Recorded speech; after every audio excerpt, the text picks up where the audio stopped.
All right, you and I are diving into a wild story where 160 trainees show up, but only 40 actually survive. Chilling on the sidelines, the big boss grandpa is just waiting for one specific kid.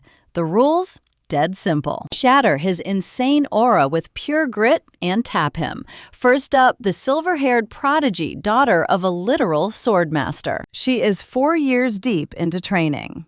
The second the heavy aura hits her, the teacher warns that using mana is an instant fail. She steps forward, biting her tongue through the brutal pressure crushing her entire body. Despite the pain, she powers through the storm and taps the teacher. Easy pass. Next up is Dorian. My man is shaking before he even stands. He drops immediately, stomach empty pants, probably ruined.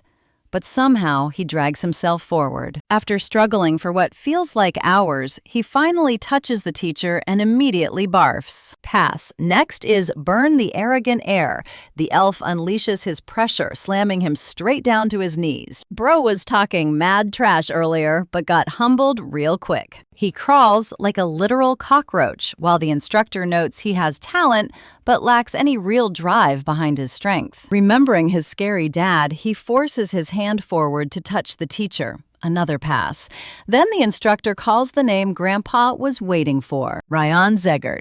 The black sheep everyone came to mock. The useless reject who doctors said would not survive past 20.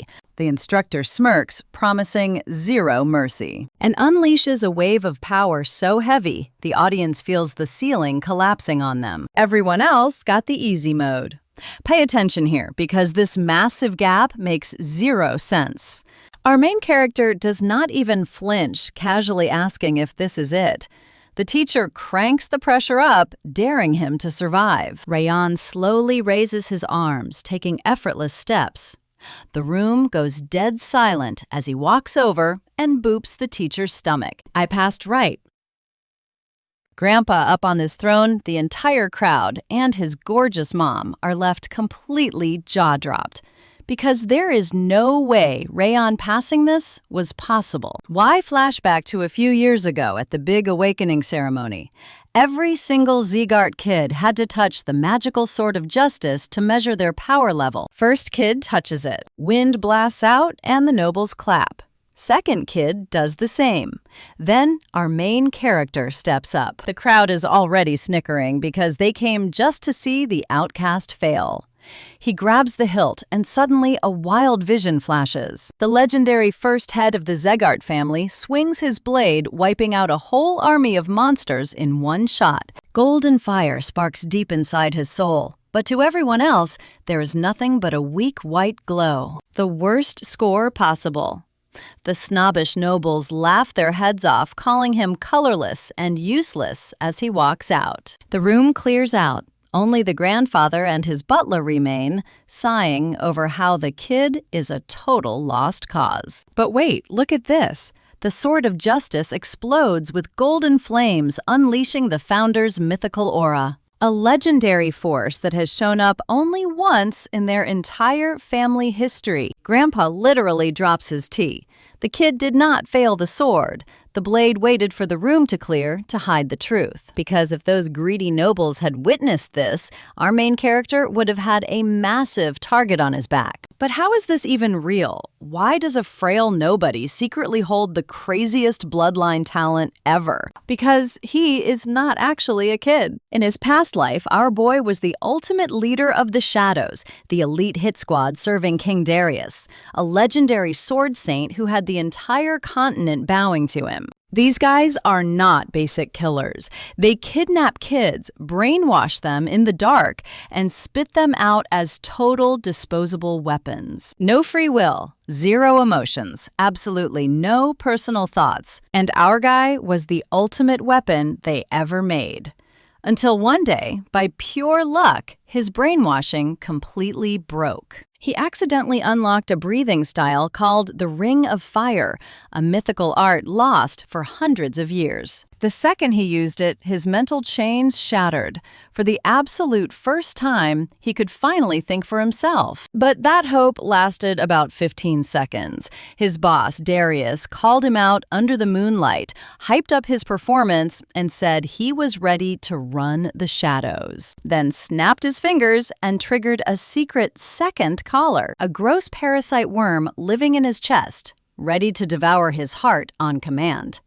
The boss just smiles, saying, brainwashing is never enough. Every hunting dog needs 2 collars. Darius knew everything, but trust me, you and I are about to see a massive counterattack. Our boy refused to die for nothing. All right, you and I are diving into a story where our guy gets his heart chewed up, but still lands one final scratch on Darius's hand. Darius chopped his head off, zero hesitation. But right before he kicked the bucket, a system screen popped up out of nowhere. Some entity wanted to hijack his body and use his anger, but he said, no way.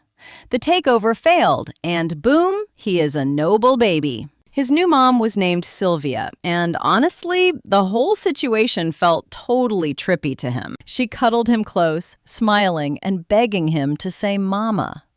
Our main character realized he was reborn as her son, while keeping all his past assassin memories. At first, he figured he was just dreaming, like some crazy 100-day nap, but he never woke up. Finally, he had to accept that he was officially reincarnated. Sylvia snuggled him later, hoping the weather got better. She wished the family head would get back already to finally give their little guy a proper name. Robin figured she could not keep calling him the child forever. The big boss had been missing for over 3 months, probably super busy, leaving our boy clueless about this brand new life. But one thing was clear. He got born into a filthy rich, famous house, which beats being some random broke commoner any day. Plus, he still had major payback on his mind.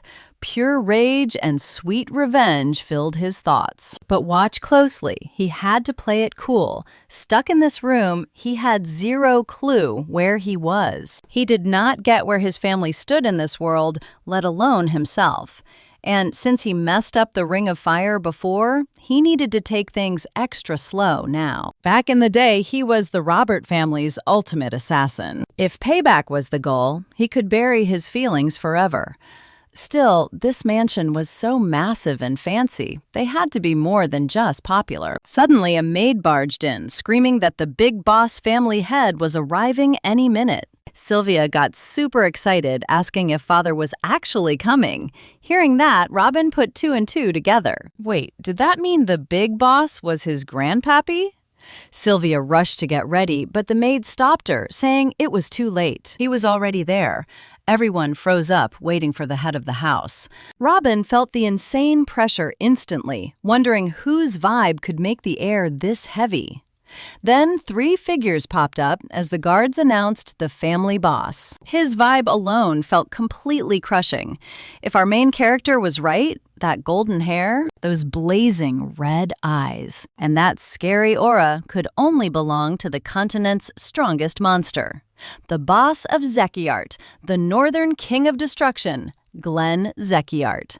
Rayon got reborn into the continent's strongest family.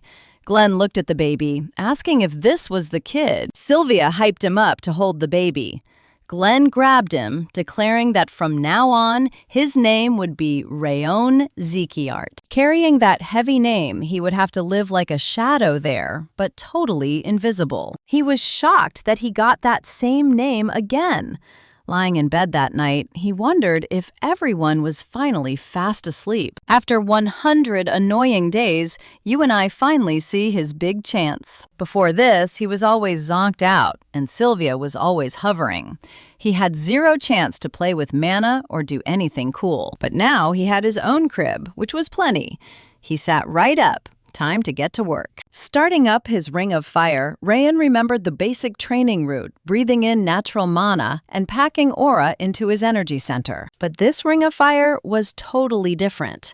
Like a mage's flow, it creates a special energy loop, boosting his stamina, strength, focus, and magic sensitivity. That made it the perfect cheat code to become a beast. giving him a massive edge over fools like Darius who knew nothing. With this skill, he could hone his mind and body.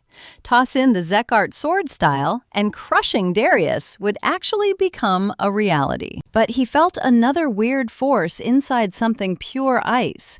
That explained why he was always freezing and sleeping the day away. Around 9 core spots in his body were totally blocked, and that frost was going to kill him. So he had to bust it open using the ring of fire, but throwing away that pure ice felt wrong. What if he blended it with the flame flow, spreading both throughout his body? Slowly but surely, Rayon realized it was actually working. Suddenly, he face-planted, totally shocked that such a short training session completely drained his batteries. Man, he was totally wiped. The next second, he passed out, right when Glenn walked in to check. Next morning, Rayon was crawling on the floor, while a hyped Sylvia cheered him on to keep moving. Honestly, you and I know he was over this baby act. Being a grown assassin acting like a kid was driving him nuts. Sylvia scooped him up, smiling at how smart he was, while our guy grumbled that the freezing cold was way better than this. Right then, the legendary Ragged Saint strolls right in, shouting out for Sylvia from the door. Sylvia spots him and immediately throws out his holy title, but he just laughs and tells her to keep it casual. Rayon is totally stunned. You and I are looking at the legendary healer whose medical skills and holy powers are famous across the entire continent. We are talking about the absolute best doctor alive, but finding him is a nightmare because he is always traveling. He says he heard the news about her giving birth and just had to drop by to see the baby. Sylvia proudly hands the baby over with a warm smile.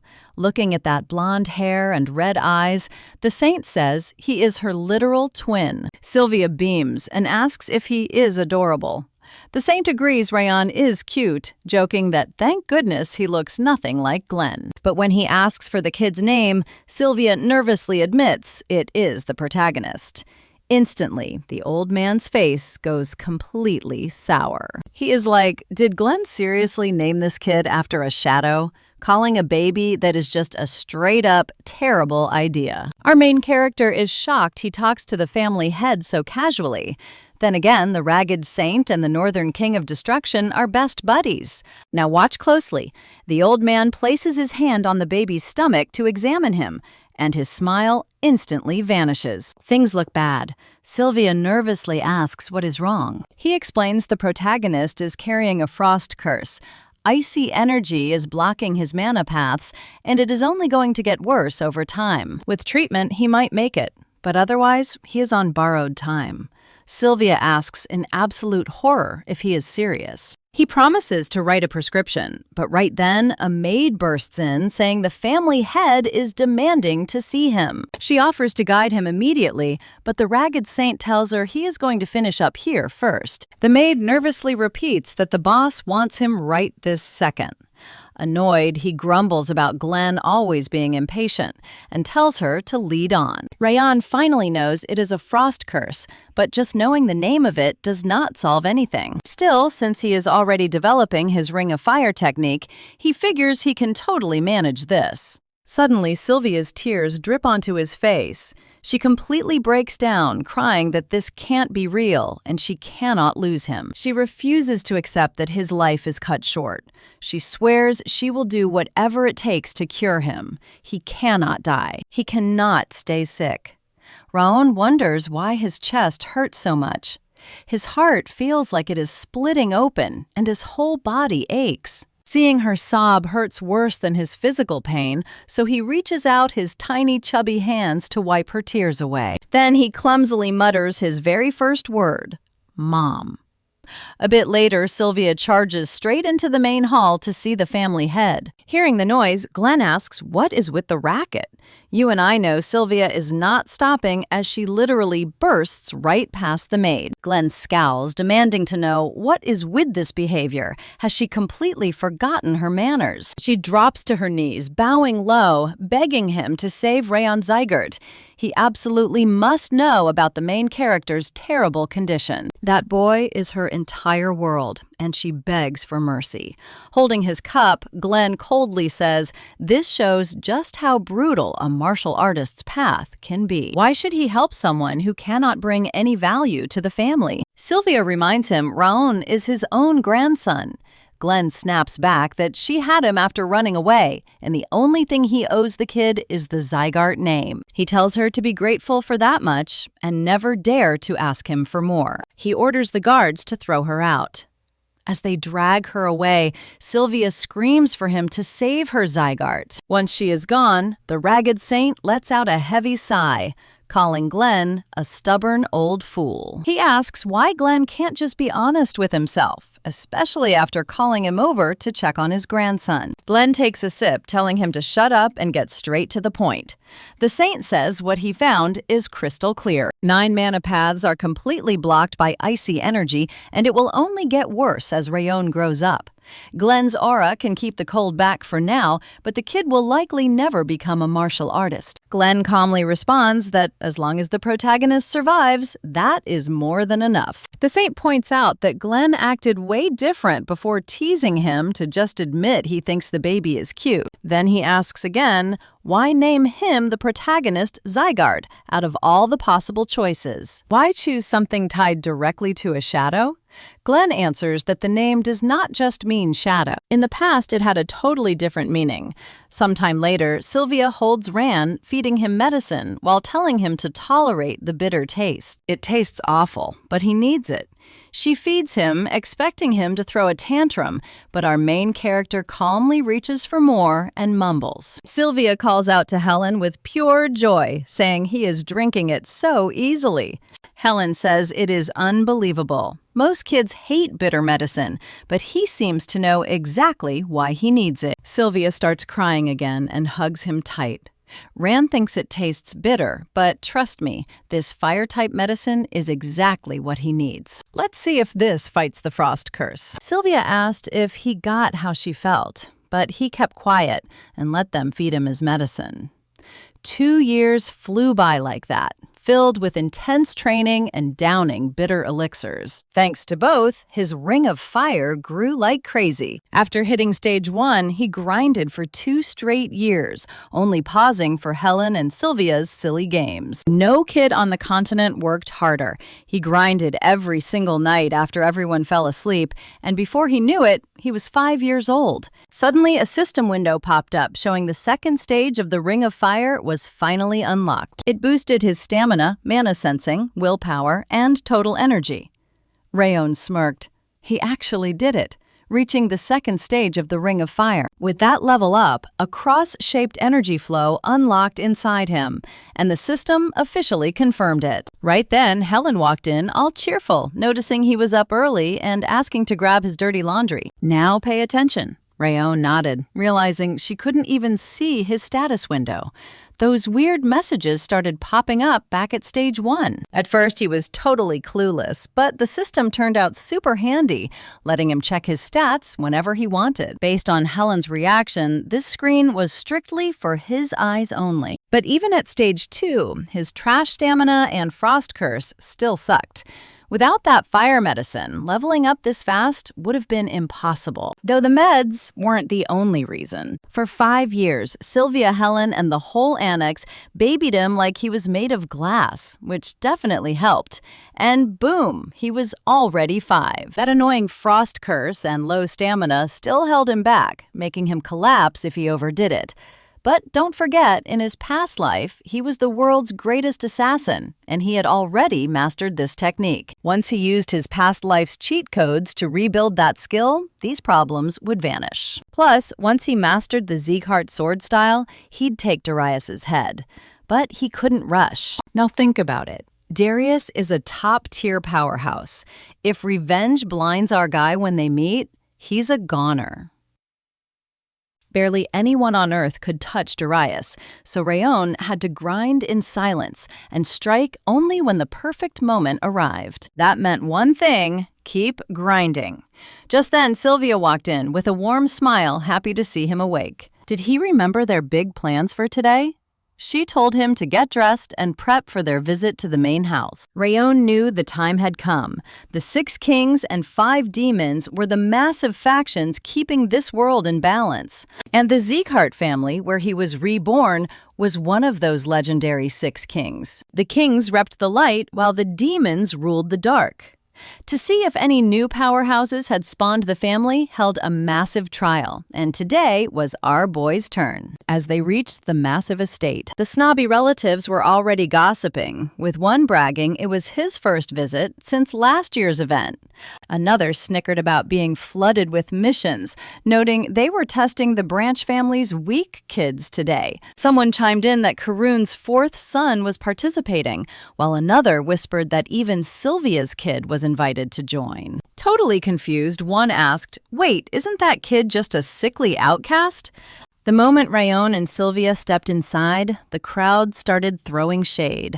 They mocked how tiny he was, sneering that the rumors about his fatal illness were totally spot on. Others trashed Sylvia as a disgraced outcast, whispering that even garbage got invited to this holy hall now. They couldn't believe her son was actually in the ceremony. To Rayon, it seemed like the main family coordinated this entire insult session. He couldn't care less about their trash talk, but hearing them disrespect his mom made his blood absolutely boil. Sylvia gently whispered his name. Keeping her cool with a sweet smile, she told him it was all good and to just focus on her. Suddenly, a loud voice boomed, ordering everyone to bow and greet the head of the Sieghart family. Glenn strode inside and claimed his throne. Rayon realized it had been 5 long years since he last saw this terrifying man. Glaring coldly, Glenn noted that everyone had arrived. A second later, the legendary Sword of Justice manifested in the center, kicking off the main event. Rayon was shocked, so that legendary Sword of Justice actually existed. Touching it would test a kid's mana talent instantly. The proctor called out the first name, Bur Piron, a cousin from the main house. He stepped up and gripped the hilt. Rayon remembered that after age 4, a child's mana channels begin to seal up, so this test judged both their current raw skill and their future growth limit. As his hand made contact, a massive gale violently erupted. The crowd praised his pure wind attribute, raving that he was indeed Karun's gifted bloodline. Glenn nodded, saying it suited a future swordmaster, and told him to keep cultivating his wind mana. Next was Luna from a vassal family, and watching closely, you and I are about to see him figure out the system. All right, you and I are jumping into a world where mana, light, length, and swirls show your talent. Welcome to the Sieghart family. When Luna grabs the sword, everybody is wondering if the Slyan family just dropped another absolute genius. They say she is easily on Buren's level.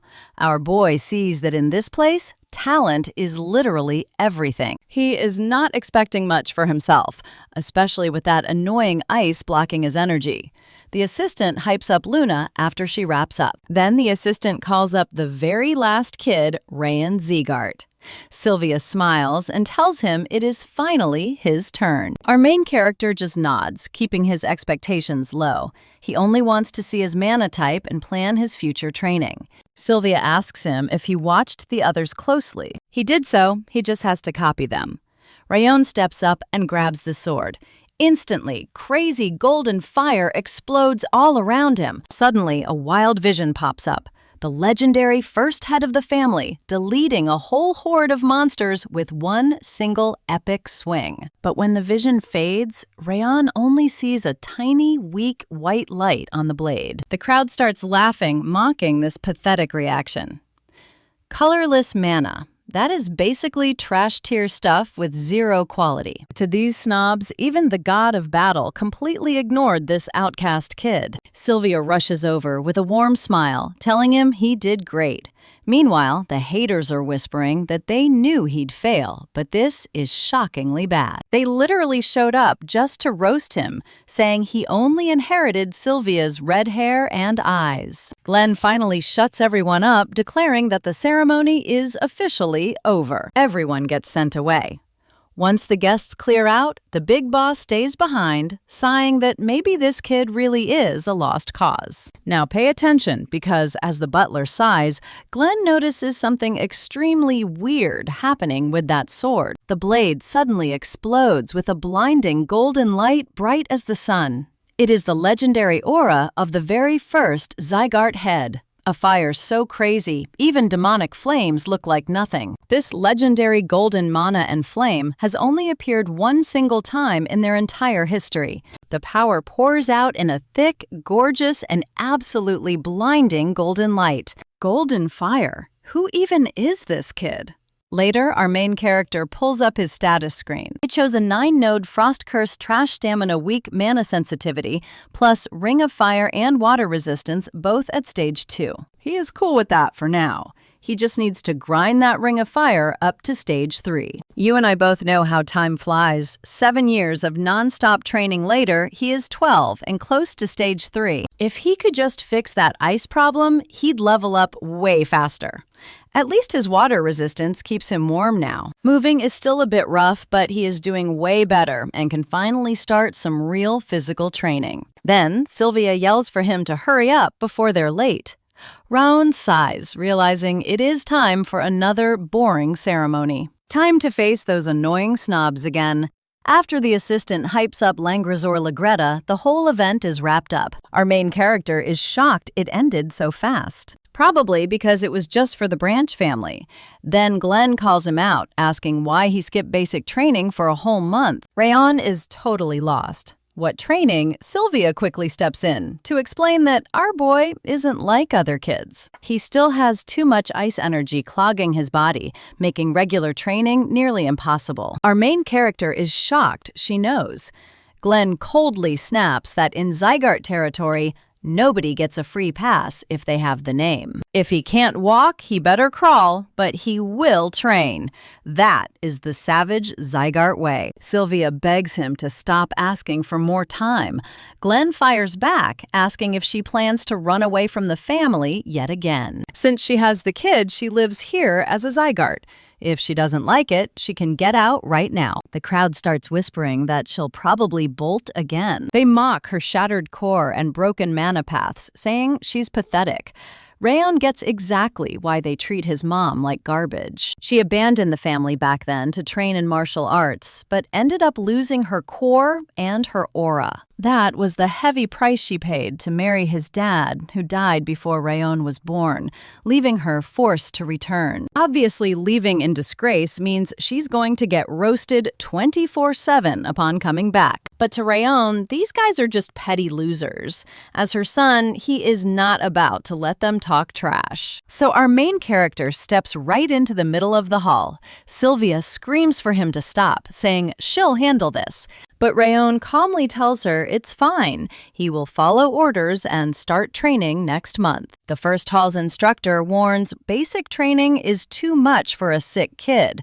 But trust me, he's ready to blow their minds. Stick with me. You are about to see our main character stand his ground, insisting he will attend to protect his family name. Glenn asked if he knew the weight of that name, instantly unleashing a crushing pressure that made the kid's blood boil. His entire body felt totally squashed, but with his heart drumming like crazy, he stared right back at Glenn. This energy completely blew past the Robert family. So this was the raw power of the legendary Northern King of Destruction. Sylvia grabbed the boy, begging Glenn to hold back because Raon was still way too young to get it. The instructor also stepped in to diffuse the tension, pointing out he was just a kid. But Glenn shut him down instantly. Shaking all over, Sylvia insisted the boy could not train, begging Glenn to stop crushing him with that insane aura. Right then, Raon remembered his past life as a shadow assassin, someone who constantly danced right on the edge of death. But that dark chapter was over. No more hiding in the shadows or living life as a cold-blooded killer. He was Rayon Zygarde, now determined to reclaim Sylvia's rightful place. Walking right up to the throne, he admitted that since he grew up hidden away in the Annex, he did not know the true greatness of the Zygarde family name. But if training would show him, he would gladly accept. Now pay attention here. He vowed to protect Sylvia and bring back their smiles, leaving Glenn asking what that meant. Did the kid plan to judge the family during his training? Rayon calmly replied that he had no other choice. If that was the case, the instructor better train him hard.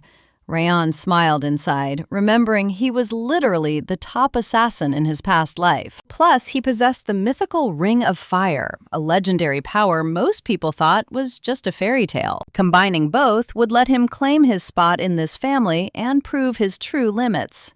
Later, as training kicked off, the second hall's instructor, Karen Zygarde, whispered to his assistant, asking if Rain was not supposed to be too weak to even stand. His assistant confirmed that is what the maid said, rumors claiming the boy suffered from a super severe illness. The instructor scowled, noting the kid's body still looked completely fragile. How on earth did he survive Glenn's pressure? Then Karen recalled that Sylvia was once a total genius. He ordered his assistant to plant a spy maid in their annex immediately to report every single detail. A bit later in the fifth training hall, the crowd saluted as Glenn strode toward the couch, telling the instructor, Rimmer Diaz, to stop acting like a lazy rag and stand up. Rimmer got up, joking that the boss looked as sharp as ever. His fake nap routine was busted again. He claimed that while other instructors worked with their hands, he used his brain. Glenn dryly replied that the lazy elf was already 50 and needed to act like it. Seriously, he was 50 years old and needed to grow up. But Rimmer just shrugged the lecture off. After all, age meant nothing to an elf. He then asked if Glenn visited because of his youngest grandson. Sylvia visited already, but Glenn's arrival was a surprise. Did she really come? Glenn asked. Rimmer nodded, explaining she begged him to keep Rain Zygarde safe. But if Glenn came for the same thing, he could save his breath. He made it totally clear he would not go easy on anyone in his hall, not even the family's precious youngest kid. Glenn calmly agreed, saying the boy did not deserve special treatment and he had zero interest in weaklings. I know what you're thinking, and yeah, Robert realized Glenn's love ran way deeper than expected. Glenn snapped that if Robert were not an old friend, his head would already be rolling on the floor. He ordered him to be brutal, weed out the weak immediately, and train only those actually worth teaching. Robert grinned, saying he would handle things his own way, which Glenn agreed was perfect, before turning around to leave. Reimer chuckled, telling him to take care, while quietly wondering what kind of monster this Ron kid really was. Later, opening his status window, he saw the third stage of the Ring of Fire was finally unlocked. This massive upgrade boosted his mind, spirit, mana sensitivity, endurance strength, and overall agility, granting water resistance while weakening his frost curse.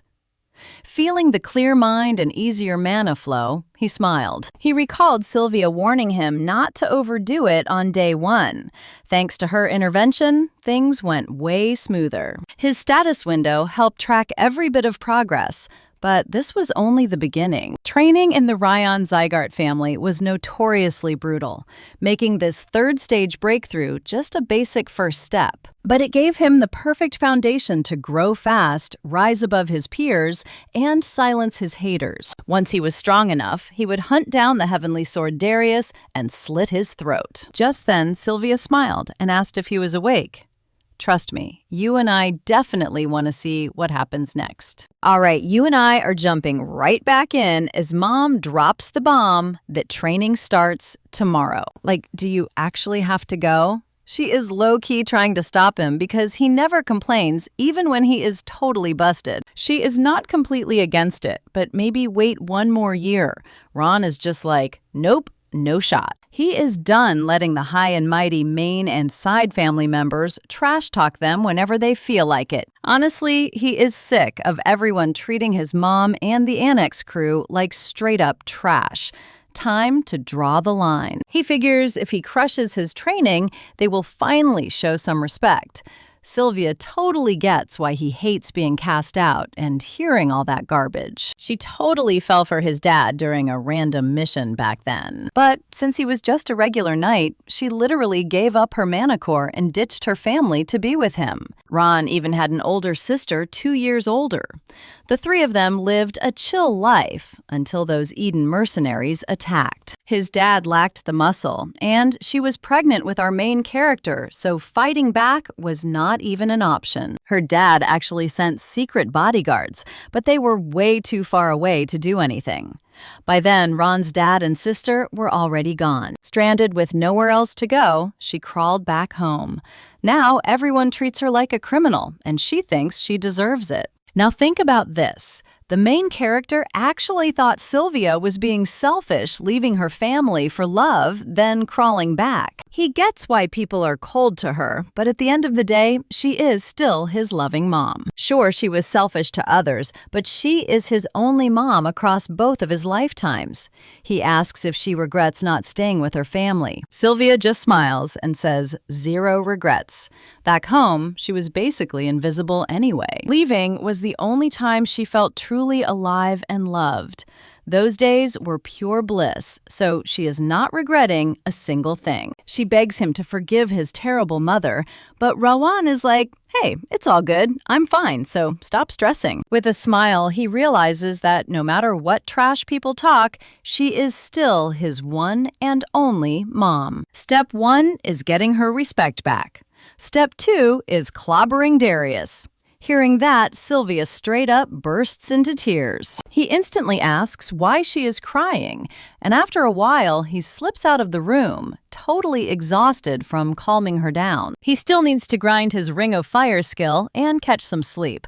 Time is ticking before training starts. Back in his room, Rawan starts training. He is super glad the Ring of Fire speeds up after hitting stage 3. He wonders how insanely overpowered this thing will be at its peak. Suddenly, blue fire erupts as he activates the skill, and the second demon lord spawns in, shouting that his massive rage has finally summoned it. Now watch this, guys. A system window pops up, saying his rage trait has awakened, promising to make his revenge real. The spirit demands his soul and body, but then it completely freezes. Like, wait, why is there a literal kid here? Rawan is totally confused and asks what it is, but the spirit snaps back that a kid shouldn't have this level of rage. But nope, it has to be him. There is a straight-up endless abyss of black rage inside of him. So hand over that soul and body for some sweet revenge. Rawan wonders if this stems from the burning anger he had for Darius before dying. Still, this dude showed up way too late. He does not want anyone's help telling the spirit he is totally good on his own. He is going to get payback himself and delete Darius with his own hands. But the spirit says he has got it all wrong. It did not come to negotiate it already decided. Suddenly, a freezing flame wraps around Rayon, leaving him wondering what is going on. The spirit lunges straight at him, screaming that all he has to do now is hand over his body with a smile. As it closes in, our main character feels a terrifying cold. It is not just his body, his entire mind is freezing over. This is not fire at all. Its actual element is ice. The spirit tells him to focus on Darius and let that anger explode. Even if Darius was a literal god, he would still end him. Rayon is only surviving thanks to his water resistance, but this attack is different. It is feeding his rage as well. The spirit promises to completely erase his enemy from existence. In exchange, it just wants his body. The main character realizes if he gives up what happens to Sylvie and the maids, there is no way he is letting this thing hijack his body. The spirit tells him to stop fighting it and embrace the rage. He would feel so much better. There is literally no reason to hold back anymore. It wants to keep its new body in one piece, but if he keeps fighting, it will just devour his soul anyway. He feels like his body is about to literally shatter. He is at his absolute limit, and at this rate, it is game over. Then it clicks. If water resistance kept him alive this long, maybe the Ring of Fire can completely lock down his body and soul. With no other choice, our main character takes his stance, and you and I watch him bet it all. All right, you and I are diving into a wild one. Feeling that crazy fire energy, the spirit panics, crying that this makes zero sense since he just woke up. Like, this kid is just a regular human. But Rayon is dead set on getting his revenge entirely solo. He is not letting some random ghost hijack his body, making the spirit absolutely lose it for being called a measly ghost. Our boy just smirks and asks how he can claim to be a demon lord when he cannot even take down a kid. So the big bad bosses downstairs are actually totally mid and should scram. Though Rayon realizes the spirit did only just wake up. That is probably why he is lagging so hard. Suddenly, boom, a system notification pops up showing some brand new skills unlocked. Rayon is totally shook staring at these new skills, and even the spirit is completely mind-blown. Wait, those are status screens. Where did this kid get those? Rayon explains it is just a menu showing his stats and traits, asking if the spirit did it. The spirit is baffled because he literally coded that system himself. So how is this possible? The hero asks why he built it. The spirit goes silent, so Rayon guesses it was made to help someone level up super fast. The spirit's eyes light up as he asks how he knew. Rayon knows he is terrible at reading the room, but that ring of fire is spinning way faster than before, meaning this system is definitely putting in work. The spirit screams at him to hand over the system and his body.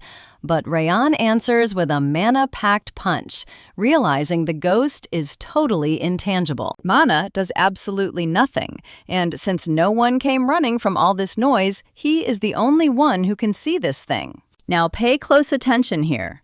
He swipes his hand and the raging spirit gets sucked right in, transforming into a fancy bracelet. The spirit grumbles that its seal just broke, but its full godly power will be back in no time. Once that happens, Rayon is done for and stuck with it forever. Our guy is just thinking, this dude is a total couch surfer. He wants to dump it immediately, but he might lose his system. Plus, he still has to protect Sylvia and Helen. So he will keep it close to keep tabs on it, holding its power down while grinding to get stronger. Rayon asks why it turned into a flower bracelet because it does not match his vibe at all. The spirit tells him to respect the drip. He just sighs and lets it slide. Meanwhile, in the hallway, Helen is hyping him up, saying the young master will be totally fine. Sylvia is still stressing, though, but right then he walks down from the second floor with a huge smile, ready to roll. It is time to head to the training hall, so they head out.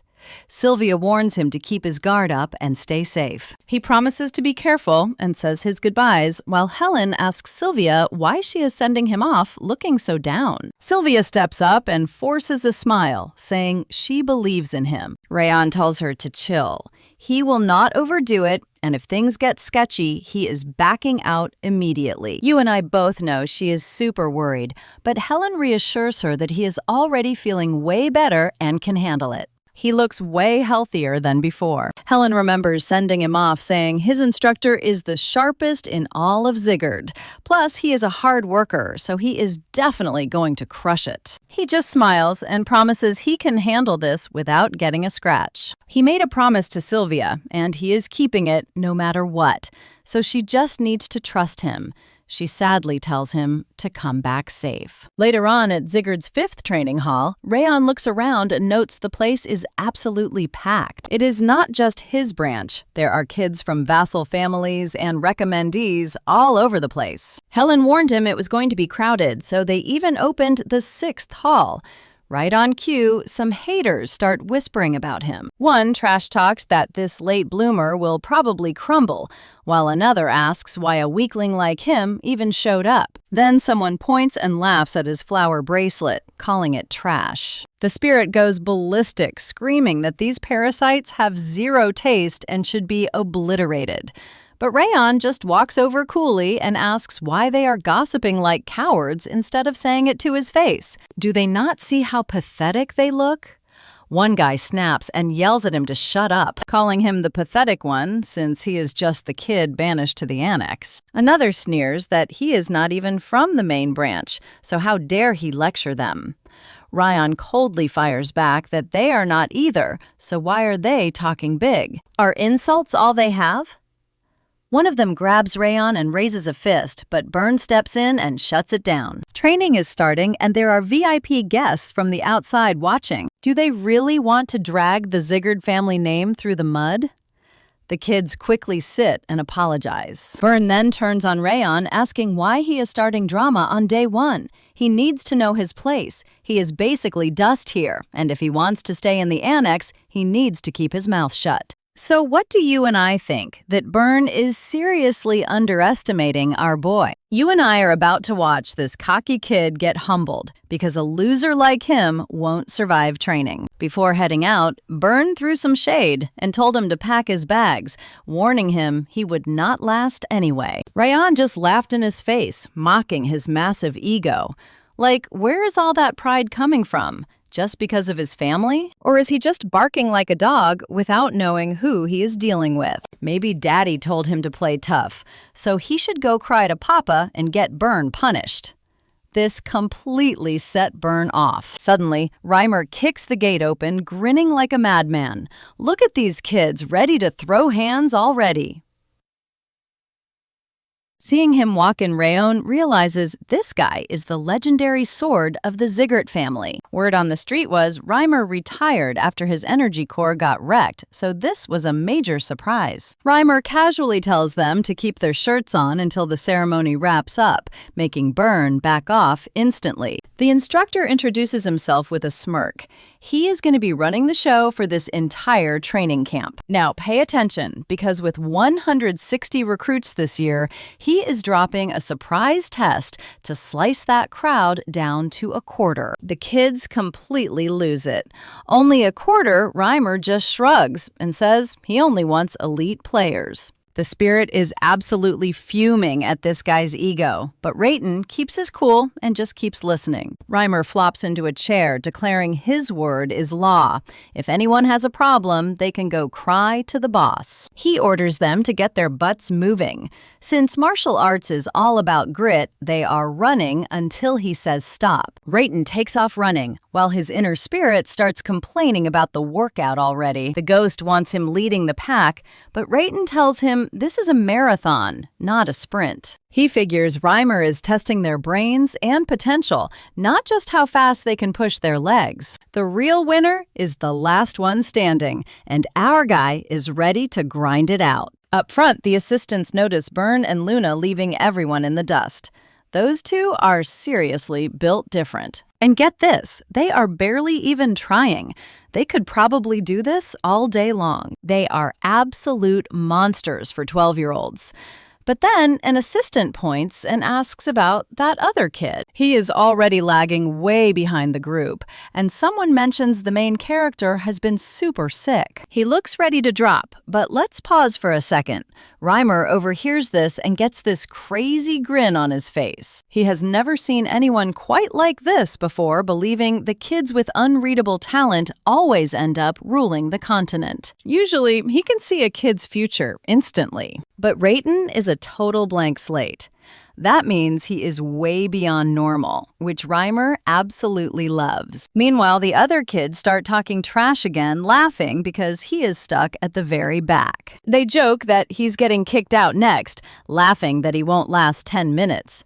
But Rayton is just confused. They called this hellish training, but they're literally just jogging. Back in his past life, he had to sprint away from deadly beasts, so this is a walk in the park. But suddenly, one assistant stares at him in absolute shock. What in the world is going on? Rayon should have collapsed from exhaustion by now. He is running way past his physical limit. Is he seriously keeping his legs moving on pure willpower? He is training like his life depends on it, and the instructor is starting to love it. Even Burn notices he is still running, getting totally annoyed that he has not quit. Everyone claimed he was far too weak.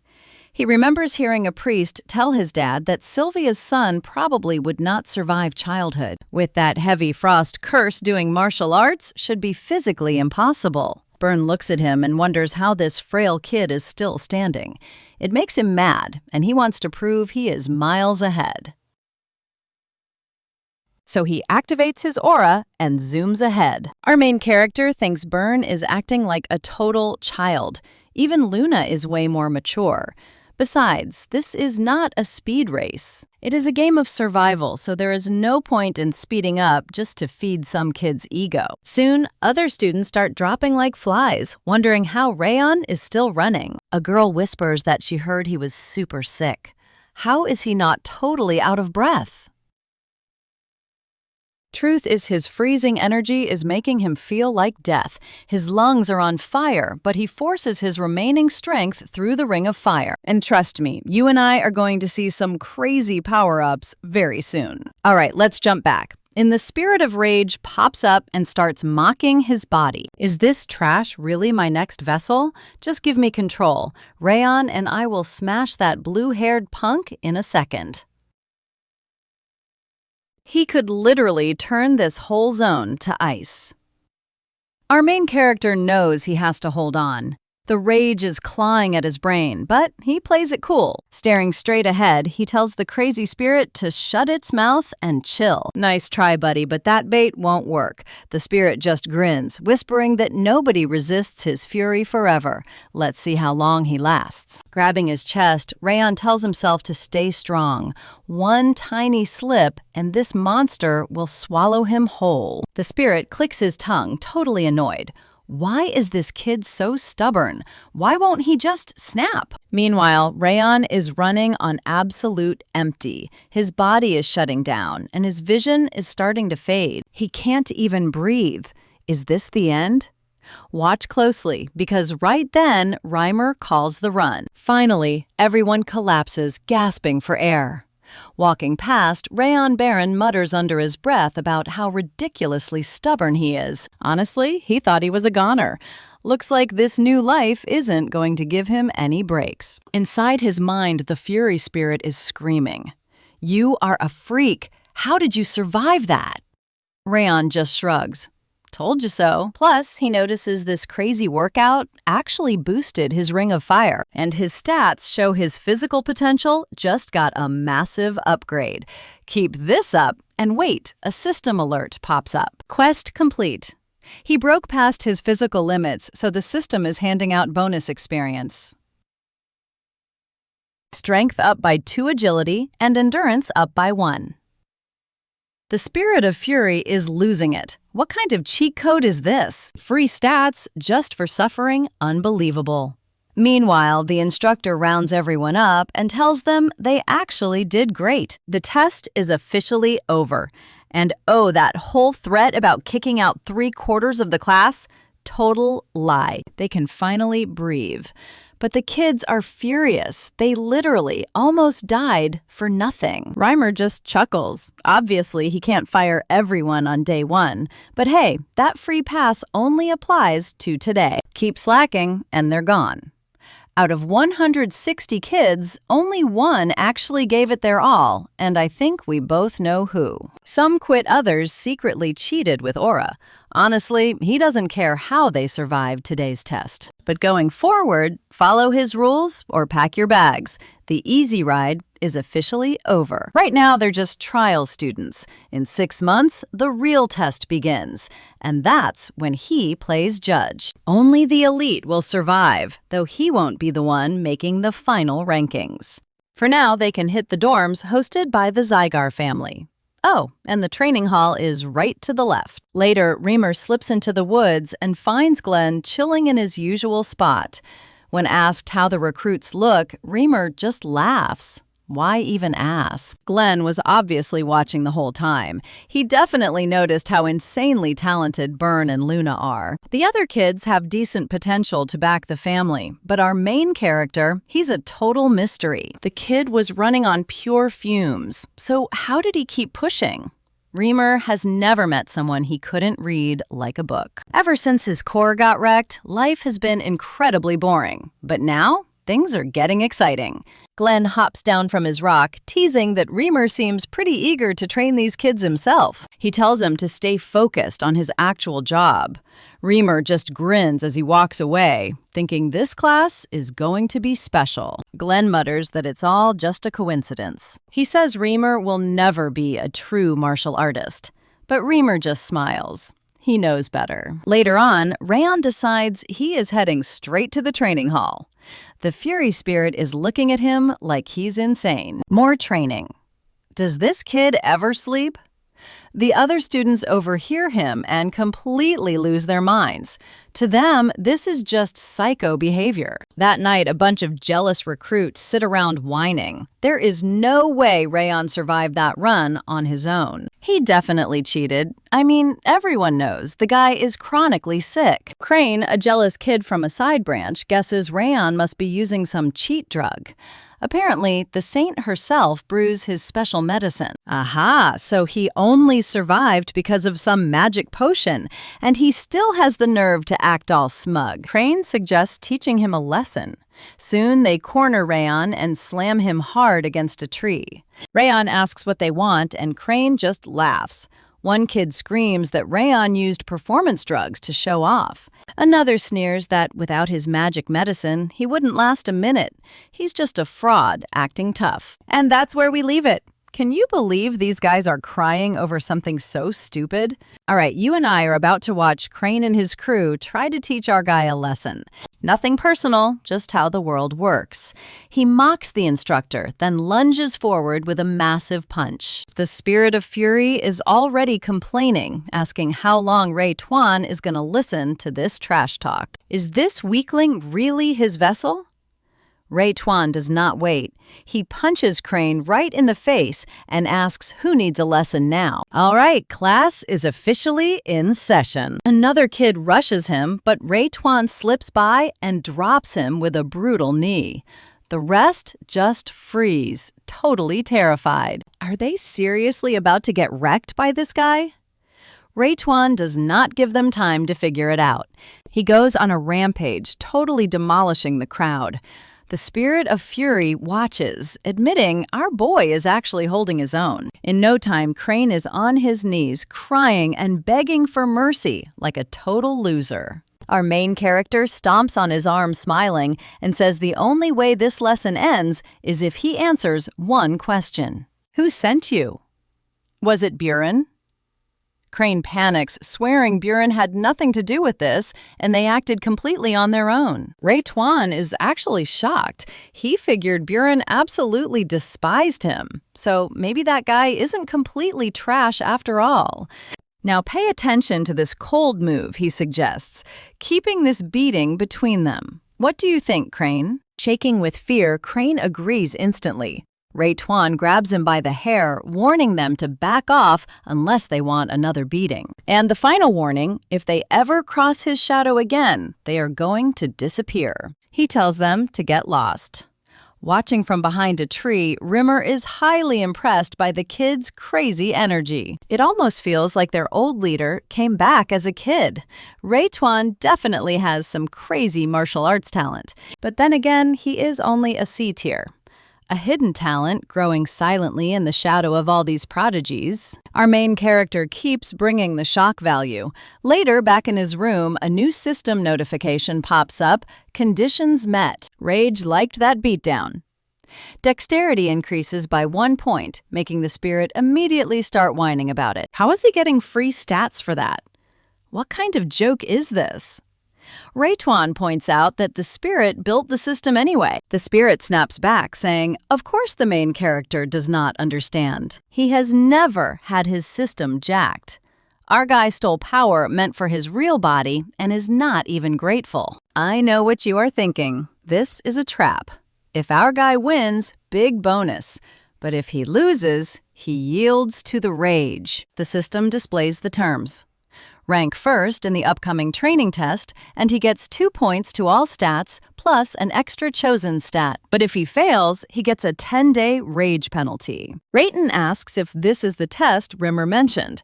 The spirit confirms, reminding him that Rimmer is handpicking the absolute best. He asks what a chosen stat actually means.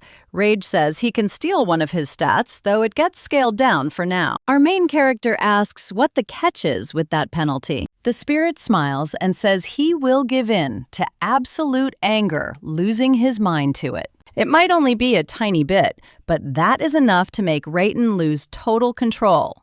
So that is his true master plan. Still knowing how this spirit acts, our guy knows he is telling the truth. The spirit has always been brutally honest, and that reward is just too tempting. Like a juicy, poisoned apple, he wants to bite. Reaching the top tier is rough for a sickly kid, but he has memories of his past life.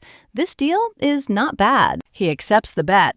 The spirit smirks, calling him a smart guy, as the system locks in the terrifying contract. Rayton reminds himself he cannot lose if he relies on everything from his epic past life. Later on, after brutal training, the kids collapse on the floor.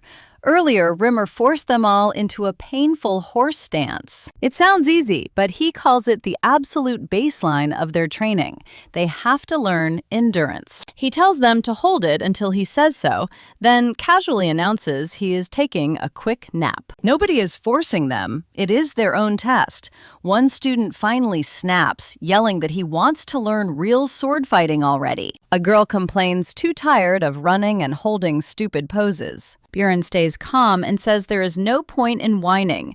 They can just practice swordplay on their own. Watching closely, the spirit of fury notices them leaving. They are heading off to swing swords and ask Rayon if he is joining.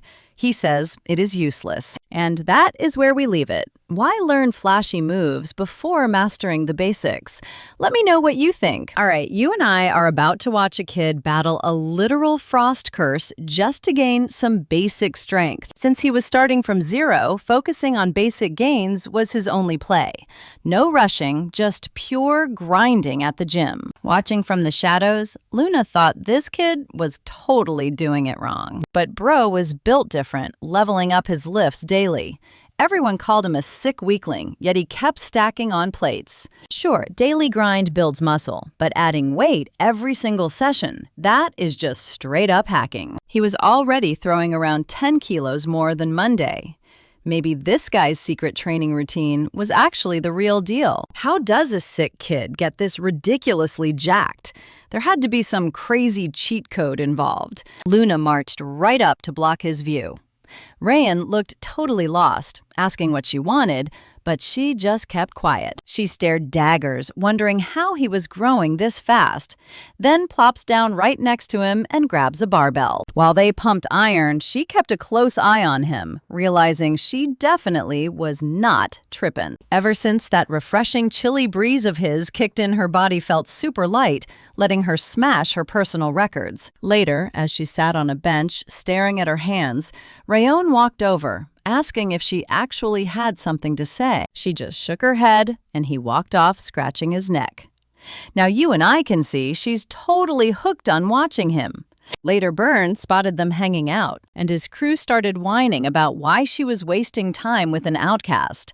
Why care about some side family scrub anyway? They laughed at his routine, calling simple weightlifting a total waste of time. Sure, the weakling needed the workout, but no matter how much sweat he dropped, he would never touch their level. They had no idea what the exam would look like, but swinging real swords felt way more useful for combat. Brushing off the side branch scrub, they walked away confident that the upcoming results would put him in his place. Later, while Rand was getting a sick pump, Dorian nervously walked up to say hello. He asked for some training tips, mentioning he was a recommended student, and our main character just shrugged and agreed. Super hyped, Dorian opened his bag and offered some cookies, hyping them up as the absolute best snacks ever. Rayon took the treat, but then peeked at Luna and offered it to her instead, claiming he was good. Seeing her lock eyes on that cookie was hilarious, so he passed it over.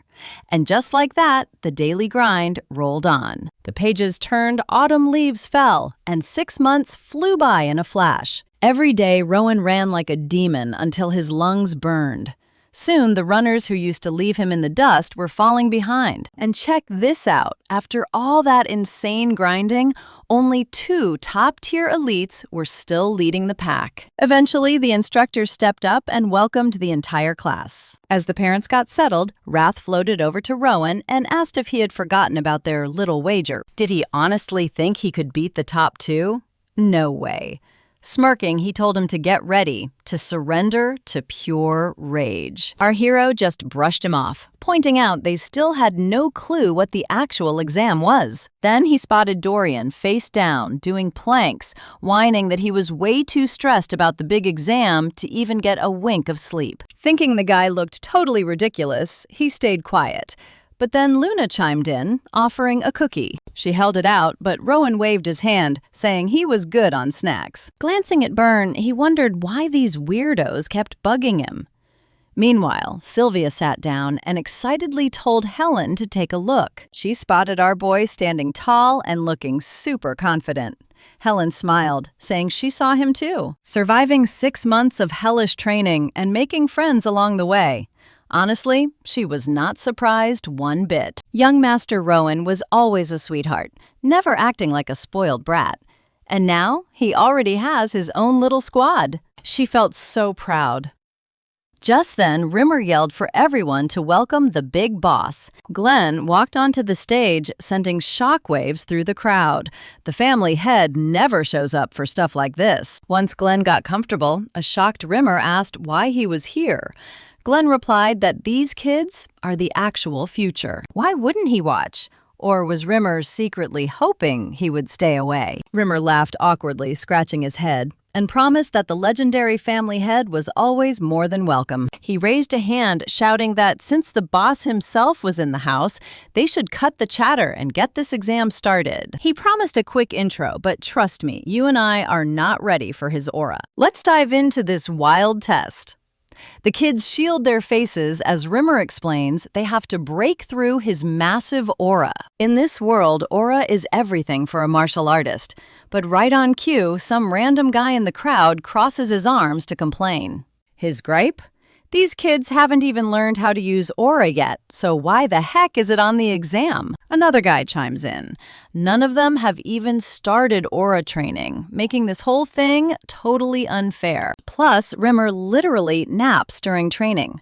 Our lazy instructor just sighs, closes his eyes, and explains that aura isn't just about muscle power. It actually comes from a warrior's inner spirit. That raw willpower is the real proof of a true fighter. Aura comes later, but the complainer just scoffs, asking what kind of nonsense Rimmer is spewing. That's when Glenn steps in to back him up.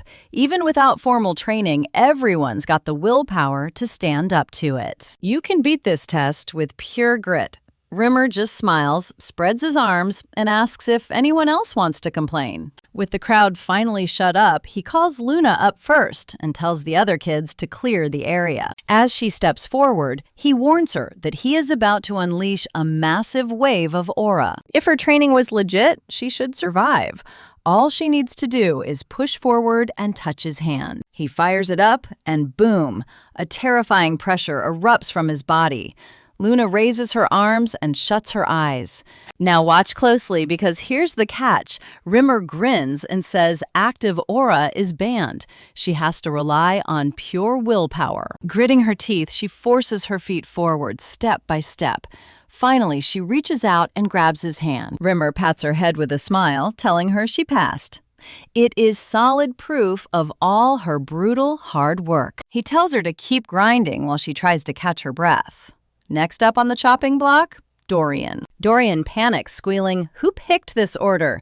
Rimmer points to himself, telling him to get his butt over here. Drenched in sweat, Dorian creeps up. Rimmer asks if he saw Luna's run. He just needs to push through with pure mental grit.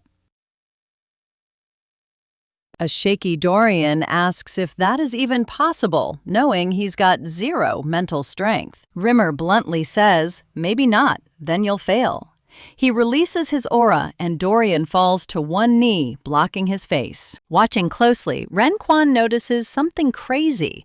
The intensity of Rimmer's aura changes for every single student. He's tailoring the pressure to match their individual progress.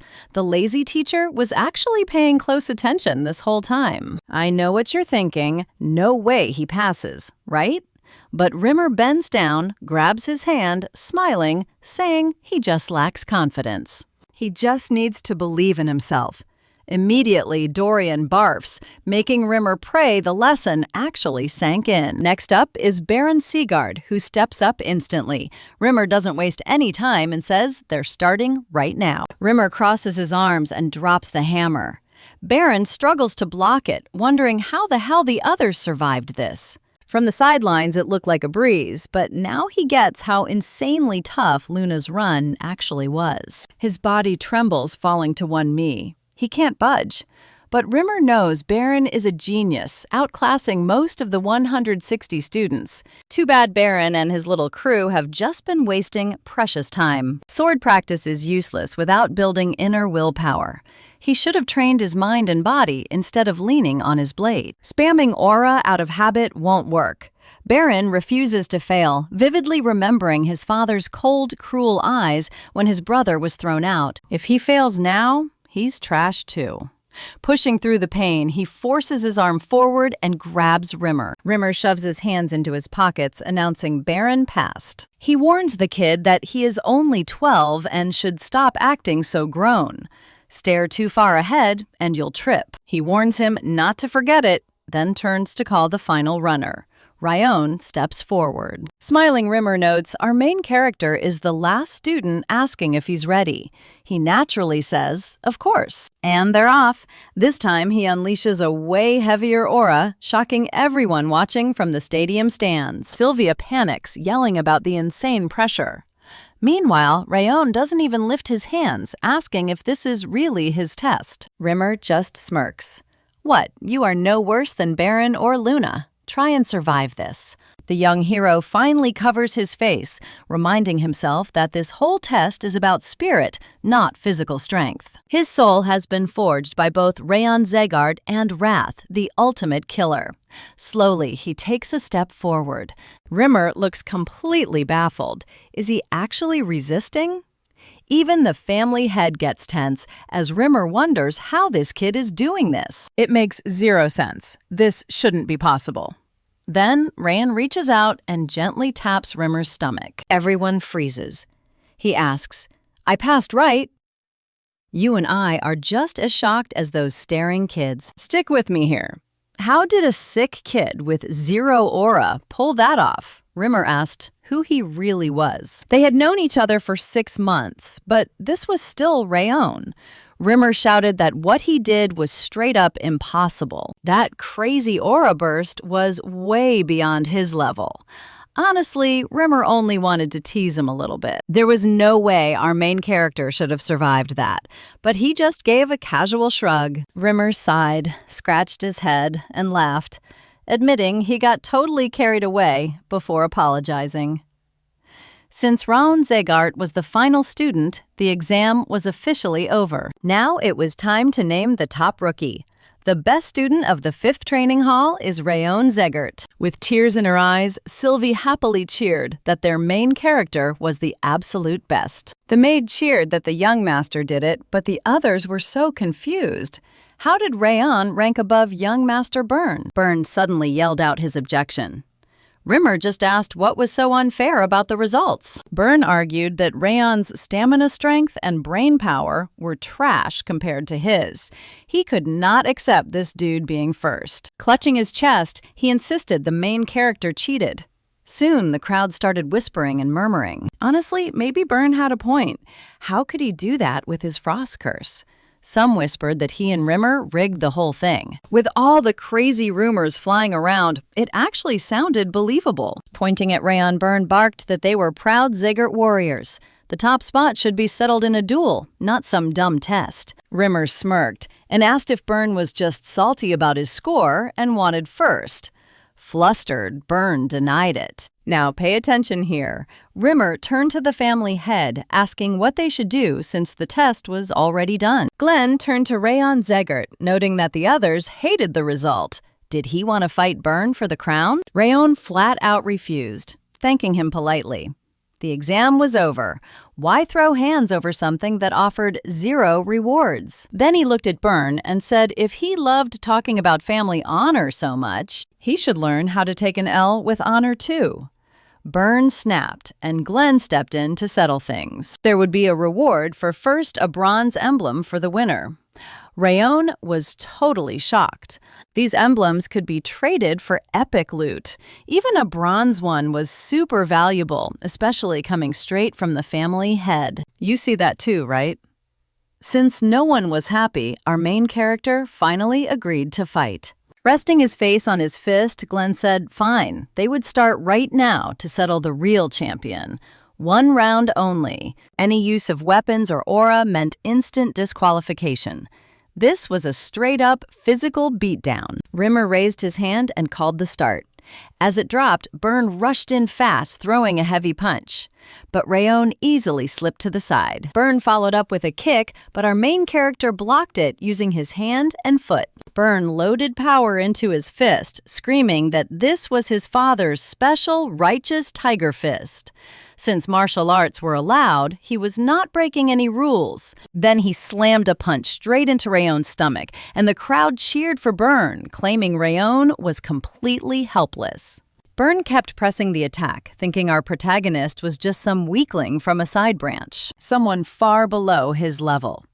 He believed the main character should just hand over the crown. His father's words echoed in his mind. There was no reason to care about weaklings like him. Byrne could not disappoint his dad, who was watching from the crowd. He could not let Rayon look down on him, throwing punch after punch, while Rayon just kept dodging. Suddenly, our protagonist realized something. He could read Byrne's fists and see the exact path of every punch.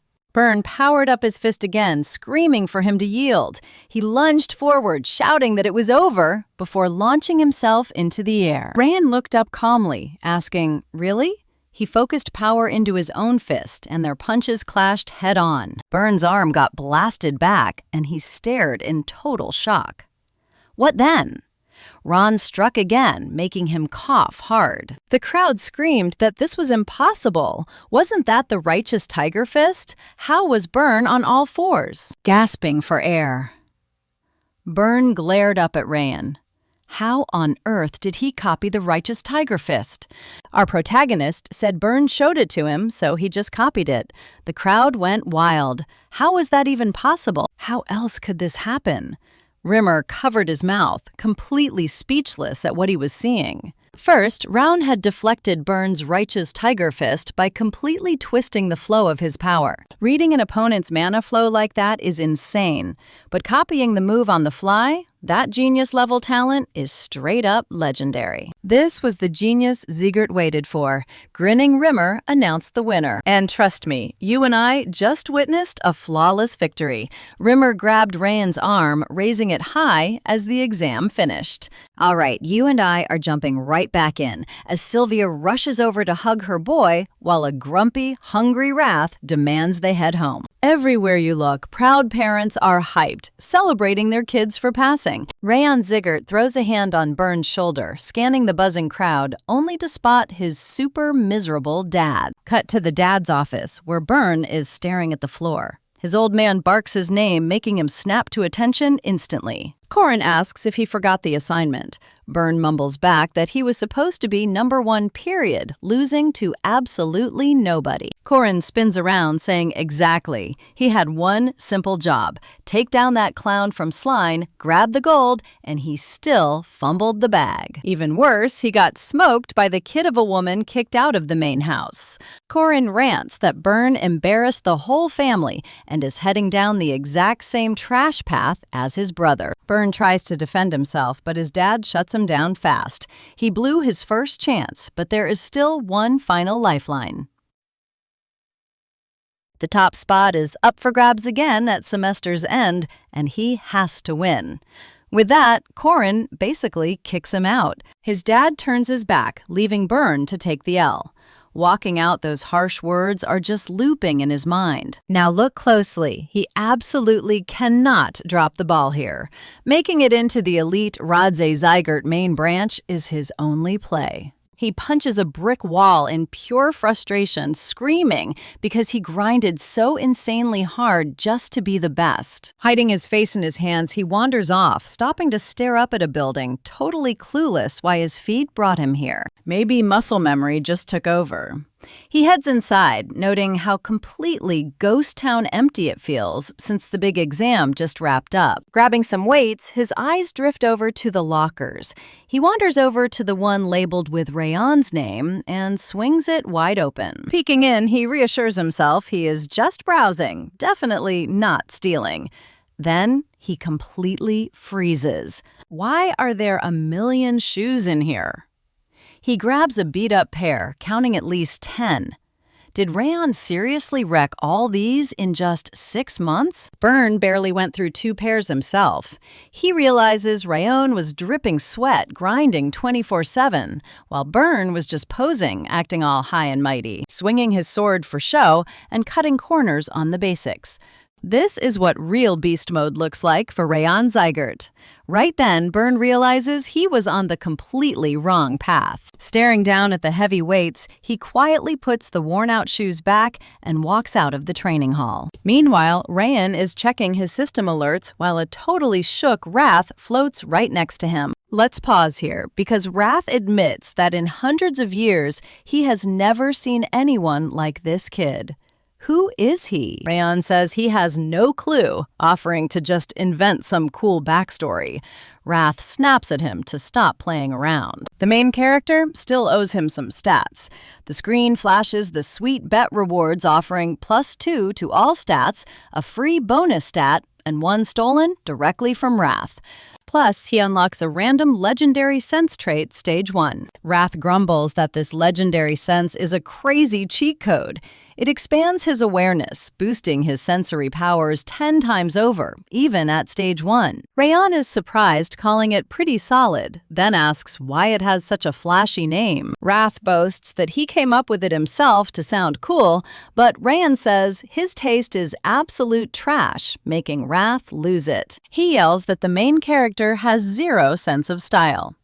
Later, a family servant approaches Raon in the yard, delivering an urgent summons from the big boss himself. Sylvia clutches her heart, totally panicking, and asks if her boy got himself into some deep trouble. Placing a comforting hand over his chest, Raon smiles and tells her to take a deep breath. The Grandmaster just wants to hand over the bronze emblem himself.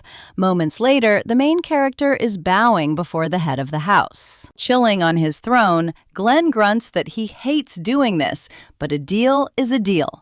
Rayon steps forward to receive the emblem, resting on a tray as Glenn hands over the promised prize. This token can be traded for anything of equal value, and our guy wants to cash it in immediately, making the room go dead silent. He asks what he must do to restore Sylvia to her former glory. The family head asks if he wants her back in the main branch, which the main character confirms, while secretly wondering why the old man's aura suddenly softened up. Glenn says it takes real achievements.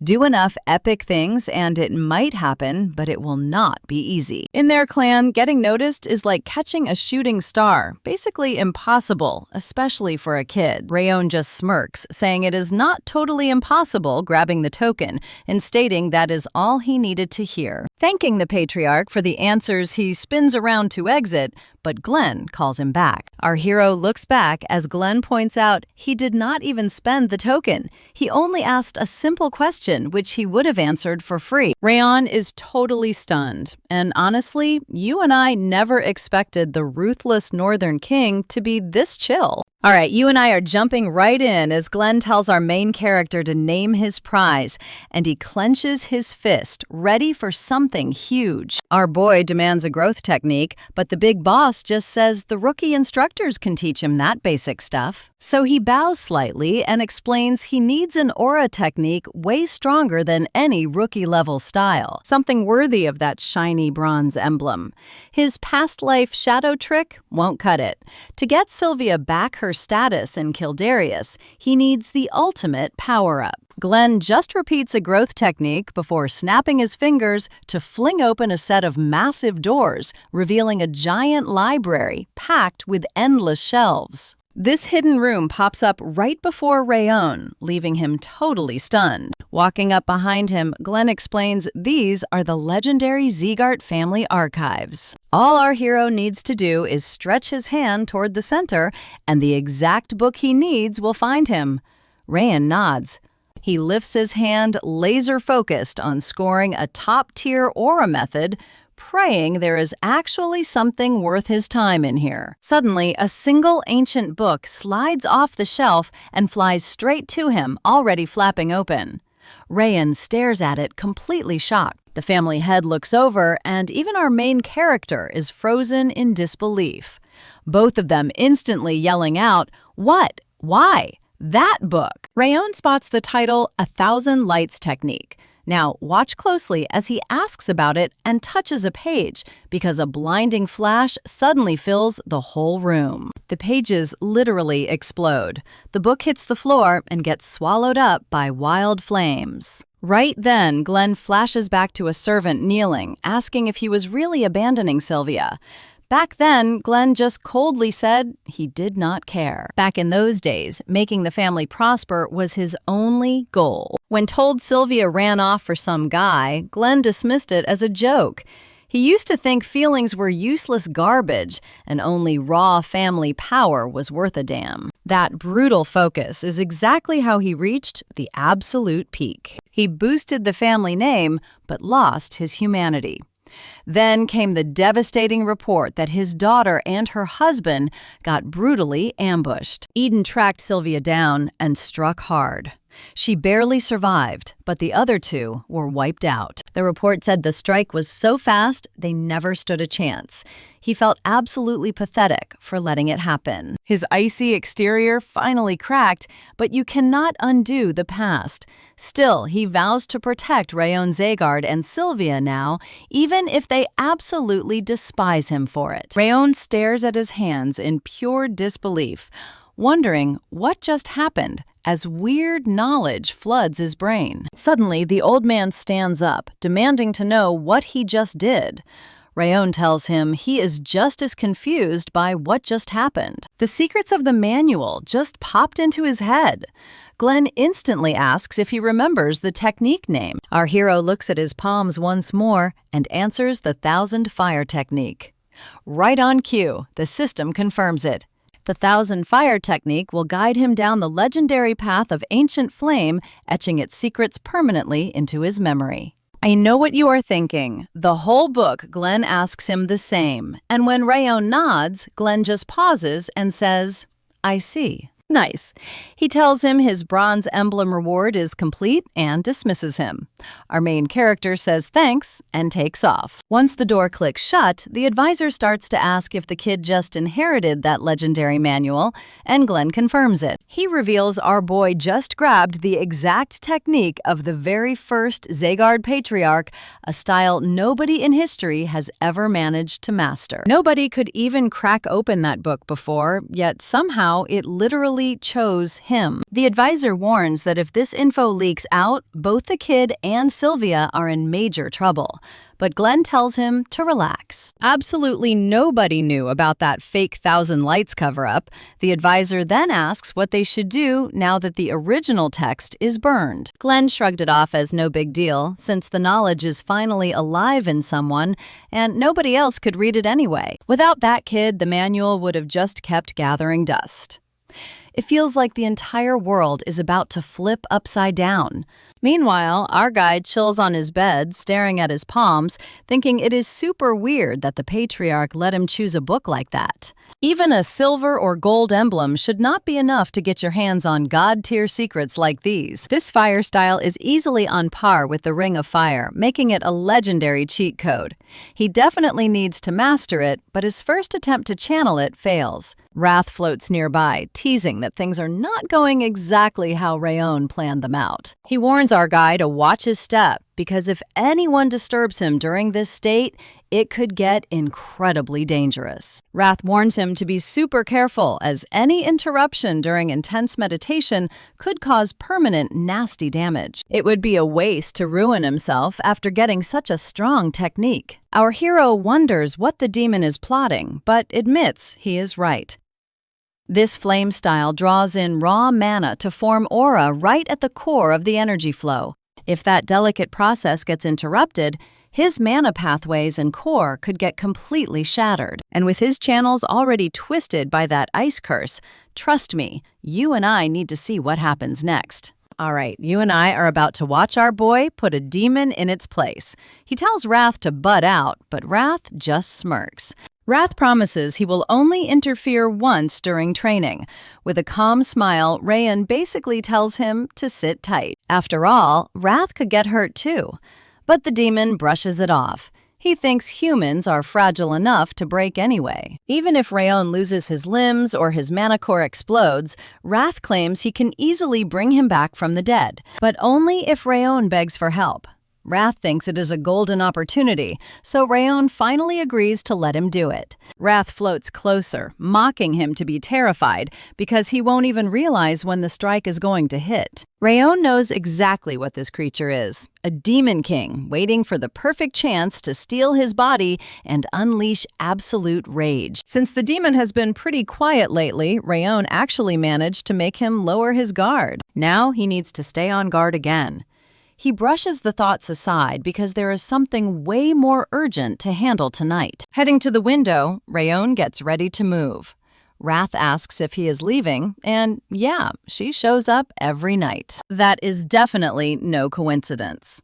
Looking outside, Rayon decides it is finally time to end this little game. He is about to do some dirty work he has not done in ages.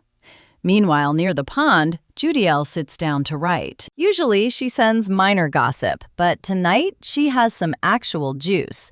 As a servant in the annex, she has been watching him closely. How could he get such a high-tier technique with just a bronze emblem? Plus, his insane mana flow is definitely not normal. This kind of intel is gold. It will definitely be useful for the big bosses at the Marshall Hall. Spying on a kid has been a breeze. Folding the note, she wonders how much longer she has to play this role. She slips the message into the water and whispers to herself that it is time to wrap up. But pay attention here. Before she can even blink, a cold blade is pressed against her throat. Rayon warns her not to move a muscle. He orders her to keep looking at the water. Judiel freezes, utterly paralyzed by the heavy, suffocating bloodlust behind her. Then she catches his reflection and loses it. It is Rayon. How did a kid slip past her undetected? Whispering in her ear, he says he knew she was watching from day one. So, did she get all the juicy gossip she wanted? Judiel is in total disbelief. She is a trained spy who always erases her presence perfectly. Did he know all along and just play dumb? Rayon cold-bloodedly tells her to open her mouth, and she actually does. He forces something down her throat. She gags trying to vomit while Rayon pulls the wet letter from the water and looks it over. The text is scrambled, meaning it requires some kind of secret trigger. He guesses water, fire, wind, and finally settles on moonlight. The maid flinches hard. How did he know that? Rayon starts naming who sent her and instantly hits the bullseye with Karun. He is completely sure she is working for him. Judiel grits her teeth, completely lost. This is insane. Her poker face is flawless, and she is trained for years as a spy. There is no way a kid should read her like an open book. But then a burning sensation hits her chest, reminding her of his terrifying gaze. Only one terrifying answer makes sense. Shaking all over, she realizes he just fed her a frenzied worm. She flashes back to Karun ordering her to spy on Rayon, and Sylvia reporting every single detail. If she pulled it off, he promised to grant her biggest dream, Panicking, she demands to know if she just swallowed that parasite. He looks surprised she even knows about it, not expecting her to connect the dots so fast. Terrified, she tries to force herself to throw up. You and I both know how nasty those worms are. They do not just let the master track your location. They can also torture or kill you on a whim. Seeing his smug face, she knows she is completely doomed. Rayon explains that her letter to Karun already sealed her fate. He figured she was planted here 7 months ago, right after the selection ceremony. She was reporting on everyone, Sylvia, Helen, and the other maids. Judiel can only stare in absolute shock. She thought this assignment would be easy money, since the target is just a kid, and his mother has a damaged mana flow. But this is no kid. He is an absolute monster. She desperately offers to write fake reports to save her skin, but Rayon shuts it down. Karun will eventually find out the truth anyway. When that happens, those fake letters will just prove her betrayal.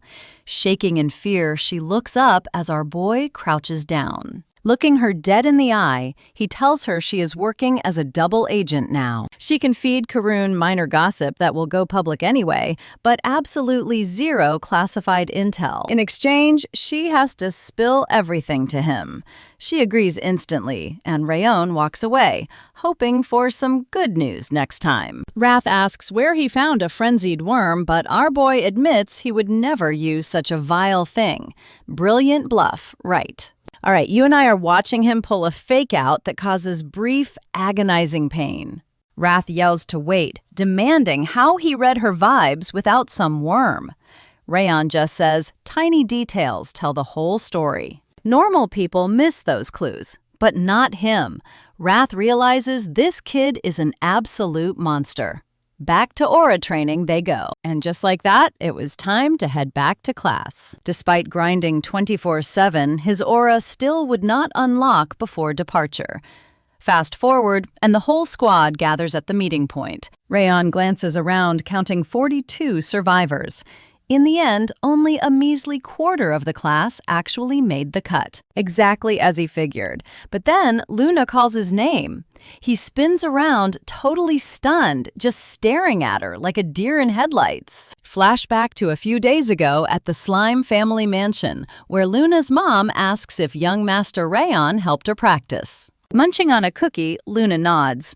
When her mom asks if she thanked him, Luna proudly says she gave him a sweet treat. Yeah, that is not what Mom meant. When asked if she actually said thank you, Luna admits her dad warned her never to talk to boys first. Her mom chuckles gently, explaining that gender does not play a role when it comes to showing simple gratitude. If someone helps you out, you say thank you. That is basic etiquette. Luna nods, promising she will do it the very next time they meet. Now check this out. She actually does it. Rayon, totally caught off guard, just stammers out an okay. Wrath asks what her deal is, and Rayon whispers back that he has zero clue. Right then, Dorian stumbles over, literally dripping with sweat. He gasps, asking if he passed too rambling about how he never expected to survive probation and become an actual official student. The workouts were so brutal, they gave him nightmares, and he barely slept a wink last night, terrified of blowing it today. Then he says he is glad Rayon got top ranking, since anyone is better than young Master Byrne. Speak of the devil. Dorian turns and sees Byrne looming right behind him. He hits the dirt in sheer panic, while Byrne confronts our main character. Silence hangs heavy in the air. Then, shockingly, Byrne bows and begs for forgiveness. He owns up to his embarrassing behavior from last week, accepting his defeat, but swearing he won't lose next time. He is going all out to win. Rayon is genuinely surprised to see a 13-year-old own up to his mistakes like a champ. Guess there really is a reason he is from the elite main family. Wrath, on the other hand, absolutely loses it, screaming that Byrne got thrashed like a punching bag and still acts all high and mighty. Emplay grabs him by the tail, telling him to chill out. Byrne is just a kid after all, so Wrath needs to take a breath. You and I both know Wrath does not care, calling that pride annoying. Right then, Rimmer walks up, casually scratching his head. He apologizes for being tardy, blaming a wild night of heavy drinking, and overslept like a total slacker. He asks if they got good rest and congratulates them on officially making the squad. Today, the real brutal training kicks off. While some drills stay the same, they are starting fresh routines, including direct head-to-head combat practice. Suddenly, the gate swings open and Martha struts in, clicking her tongue and complaining about how annoying all these endless doors are. Dorian flinches in pure terror. Our instructor folds his arms with a smug grin, announcing that the late slacker has finally arrived. Martha is joining their class today because she flunked out under a previous instructor. From here on out, she is their peer, so they better show some love. Meet Martha Rayon Zeegard of the elite Maine family. Rimmer quickly adds they shouldn't judge a book by its cover, since she is actually super sweet. But Martha waves him off, demanding to know who ranked number 1. She asks if it bugs them that some total weakling ranked above them. Wanting to test the strongest herself, she demands they square up and fight immediately. Burns sighs, wondering why he always gets dragged into drama. Regardless, he introduces himself as the top dog. Martha inspects him closely, leans right in, sneering that he doesn't look tough enough, and tells him to bring it. But before any punches throw, Burns steps up behind her, crosses his arms, and tells her she is acting completely embarrassing. She whips around, demanding to know who exactly is barking at her. Strutting right into his space, she warns Burn to watch his mouth before he ends up in the gutter, telling him to respect her status. Burn snaps back that Rayon earned first place right in front of the patriarch and instructors, asking who she thinks she is to question it. Martha barks back that he did the exact same thing, so he has no room to talk, demanding if he is going to answer her. He fires back that is exactly why he is talking. He does not want anyone else making his same shameful mistakes. Rayon notes that Burn has genuinely grown up. Right then, Luna jumps between them, spreading her arms to shield him from Martha. Martha smirks, mocking their cute little classmate Bond, laughing at how they guard each other like loyal, obedient dogs. She turns away, scratching her head, muttering that Luna will end up just as broken. Trust me, you and I are in for one wild ride. All right, let's jump right into the action, starting with this girl Martha, making it clear she hates cowards hiding behind others even more than weaklings. Then she suddenly spins around and lunges straight at Rayon. While everyone else flinches, Martha throws a wild punch and tells him to take it, but he just catches her arm and slams her hard. She barely blocks herself, staring in complete shock at his oncoming fist before they both leap apart.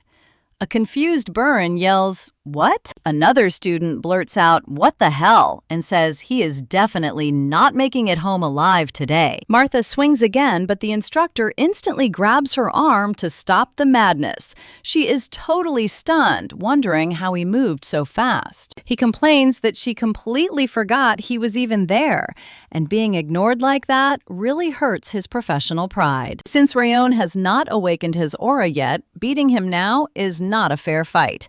They can totally spar later once the main character learns it. She just brushes him off and says she is leaving anyway. The instructor tells Rayon to go back to his spot. He agrees, but Wrath starts screaming, asking why he is letting that absolute idiot slide. The demon says she is literally begging to get wrecked, and if it were him, he would rip her limbs off and dump her on a glacier. Rayon says he already hit her once, but Wrath screams that it is not enough and he should finish the job. But pay attention here, because our main character wants to wait, make a sweet bet, and take something valuable when they fight for first place. He tells Wrath to chill because they will get even later on. Training drags on until the instructor calls a 10-minute break. Rayon grabs some water and stares at his hand, realizing this is no walk in the park. Cruising up to level 2 was easy since he already knew it, but level 3 adds crazy variations that make things way harder. But then he looks over and realizes Rayon started from absolute scratch and picked up all of this in less than a month. After all, it took Burn a whole month just to master the basic 7-form fist. At this rate, they would start sword training together. But hey, at least he's not the only impatient kid here. He watches Martha swinging her blade at insane speeds, clearly pushing her limits, until she stops gasping for air and cursing under her breath. Rayon is supposed to be a total beginner at fist skills, so how on earth is he leveling up this fast? He has no prior training like Burin or Runan, and with that brutal frost curse, his body should be a complete wreck. So how is he grinding day after day?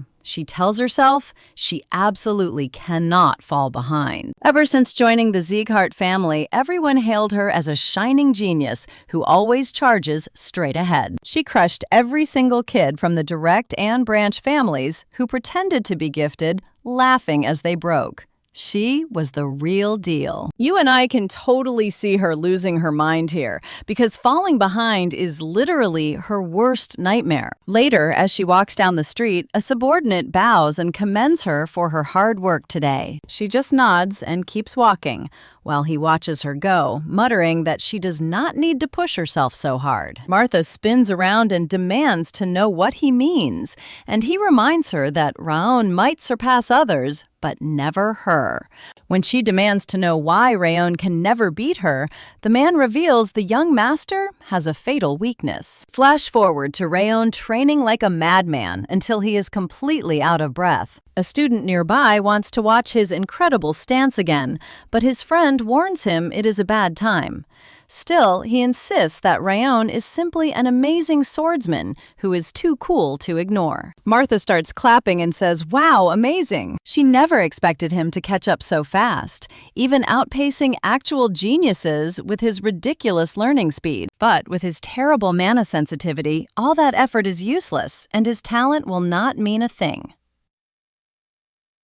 She mocks that he might make a decent instructor for young kids, but the crowd just watches in dead silence, which is exactly what she expected to see. Of course, they did not know about this flaw. Raon probably will not awaken aura even after 4 months, and the subordinate confirms that the young master can never awaken it. Martha is shocked and asks what, but he explains it makes sense since she only recently joined the family. Back at his mana sensitivity ceremony, Rayon's result was literally the absolute lowest possible score. In the entire 5th training hall, Rayon is the only kid who still has not awakened his aura.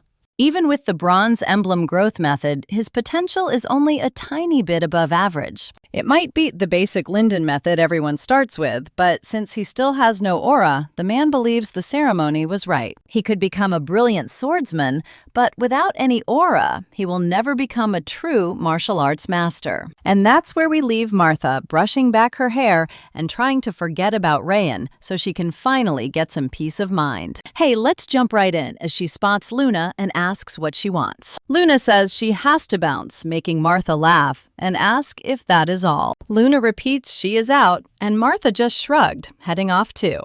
Before leaving, Martha waves and brags about going to the advanced classes that are reserved only for the main branch family. Later, Anran flops onto a bench, towel in hand, and sighs that he is finally done for today. Staring at his hand, he admits this is actually pretty fun. Back in his old battles, he relied on cheap tricks and quick assassinations, not real martial arts. He had only ever leveled up his killer instincts, so learning genuine martial arts for himself feels surprisingly awesome. Right then, Wrath floats over, yelling to ask if Ran lost his mind. He cannot believe Ran just let that annoying girl talk trash.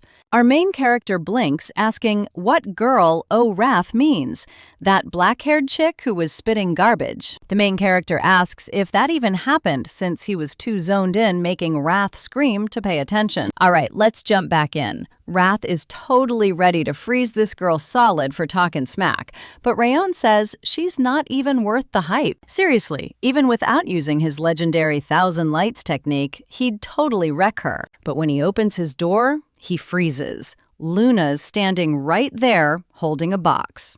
She pops it open, hands him a sweet treat, and tells him to dig in. He takes the bite and notices it's freezing. What is this stuff? She just insists he eat, so he takes a bite. But in his head, rule number 1 of being an assassin kicks in. Never trust free food. Now watch closely here. He knows Luna wouldn't poison him, but once he swallows, both he and Wrath are absolutely blown away. That icy chill actually makes the flavor pop. Luna asks if he digs it, and when he nods, she tells him it's scoop ice cream. Then she just snaps the box shut and starts walking away.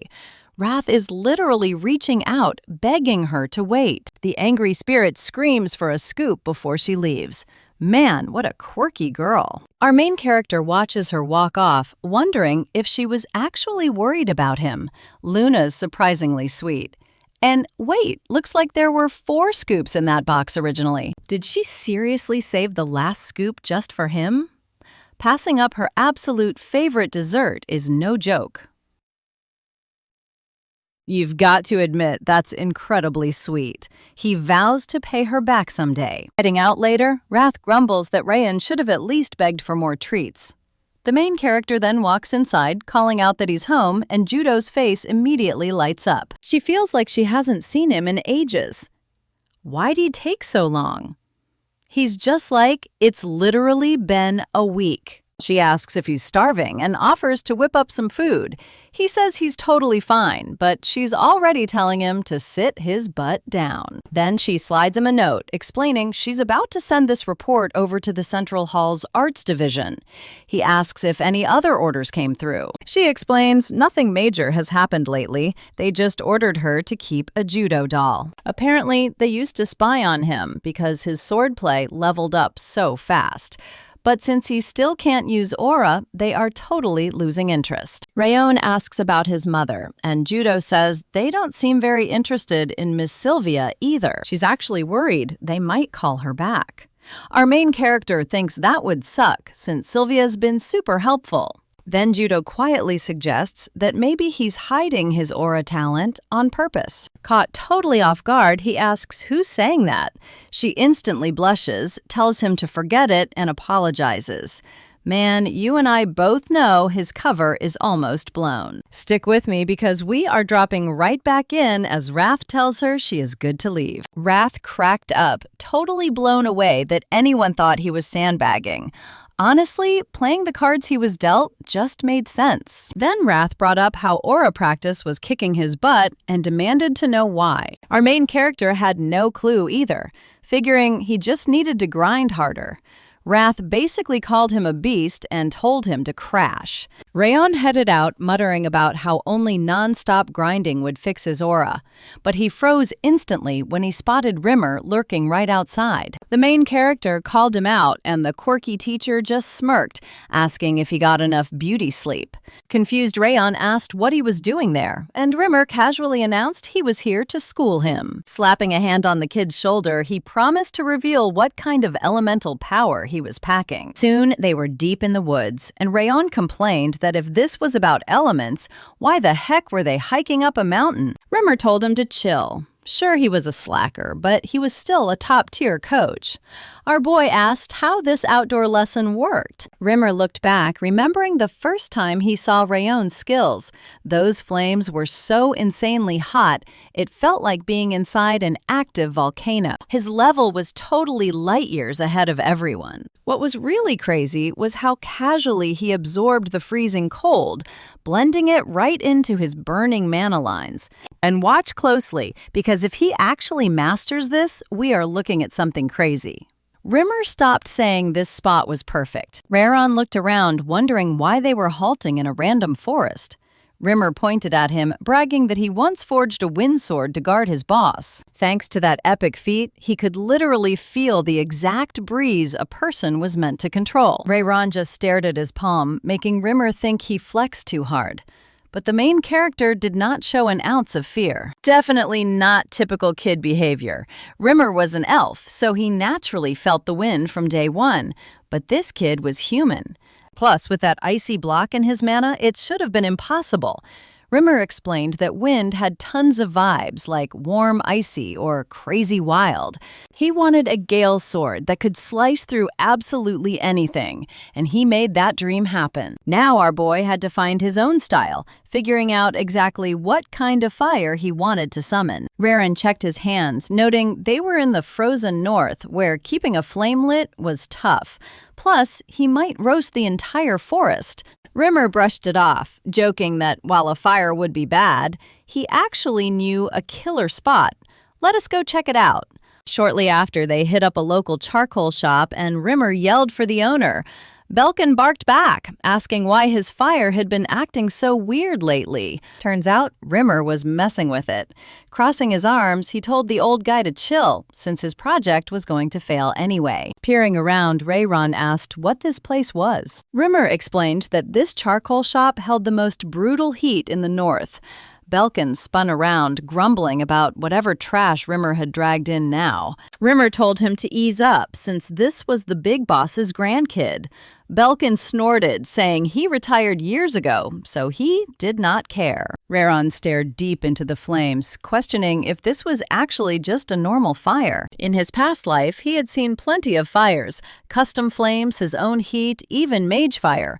But this was a whole different beast. The raw heat, the dancing shapes, the flying sparks, this was exactly the energy he needed. He reached out his hand, squeezed his fist, and spun around, only to see the fire had already been turned down. The old man introduced himself, warning Rayron that if he wanted polite bowing, he was out of luck.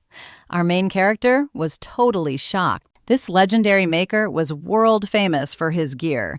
Could this grumpy old guy seriously be the myth himself? The legendary blacksmith, rumored to have forged Glenn's ultimate paradise sword before vanishing 30 years ago, was hiding here.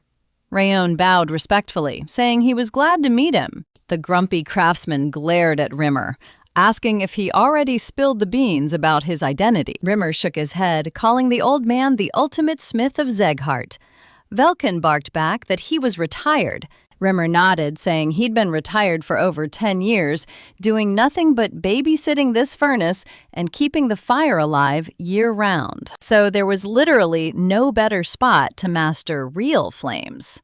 When Rayon asked for a hand, Velkin wondered why he didn't use the main forge. Our boy admitted there were too many snooping eyes there. He wanted to hide his legendary technique until he fully mastered it. Velkin raised an eyebrow, but Rimmer just shrugged and revealed the protagonist was actually Sylvia's kid. Velkin paused, and our main character promised to stay out of the way, begging for just one shot to experience those flames. Velkin explained he was crafting golden charcoal, a legendary fuel that burns way hotter than standard white or black wood. He had wasted 10 years trying to perfect it, so Raon was free to do whatever, provided he stayed out of his hair. The kid smiled and thanked him. Later, as they chatted outside, Rimmer thanked Velkin for being soft. Honestly, you and I both know this old man's got a big heart under that grumpy exterior. All right, let's dive back in as Rimmer pats his shoulder, promising some top-shelf booze if he stays nice. Velkin snaps that he is not doing this for Rimmer, especially since the furnace flared up the second the kid walked in. The temperature spiked so fast, it ruined the charcoal, proving Raon's aura actually has the power to command fire itself. If this really was that legendary kid Velkin's dream, might actually happen. For 7 months, our main character kept visiting him. He locked in on the exact flame he wanted, and slowly but surely, he started to truly understand its vibe. Sure, everyone says fire is the wildest, most chaotic element, but everything changes once you are the one pulling the strings. Now pay attention, because a trained flame is steadier than anything, especially with the Thousand Flames technique. He just needed to picture his perfect fire. Rayon kept searching for that perfect mental image. He desperately needed the power to crush Tellus and get Sylvia her rightful spot back. But the path to those massive goals was pitch black, making it impossible to see his next move. He needed a blazing torch to light the path, a devastating flame weapon to absolutely shred any monster in his way. Something stronger than any storm. A fire that never flickered. That was exactly what Rayon wanted, and suddenly he felt that burning energy sink right into his body. The insane heat of the workshop was flowing directly into him, forcing him to lock in and feel the burn deep inside. Did meditation just launch him into a spiritual state? Trust me, you and I are about to see some crazy visions start forming. All right, you and I are jumping right into a moment of pure panic. Just as our boy tries to focus, wrath finally strikes him at his weakest. He could literally taste the freezing fire, but he just smirked. Finally, the demon made his move. Why now? The guy had been so quiet lately, he almost forgot about him. But wrath was never a friend. This demon lord wanted him 6 feet under. The pressure was unreal, crushing his body until even breathing was agony. One wrong step and he is toast. So what is his move here? Dropping the 1,000 flames technique means instant death. All he can do is pool his energy. He needs a plan, but his brain is turning to mush. Wrath just laughs at how pathetic this looks. Did he honestly think he could stop a demon lord again? Game over. His body and soul belong to the demon now. As Rayon fades out, Wrath gloats that all this struggling was for nothing. He was just like the weakling stoking the furnace. But hey, no worries. The demon promises to get revenge for him. But our main character catches one word: furnace. Jackpot. Pay attention here, because this is where he bets everything.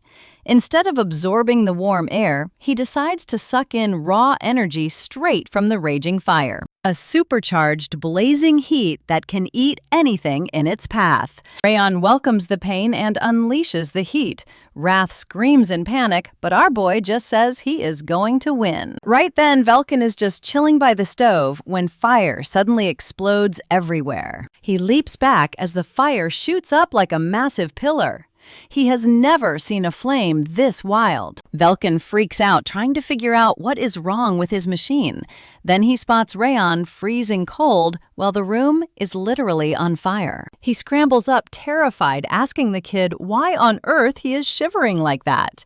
He demands answers, but Reimer suddenly blocks his path, warning him to stay back and leave the kid alone. Nobody can touch him now. Belkin screams that he might die, but Reimer insists Rayon has entered a deep meditative zone. One wrong move and his body will literally explode. Belkin asks if it is because of that icy energy. Is there really nothing they can do? Reimer just shakes his head. It is way too risky. Let's pause here. Reimer can only pray he survives, while Wrath screams, asking how he thinks he can win. But our boy remembers his past life. He died with 0 power, but he never stopped fighting until the very end. He won't go out like a loser this time. Suddenly, Belkin screams that the heat is rising too fast. The whole machine might blow, Reimer notices, all the energy in the room pulling into one spot. Is he actually eating it? The kid roars in pain while Wrath curses. Then he snaps his eyes open and literally grabs the fire with his bare hand. Boom! A massive explosion rips through the ceiling, throwing dust everywhere as Reimer yells to check if the kid is still breathing. He screams his name and Belkin joins in. But they both freeze when our boy stands right back up, covered in blazing golden fire. Golden flames. Just then, a system notification pops up. He completely mastered the 1,000 Flames style. Thanks to that crazy heat, it jumps to level 2, and he scores level 2 fire resistance. 2 energy points are finally freed from his icy curse, and his stamina penalty is totally gone. The remaining ice power transforms into a cool frost aura, hitting level 2 thanks to the demon. Suddenly, a beautiful energy flower blooms right in his hands. Clutching his chest, he grins, thinking this whole setup worked out way better than he planned. He is clawing his way back to full power, even if it is a major pain. Then another message alerts him that he cleared a demon trial. As a reward for surviving, all his stats jump by 3 points. Our boy is absolutely shocked. Wrath is salty as hell, muttering and asking what kind of monster this kid actually is. How could a human survive a mental attack that intense? Our main character just mocks him, reminding the demon that he said it was impossible. He walks off, but secretly admits he barely made it out alive. He has to play it safe. One thing is crystal clear now, no matter how close they get, Wrath is a threat. No more showing weakness. Belkin nervously checks if he is okay. Rayon nods, and the blacksmith gasps, asking if he mastered energy. Our boy says yes, thanking him for the help, before apologizing for completely destroying his expensive stove. Velkin sighs in relief, telling him not to sweat it as long as he is safe and sound. They can build another machine. Walking over, Raon asks what is cooking inside. Velkin suddenly shouts with joy, digging into the embers with a shovel to pull out some legendary golden coal. And that is where we leave it today. A master finally completing his secret legendary project. All right, you and I are about to dive into this legend, and even Velkin thinks they got insanely lucky here. Golden coal packs way more punch than white and outlasts black. Thanks to Rayon, the old man finally forged what he chased for decades. Rayon wonders if that tiny bit is actually it. Velkin just smiles, saying every time the kid trained there, the furnace fire went wild. His crazy breathing technique basically fed the flames, filling the entire workshop with insane heat. Velkin admits he is just an old blacksmith, but even he can tell this miracle only happened because of Rayon. So he has one big question. What is Rayon's actual goal? What kind of swordsman is he trying to become? He looks him in the eye and says he wants to be a swordsman who never backs down, no matter what. Velkin smirks, totally surprised to hear such heavy words from a kid. A swordsman who never runs. Respect. In 3 or 5 years, Rayon will be ready to truly master the blade. Once he is sure of his path, he needs to return. That ultimate treasure will be waiting. Rayon asks if the old man is really offering to forge again just for him. Velkin chuckles, saying old-timers can make exceptions. Until then, the kid just needs to stay alive. With that, they say their goodbyes. As Rayon heads down the forest trail, Rimmer watches from a cliff, admitting he was super curious to see how this played out. Now watch closely, our boy Rayon finally mastered Aura, but man, he is way too good at making us all worry. Right, boss. And right behind him, Glenn is standing there, looking tough as ever. Robert teases him, asking if he came every single day because he was worried. Glenn naturally denies it instantly, saying he is fine. Robert points out that while the forge helped, the sheer quality and purity of Rayon's aura is absolutely insane. He even stabilized it, showing real genius.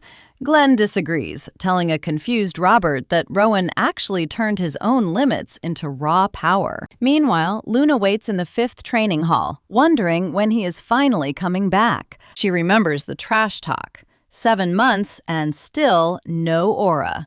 The others are whispering that his hype was all a lie. They think guys like Bowen or Martha deserve his spot while he is just a fraud. Looking at the box of treats, Luna decides she wants to help.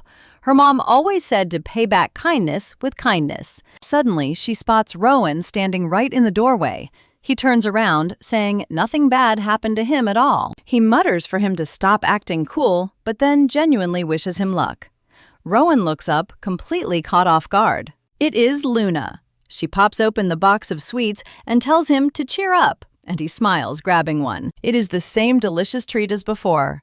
As he thanks her, Luna blinks in surprise, noticing his aura feels way cooler and cleaner now. Rowan takes a bite and instantly freezes. Yep, this flavor is just as mind-blowing as the very first time. He totally wants to inhale the remaining 2, but reminds himself not to hog all the snacks she is offering. Telling himself to stop acting like a greedy kid, he shuts the box, thanks her, and says it was absolutely delicious. Luna offers him more, but Rowan politely declines.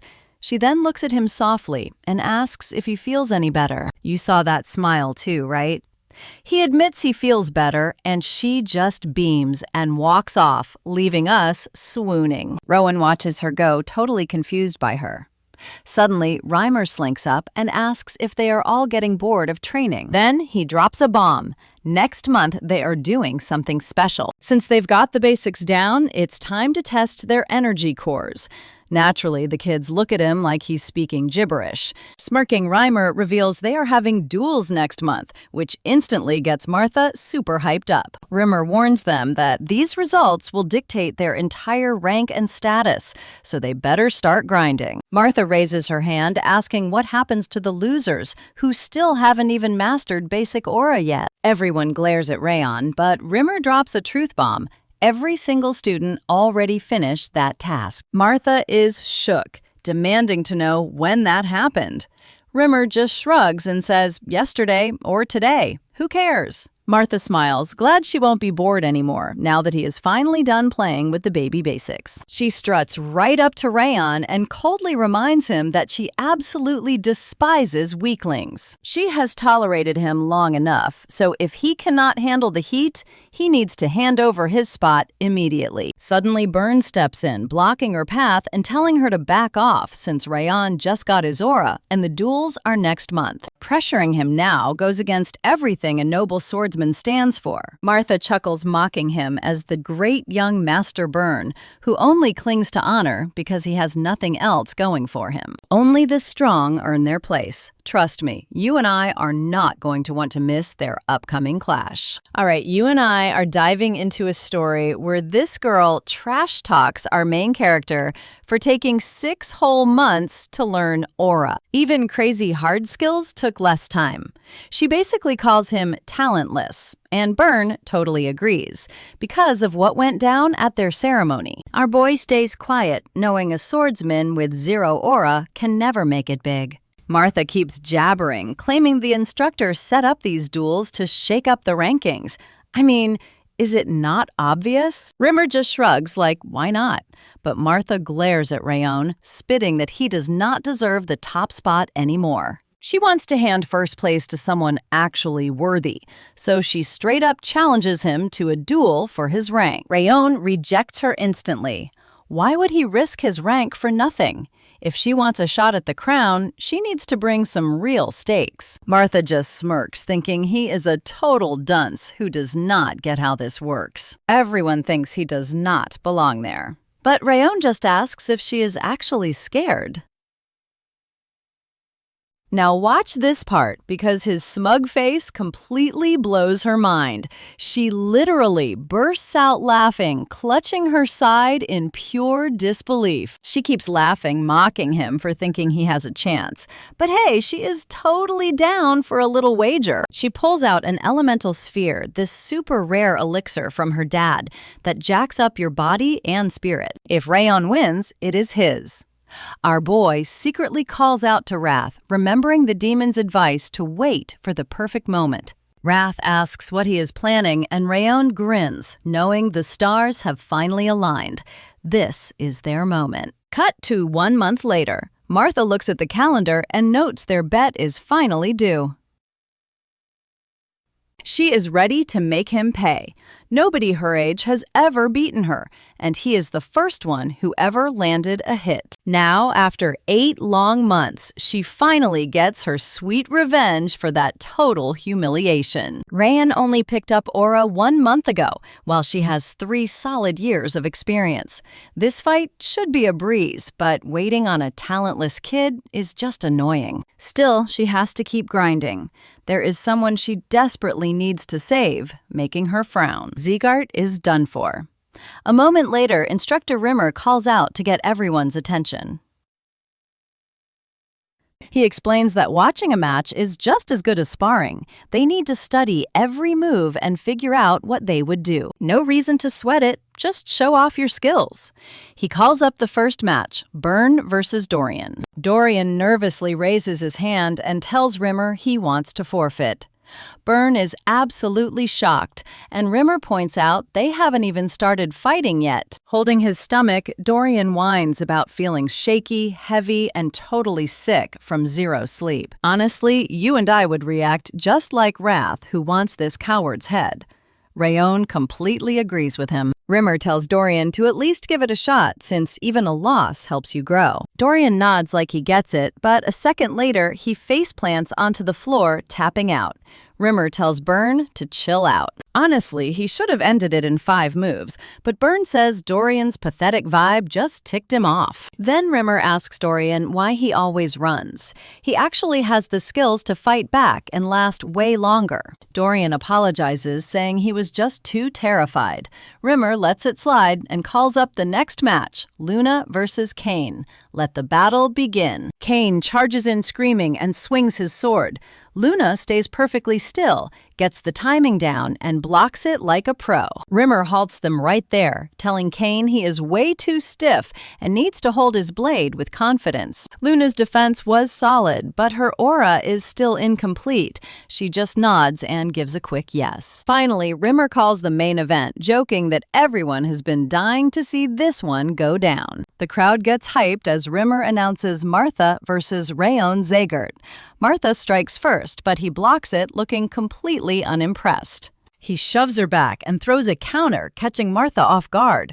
She smirks and hops back. She admits she did not expect him to parry everything. He has some skills, sure, but she thinks his talent ends at basic swordplay. In her mind, a guy with 0 aura talent will never make it. Martha raises her blade and charges again. Rayon blocks with a quiet grunt. Martha is surprised he held his ground, but immediately starts mocking him. How much longer can he survive, she claims. That aura is all about talent, way more than swordsmanship ever was. To her, his aura has barely grown over 7 months. With that tiny spark, he will never become a real swordmaster. Frowning, she warns him to quit before her next blow shatters his bones. Rayon swings his blade and snaps right back. Talent, talent, talent. You people never shut up about it. This entire family is completely obsessed. Martha smirks, saying a clumsy guy like him would obviously hate hearing about real genius. She loves showing people like him what actual talent can do, so they finally face reality. And trust me, we are about to watch him prove that sheer willpower beats talent any day. All right, you and I are jumping right in as Rayon unleashes his insane 1,000 Flames technique. Martha completely froze and gasped, asking what kind of fire this was. She knew this was no regular flame. It looked tiny and calm, but deep down it sent literal shivers down her spine. Clenching her fists, Martha declared playtime was officially over. Slipping into her Hearthstone stance, she gathered everything into a single point. Rayon realized she was compressing her entire aura into one deadly spot. Seriously, pulling that off at her age is pure genius. That next strike is going to be incredibly dangerous. She acknowledged his strength, but mocked his weak aura, claiming he would not survive this. Then, she charged straight at Rayon Zegert. Our main character swung, packing all that fire right in her face.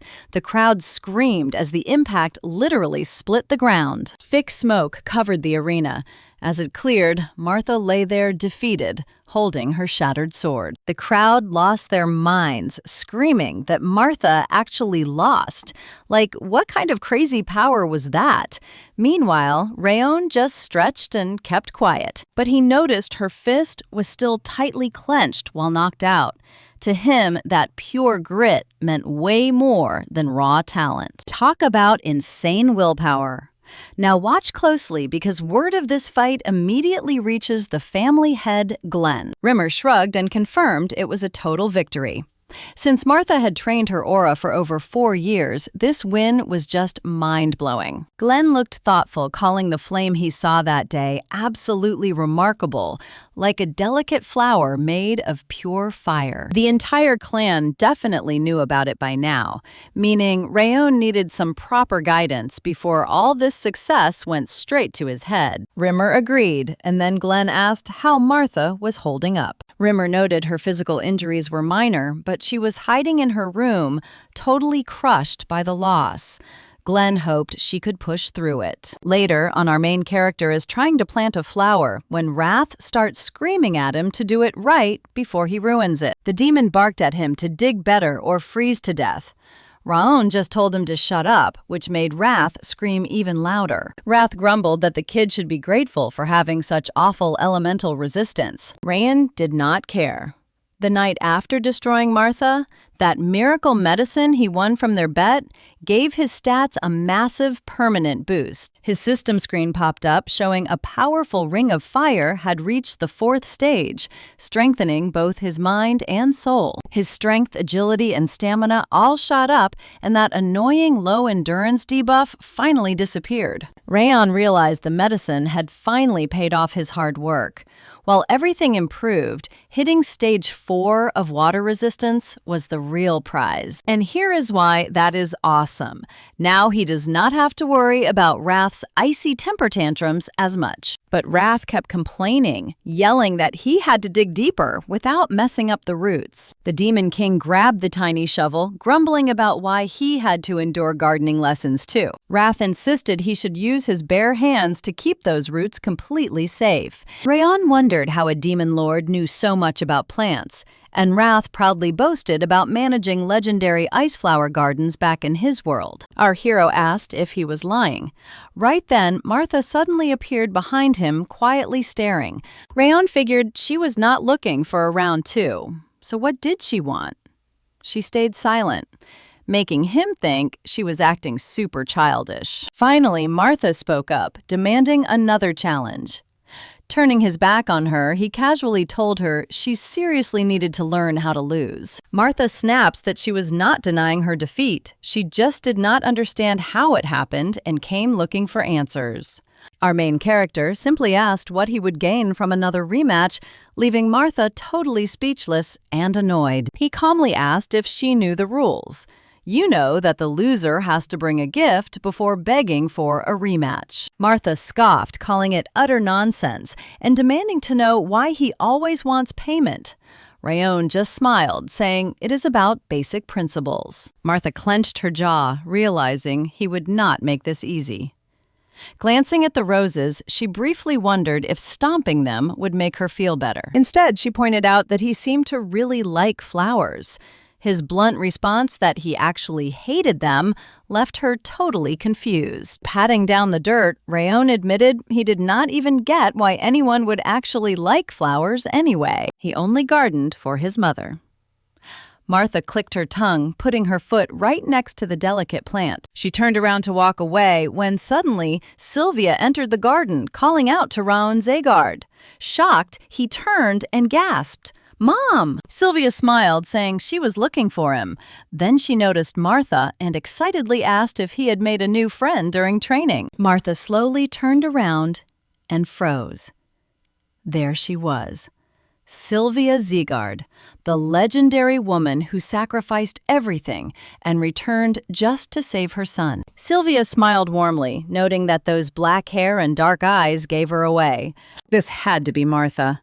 Before things got awkward, Raon grabbed her hand and insisted she was just a classmate he was about to send away. And that is where you and I leave off. Trust me, things are about to get very interesting. All right, you and I are diving right back in as she grabs Martha's hand to see if she was hurt in that crazy duel. Martha tries playing it cool, but Sylvia still looks super worried and gently caresses her cheek. Sylvia admits she knew Daniel found a talented kid, but she never expected someone this cute and gifted.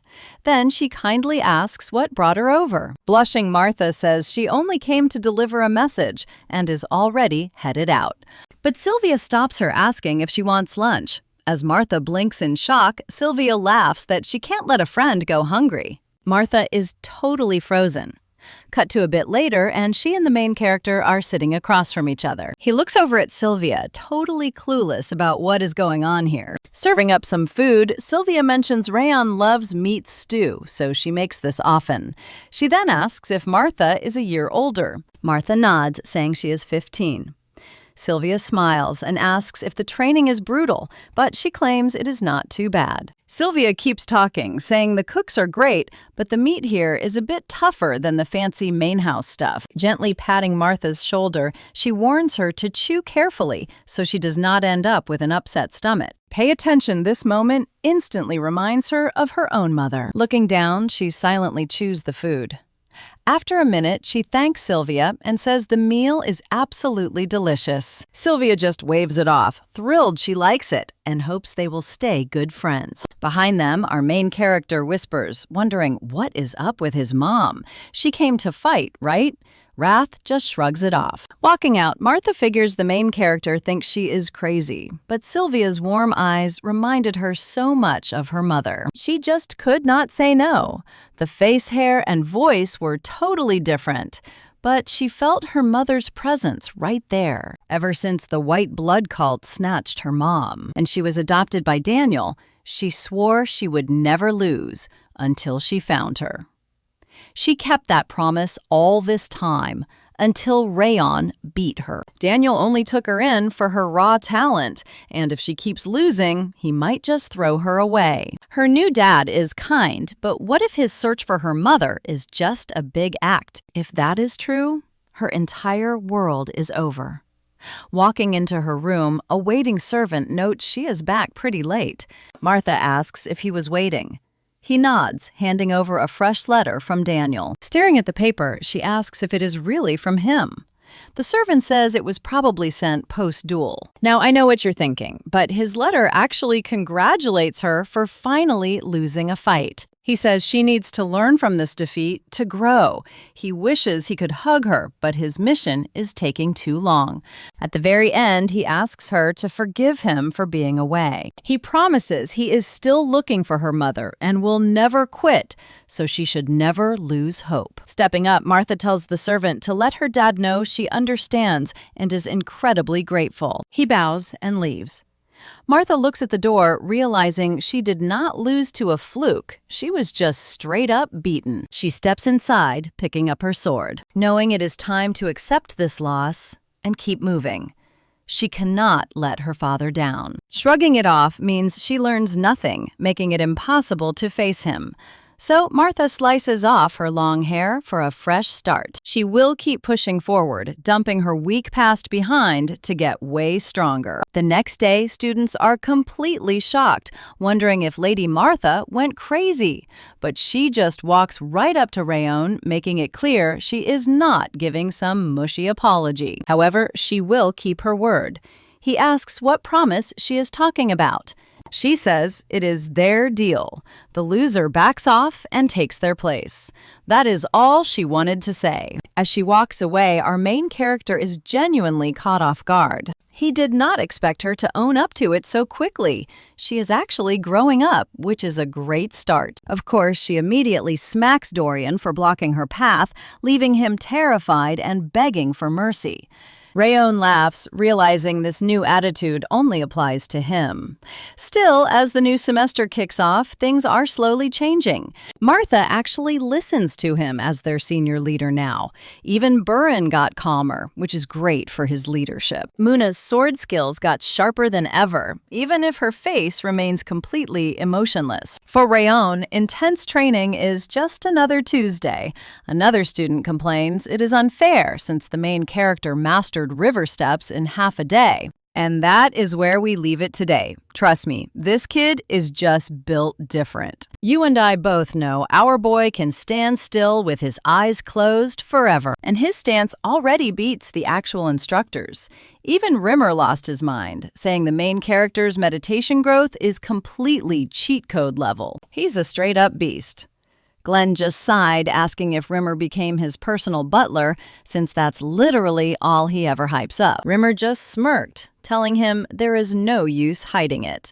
Glenn is totally curious, too. Then he looked around the main compound, noticing everyone running around like crazy lately. He asked if some big event was coming up, but Glenn shook his head. They are hosting VIPs. A squad from the Kingdom of Owen arrives soon. Owen is one of the top 6 powerhouse nations and a rare ally of Sigurd, though they mostly keep to themselves. Basically, they are completely obsessed with legendary swordplay. Rimmer asked who's leading the pack. Glenn folded his arms, explaining the third prince is the face of it, but Duke Tartan runs the show. Rimmer's jaw dropped, learning Tartan got promoted to Duke, pointing out the third prince is probably Rayon and Buren's age. Glenn shrugged, saying he literally couldn't care less to check. Anyway, Rimmer got ordered to keep the kids in line. He asked if that meant his 5th training hall too. Glenn nodded. The prince is bringing young squires, and they want to spy on Zigguard's elite trainees in action, so they cannot embarrass themselves while the VIPs are watching. Now check this out, Rimmer grinned, saying the prince, being Rayon's age, is going to get absolutely wild. Glenn immediately called him out for scheming again. Cut to a training hall where a student yells sparring with Owen's elite squad. Rimmer grinned, confirming the rumor. By now, the whole squad knows the VIPs are arriving. He says it is awesome that the prince wants a friendly match.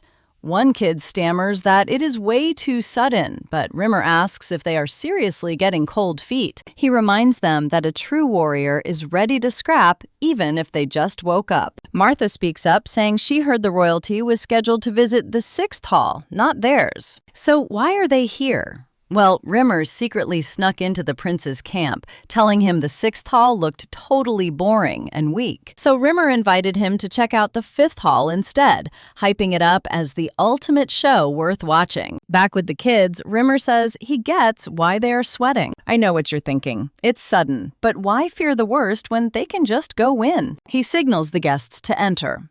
These young fighters are the crown jewels and future of Owen. The 3rd prince, Greer, the 500th Owen, steps up with a hand on his chest, offering a polite greeting. Rayon scans him. So this is the prince. For a teenager, Greer's physical build is insanely ripped. One glance confirms he is the top dog of the group. Rimmer puts his hands on his hips, teasing Rayon about sitting this match out. Rayon glares at the prince, thinking he'd make a perfect guinea pig for his brand new combo. With Rimmer's steps and the star-connecting sword, he says no way. He actually wants in on the beatdown. Rimmer laughs, saying if their star pupil is down to scrap, then everyone is in. The duel is set. He only needs 20 fighters, and their top student will draft the team. So they better back Rayon up. Oh, and Rimmer casually mentions he bet a whole month's salary on them, so winning is mandatory. Win or literally face the Grim Reaper. The entire class is just stunned. Say, what now? A bit later, Rayon finalizes the lineup. Before the main event, he tells everyone to study their opponents first. Check out their hands. The students look closer and realize they are trembling. Rayon explains that despite the shiny armor, they are just normal teenagers, shaking in their boots just like them. He reminds them they trained like absolute beasts.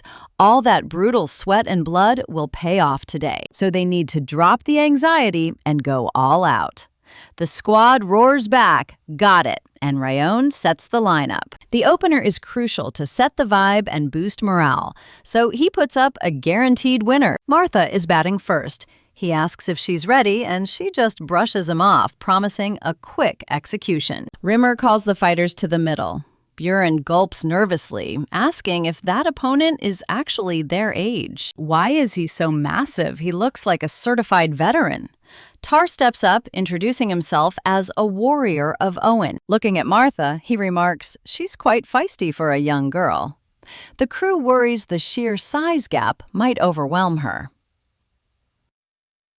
But trust me, you and I are about to watch Martha completely obliterate this guy. She charged. All right, let's dive into this, where Greer is shocked by how fast she is realizing these 5th Hall swordsmen represent Zigguard well. They are basically Royal Knight level, making the 6th Hall look like a joke in comparison. Those other guys practiced hard, but could not touch the Robert family. This Hall, absolute real deal. Soon after, Tardan wonders why Rimmer randomly invited them yesterday. Rimmer just smirks, saying, you do not get to clash with one of the Empire's 6 legendary knights every day. He thought it would be a great lesson. Tardan finds it weird hearing that from the legendary brilliant sword himself. Rimmer just shrugs, claiming these kids cannot stay coddled forever. Then he proposes a bet, making Tardan laugh, and ask if he is still addicted to gambling and what the rules are. Rimmer holds up his hand, pitching 20 matches with a prize. It is way more fun with some skin in the game, right? Tardan stares, pointing out Owen's kids get top-tier training. Does Rimmer honestly think his squad can actually win? Rimmer says he believes in his crew.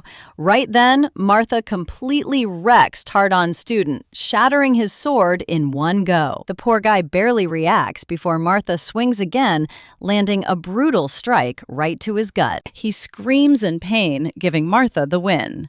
Watching from the sidelines, Rayon is actually pretty impressed. Pay attention here, because instead of chilling out after their last fight, she looks faster and stronger than ever, mocking her opponent. She calls him an idiot, asking what those muscles are for if he cannot handle one hit.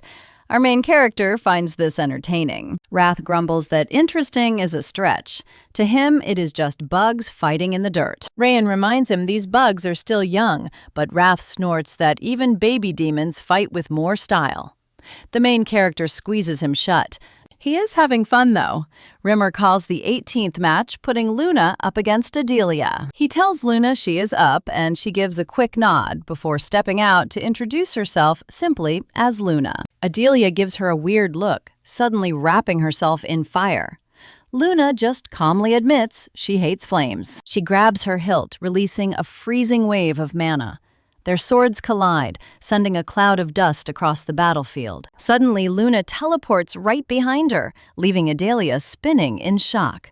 Was that just an illusion? Luna rests her sword on Adelia's neck, and Rimmer officially calls the 18th match for Luna. Adelia politely admits defeat, but Luna completely ignores her, marching over to Rayon to ask if he watched her. The main character tells her she did great. Luna happily sits down with a cute little nod. Rimmer grins, realizing they are tied at 9 wins each. Things are getting intense, so Rimmer calls match 19 Burin versus Saloon. Saloon introduces himself, boasting he just became a certified knight. Burin just says he is a student. Rayon analyzes them, realizing Saloon is a beast, easily Owen's strongest student besides the prince. Rimmer signals the start, and Burin charges straight in. You and I both know that with their skills matched, if either slips up for even a millisecond, it is instantly over. He is certain Burin knows this too. They trade blows furiously until both suddenly freeze. The crowd gasps as both of their blades shatter. Rimmer declares it a draw, while Rayon crosses his arms, impressed with Burin. That night was clearly one of their heavy hitters. Burin scowls, saying none of that matters. If he is fighting for the Zygarde name, he has to win. The main character pats his shoulder, telling him not to sweat it. He is going to take the final round and defend their honor. Walking out, Greer realizes this kid is his final opponent. He looks totally unimpressive.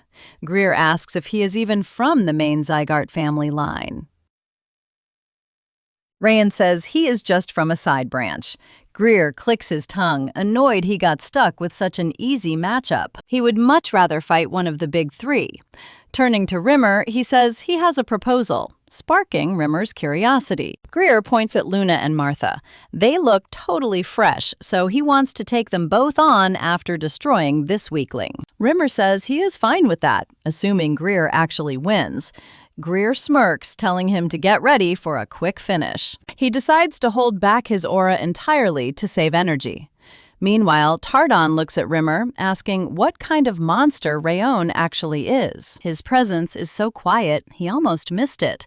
But Rimmer replies that he did not miss a single thing. Tardan asks why he did not warn the prince, but then quickly answers his own question. The prince will carry Owen's kingdom on his back one day, but he has never tasted defeat.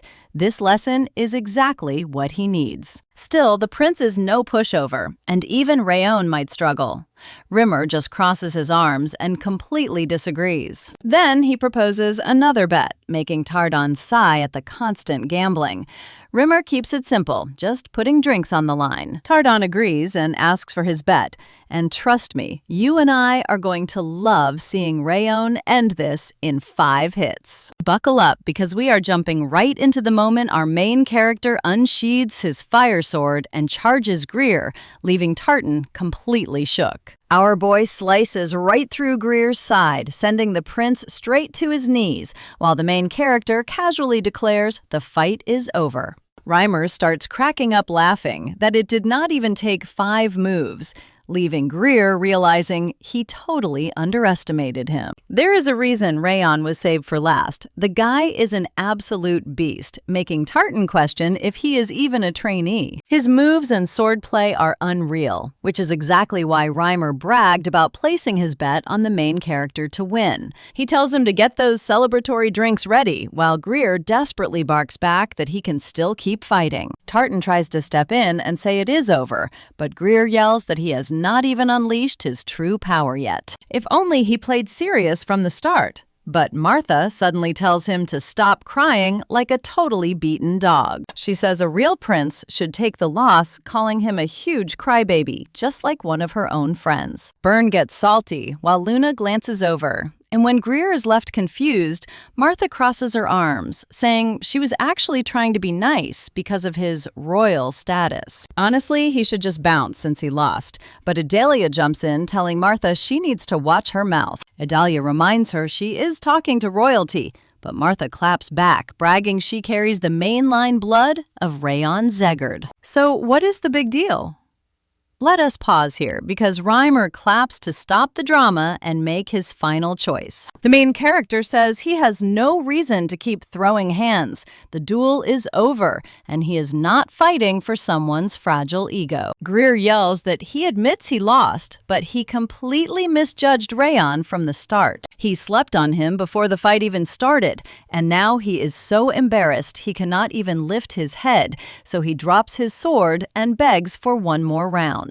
If he walks away now, he will regret it forever, surprising our main character, who definitely did not see this coming. He never expected Greer to drop his sword, honestly thinking the royal was just a spoiled brat. So he agrees, warning him this is the absolute last round, and a hyped-up Greer grabs his weapon while glancing at his pendant. He finally realizes his massive ego completely blinded him to the insane talent standing right in front of him. This time he is going all out, unleashing his mana and leaving the crowd stunned as Tartan warns him about using that forbidden technique. Greer shuts him down, saying there is no time to hold back because he wants to clash with Rayon at 100%. Wrath smirks and calls the prince a fool for showing his hand so easily, but the main character says it does not even matter. Wrath laughs, noting Greer's aura is massive and that he is actually stronger, so our guy proposes a bet that Wrath instantly accepts. A system notification pops up showing Wrath's bet. If he beats the third Prince of Owen, all stats get a +4 boost. If he loses, he takes a 10-point Wrath penalty. Now you and I need to watch closely as Greer steps up. Greer calls out that he is coming, launching himself forward in a flash, but our hero easily blocks the incoming strike. The crowd is completely baffled as the clash intensifies, and Greer realizes that even though he is giving his all, our hero is just playing around. Is this kid a genius? No, calling him a straight-up monster fits way better, pushing Greer to unleash his final trump card. Analyzing his stance, the main character recognizes the Perez sword style, a technique exclusive to the heirs of Owen. Feeling Greer's spiking energy, Rian knows the next strike is going to be his absolute ultimate, and tells him to bring it. Greer shouts that he is throwing everything he has, charging straight ahead, but our boy already memorized his entire moveset. He counters with the 1,000 Flames technique. First flame cycle of torsion. Greer freezes in absolute shock, staring at the golden flame aura, but he refuses to throw in the towel just yet. With a fierce yell, Greer charges in once more, but Rion blasts him with fire mana, shaking the whole field as he stands unmoved. Greer stares in disbelief as the main character unleashes even more mana, wondering how anyone could possibly overpower his strongest attack. A second later, Greer hits his knee Japanese again, and Reamer officially crowns our main character, Zegart, the winner. Staring at his completely shattered sword, Greer is speechless. He was faster and stronger, yet Rion sliced right through his aura. Greer mutters that the world is way bigger than he ever realized, before offering his hand and giving him a genuine thank you. He admits he learned a ton from their clash and fully accepts his defeat, making our smiling protagonist say he learned a lot too. Greer apologizes for being an arrogant jerk and admits he was totally wrong. But the main character says it is all good. When Greer asks how old he is, the main character reveals he just turned 14, leaving the prince sighing over losing to a younger rookie. Then he reaches out his hand once more, telling our hero to take the item he is holding. Our guy asks what it is, and Greer says it is proof that the 500th Owen Prince will grant him any single wish. Rayon wonders why he is giving up such a cheat code, and as we wrap up this crazy fight, Greer smiles, having finally found true enlightenment. You and I are about to see a proud prince take a huge loss, promising they would meet again. He hoped to stay ahead next time, but chasing the main character sounded like a blast. Greer paid up, so Rimmer won the bet. Rimmer gave him some props, then hyped up Duke Tartan, saying it was time to hit the road. Tartan agreed, but Greer had some urgent business to handle. Walking down Rayon couldn't help but think about his past life. Folks always said finding your true path is free. Is this what a reward feels like? Man, this new life keeps throwing curveballs. Back at the palace, Glenn asked if that was the lesson Greer took from the fight. Greer gave him a solid yes. He honestly thought he was the ultimate beast, but Rayon totally forced him to rethink everything. Greer said he'd fought all over the Six Kingdoms, but never saw a swordsman like him. Even though Rayon is younger, there is still so much to learn. Glenn got the message. Greer explained that's exactly why he wanted to head back right after the meeting wrapped. He was super hyped to train and wanted his body to master the moves he saw from the main character. Glenn agreed, telling him to send his regards to the king. Soon after the crew rode out, Tartan shouted over to Greer. Greer asked what was up, and Tartan pointed out that he'd flexed every trump card, even using that secret Perez sword style. Watch closely here. Hiding your power is key, so playing all his cards seemed way too risky. Greer admitted he went a bit overboard. Tartan brought up the medal, but Greer cut him off, saying the main character showed true mercy. Even after getting totally underestimated, Rayon still accepted his selfish request, so Greer decided to pay him back in kind. Plus, the kid revealed his own secret moves. Tartan agreed, but Greer cut in to say the medal was a smart investment. Tartan asked him what he meant by that. Greer said the kid already had insane skills, character, and brains. Even from a side branch, he knew the main character was bound to become someone legendary. Making ties was smart. Tartan agreed he had thought it through. Greer grinned, saying he grew up royal. If he couldn't play the long game in moments like this, what was he even doing? Then he wondered just how strong Rayon Zegart would get by the time they crossed paths again. Right then, someone asked Glenn if he was proud his grandson got hyped up by a foreign prince.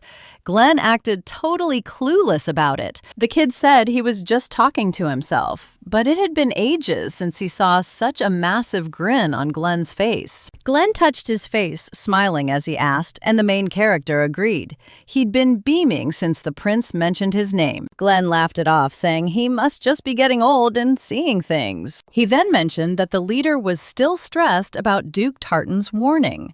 What was Glenn planning to do next? The main character remembered Tartan saying he had a private message completely separate from the prince's official letter. And get this, the 5 demons are back on the move. Yeah, we are in for a wild ride. Later, Reamer congratulated everyone for holding their own against Owen's knights. Next week, they were starting some special, high-stakes training. A student asked what kind of training, and Dorian nervously chimed in, too. Reamer said training was putting it lightly. They were jumping into actual combat, so they better prepare for a real bloodbath. South of their territory, a bunch of greedy, toll-taking bandits had set up camp. Along with the nasty claws of the Snow Tiger gang, plenty of other scum were charging people just to cross the mountains. Lately, they'd gone totally wild, raiding merchants and taking lives. A student asked if they were just going to scare them. Reamer said that was the original plan, but when they asked why they couldn't just raid them right now, Reamer dropped a bomb. The bandits had completely surrounded a southern village and wiped out every single innocent person. Then they burned it to the ground and bailed. Since things escalated, their new mission was straight-up extermination. Most are just regular thugs, but some are dangerous, so nobody should slack off for a second. He ordered them to pack up. They leave tomorrow night. Later, Luna was training solo, slicing up falling leaves. She wanted to perfect her stance before the big mission, but something about her form still felt totally off. Rayon's movements were completely fluid and clean. Hers felt stiff, and she just couldn't pinpoint her mistake. Looking at the peak, Luna figured the main character was still grinding too.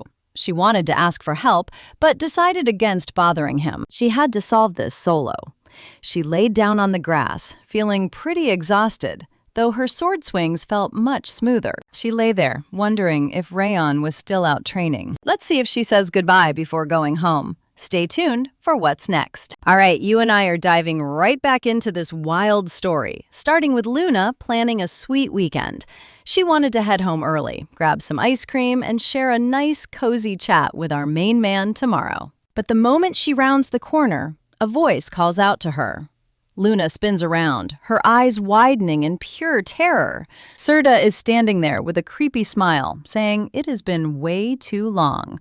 Luna gasps out his name in shock. He steps right into her space, acting all hurt that she is not thrilled to see her own big bro. Luna starts shaking like a leaf. Sertia notes that her training is clearly paying off, making her way stronger than he expected, and says he is proud. But surely she is not actually thinking about risking her life in some war. Luna leaps backward with a terrified shriek. Sertia just laughs, mocking her for forgetting his lessons so fast. He suggests that maybe she needs a little refresher course. Then he asks for her pet chipmunk's name. Ruby Luna stutters in total panic, calling him brother. Sertia pulls out the poor little creature with a smirk. He says this will refresh her memory, making Ruby's death a lesson. Flashes of the tiny lifeless pet and her brother's cruel face flood her mind. She falls to her knees, screaming. Luna covers her ears, sobbing hysterically, while Sertia bends down to whisper that her entire life belongs to him. Until the perfect moment arrives, she is not allowed to risk her neck. Her only job is to stay alive until he says otherwise. Suddenly, an explosion rocks the alley. Rayon steps in front of Luna, glaring daggers and demanding to know who this guy is. Sertia just smiles, calling it pretty rude to demand a name without introducing yourself first, especially when crashing someone else's private conversation. Rayon fires back that cornering a terrified girl in a dark alley is even ruder. He asks if this creep is just a thief. The creep pauses, then claims it only looks bad from the outside. He insists he is actually just Luna's caring older brother. Pay close attention here. He looks at her shaking in terror and immediately knows this guy is pure bad news. Her brother, seriously, the guy throws his hands up, claiming he just got a little carried away because he was so excited to see her. Rayon asks if crushing a helpless rodent in front of her was supposed to be some joke. The guy laughs it off, claiming it was not even a real chipmunk, just a toy.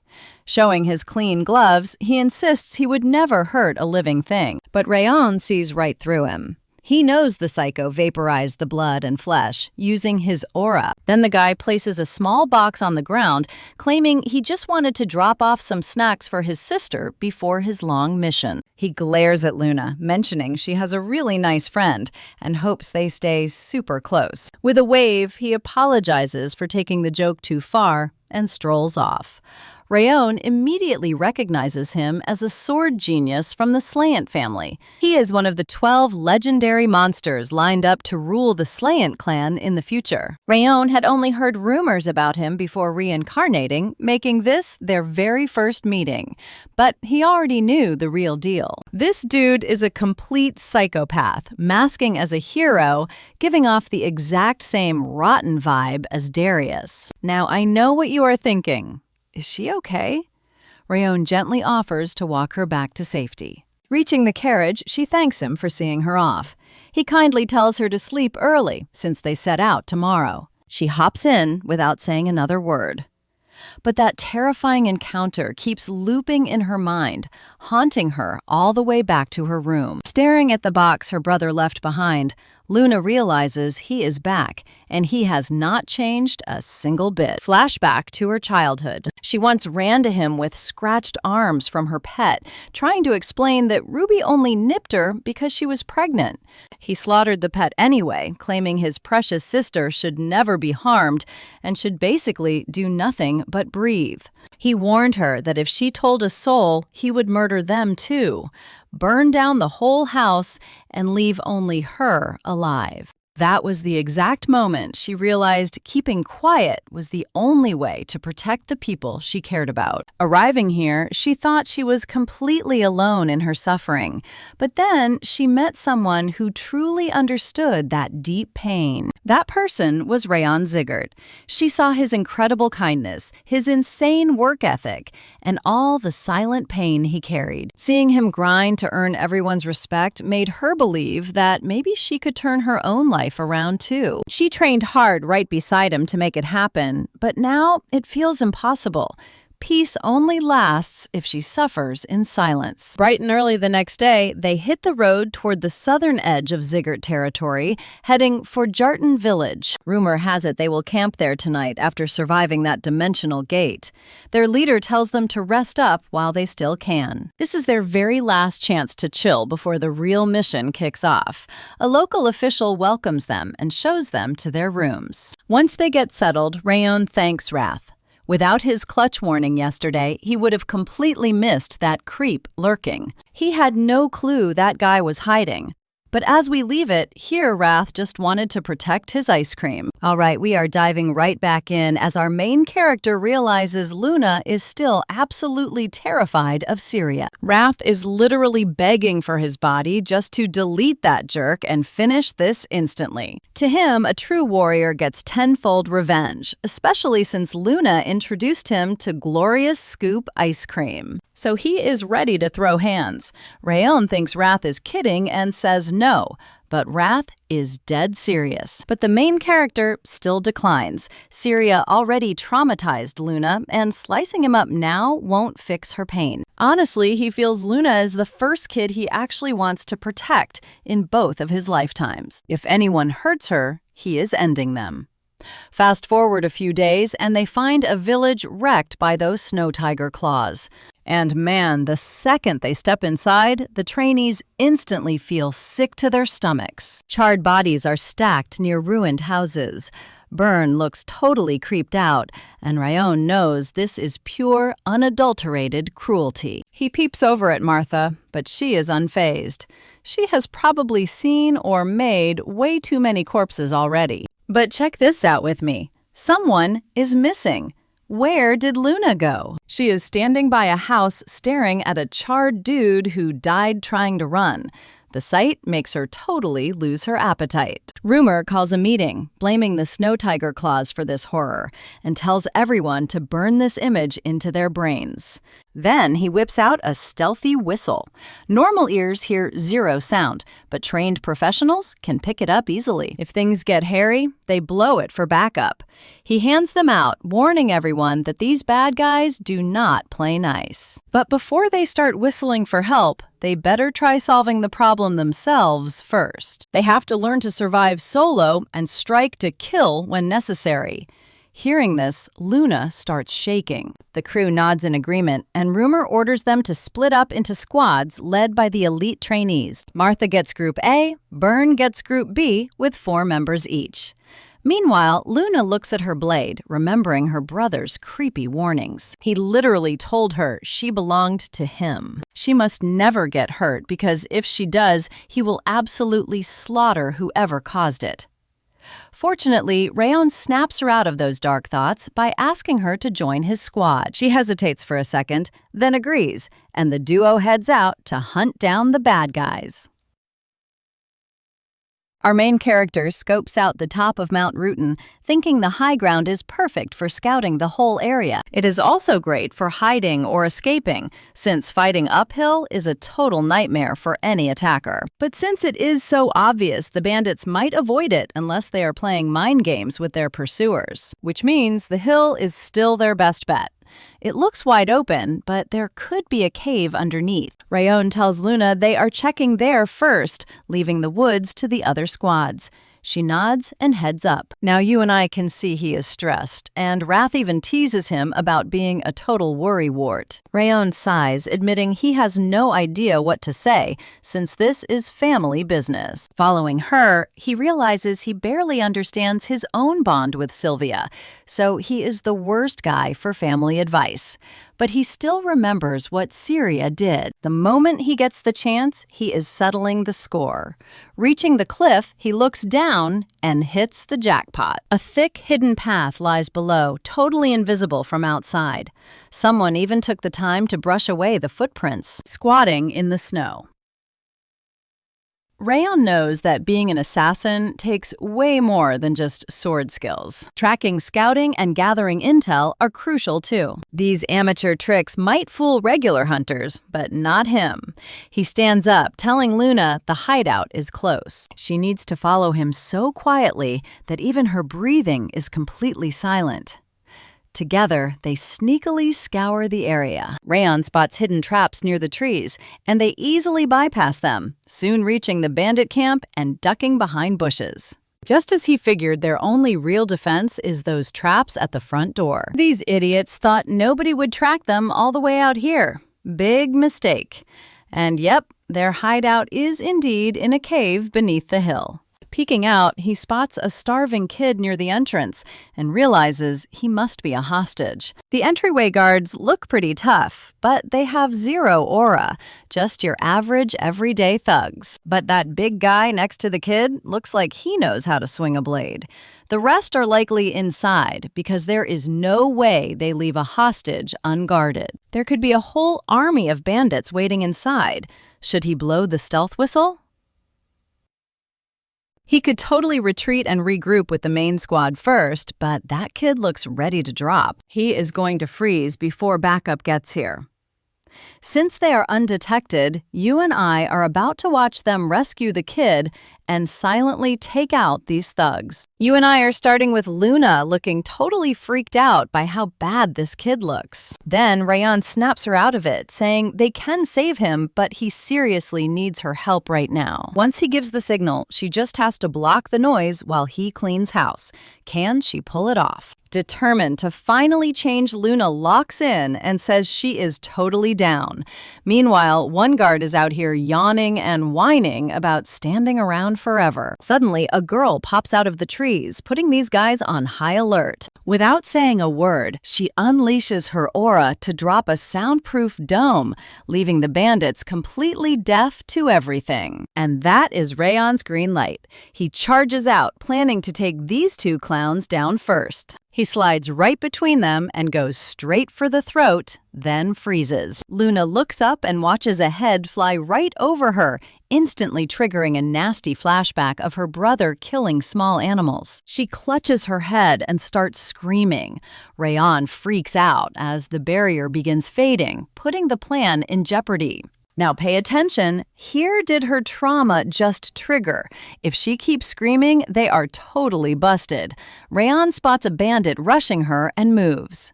Luna does not even see the blade coming, but right before it connects, our main character tackles the guy, pinning him to the dirt. He tells him to shut it one peep, and he is dead. He just needs answers. If he plays dumb, Rain is going to start slicing off fingers. The bandit grits his teeth. The main character looks at Luna and sees she is chilling out. Even while shivering, she keeps that barrier up. Absolute clutch player. Luna checks on the hostage while he interrogates the guard. Turns out he is from the Snow Tiger Claws. There are about 39 bandits in the woods, plus another hostage. Rain already figured. That is when the kid reveals the hostage is his sister. He begs them to save her, and Luna instantly promises they will, telling him not to worry at all. The main character tells her to stop making wild promises, but she is not backing down. So he moves on to strategizing. Sure, they can fight, but keeping hostages alive means calling backup is way smarter. We are talking 40 guys plus their boss. Even for these two, that is a crowd.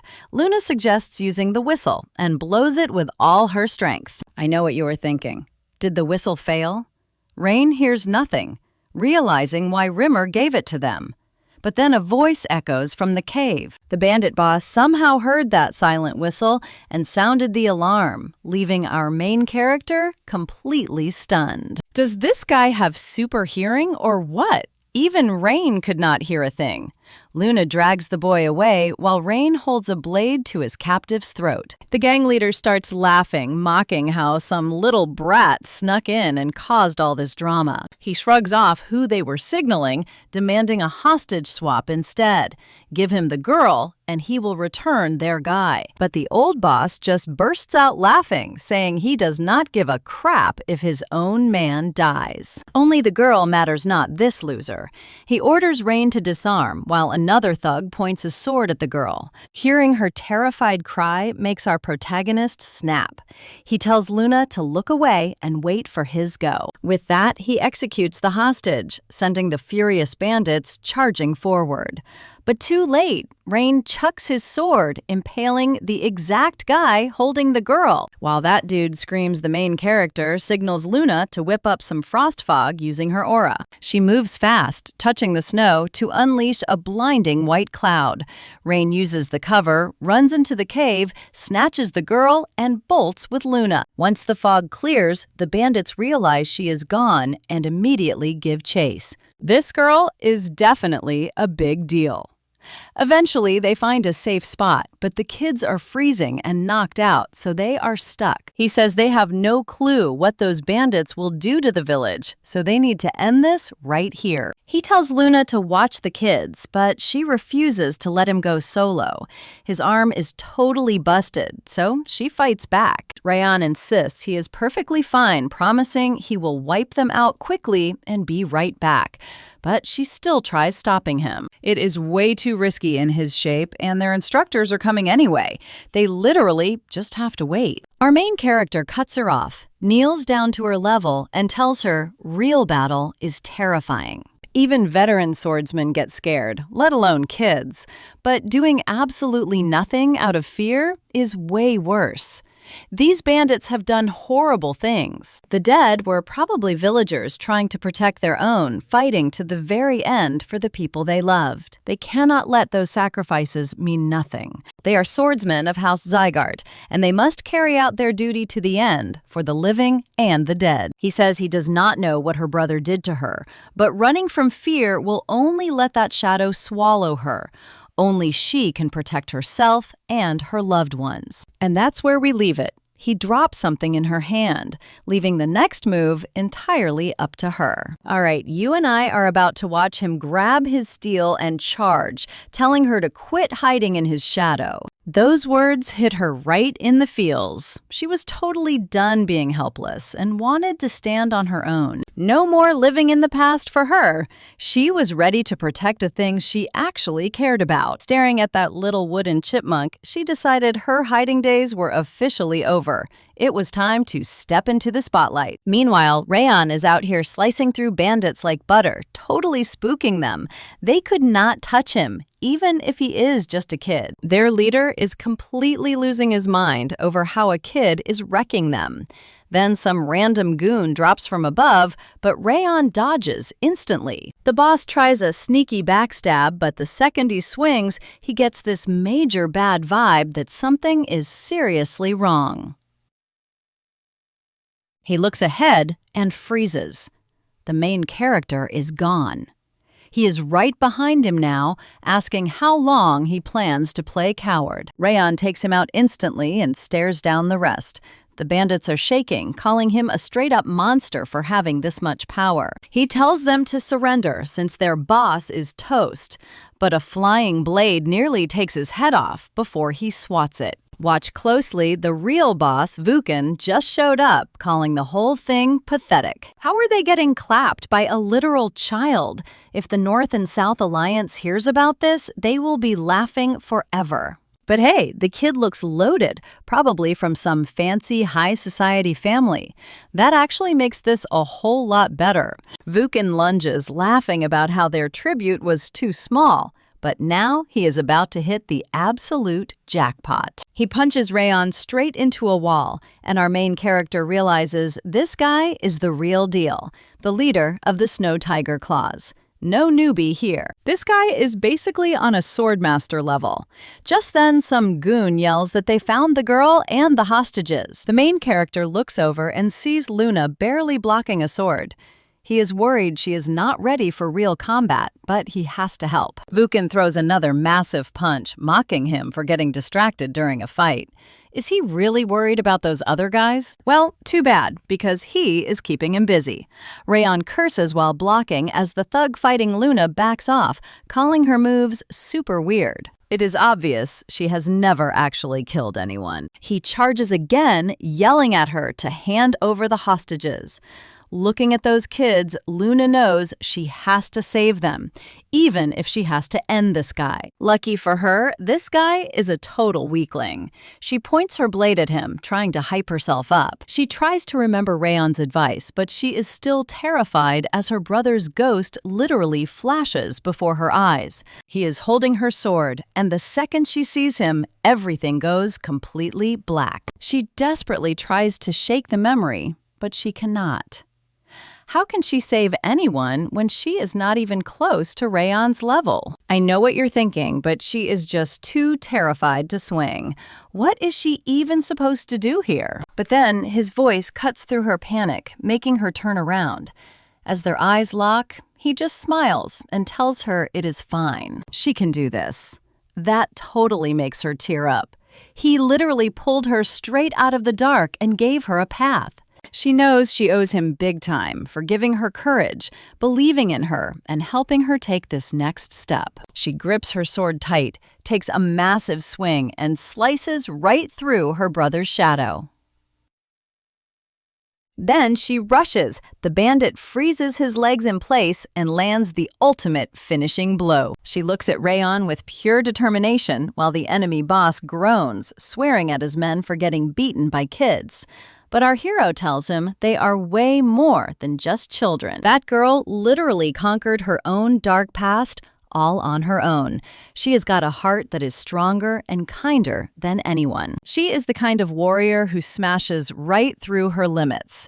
And right as he says that, wildfire erupts from his sword. He activates the Thousand Flames technique using its first form, Fall of a Flower, as he charges in with a devastating slash. The fire spreads like burning petals wrapping around the bad guy. When the smoke clears, Rayon quickly sweeps for traps before the instructors show up. He cracks open the chest and finds a two-colored bud, which is basically a super rare, legendary healing herb. Did these jerks seriously destroy an entire village just for this?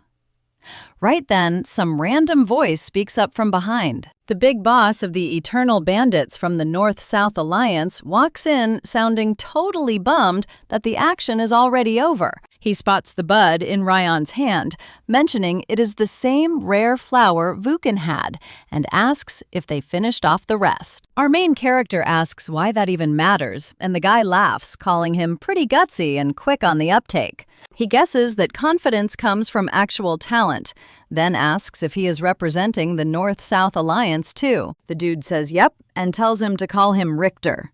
Rayon instantly goes on high guard, recognizing that name. Richter is a legendary prodigy who joined the Alliance with nothing but his blade. In just 10 years, he rose to lead a massive army, way bigger than the snow tiger claws. Trust me, he is a beast. All right, stick with me because we are jumping right into some wild noble house drama. Richter spots their plain swords and calls them trainees. Next, the bandit casually wonders if he should just waste them. Boom! A freezing breeze hits Rayon, and this guy is totally dripping with bloodlust. But for our boy, who literally used to be an assassin, that is child's play. He grabs his hilt while Richter grins and asks if he can handle this. Our hero stays quiet, plotting to take him down from behind. A head-on clash would be brutal right now, but there is no way he is backing down. He unsheaths his steel and dares Richter to step up. Surprised, the bandit touches his hilt and promises a one-way ticket to the grave. Rayon basically says, if he dies, he dies. The bandit laughs, warning him that kids shouldn't talk so tough. But honestly, the guy is losing his buzz for this fight. Offing our main character right here feels like a total waste. The main character fires back that warriors do not choose their graves. The bandit just stares, wondering if this kid is actually 10 years old. Like, where did he learn to talk like that? Plus, he admits there is another major reason to let him live. Turns out the fierce wind had been spectating this whole time. Rayon is clueless, but Richter leaps onto a boulder.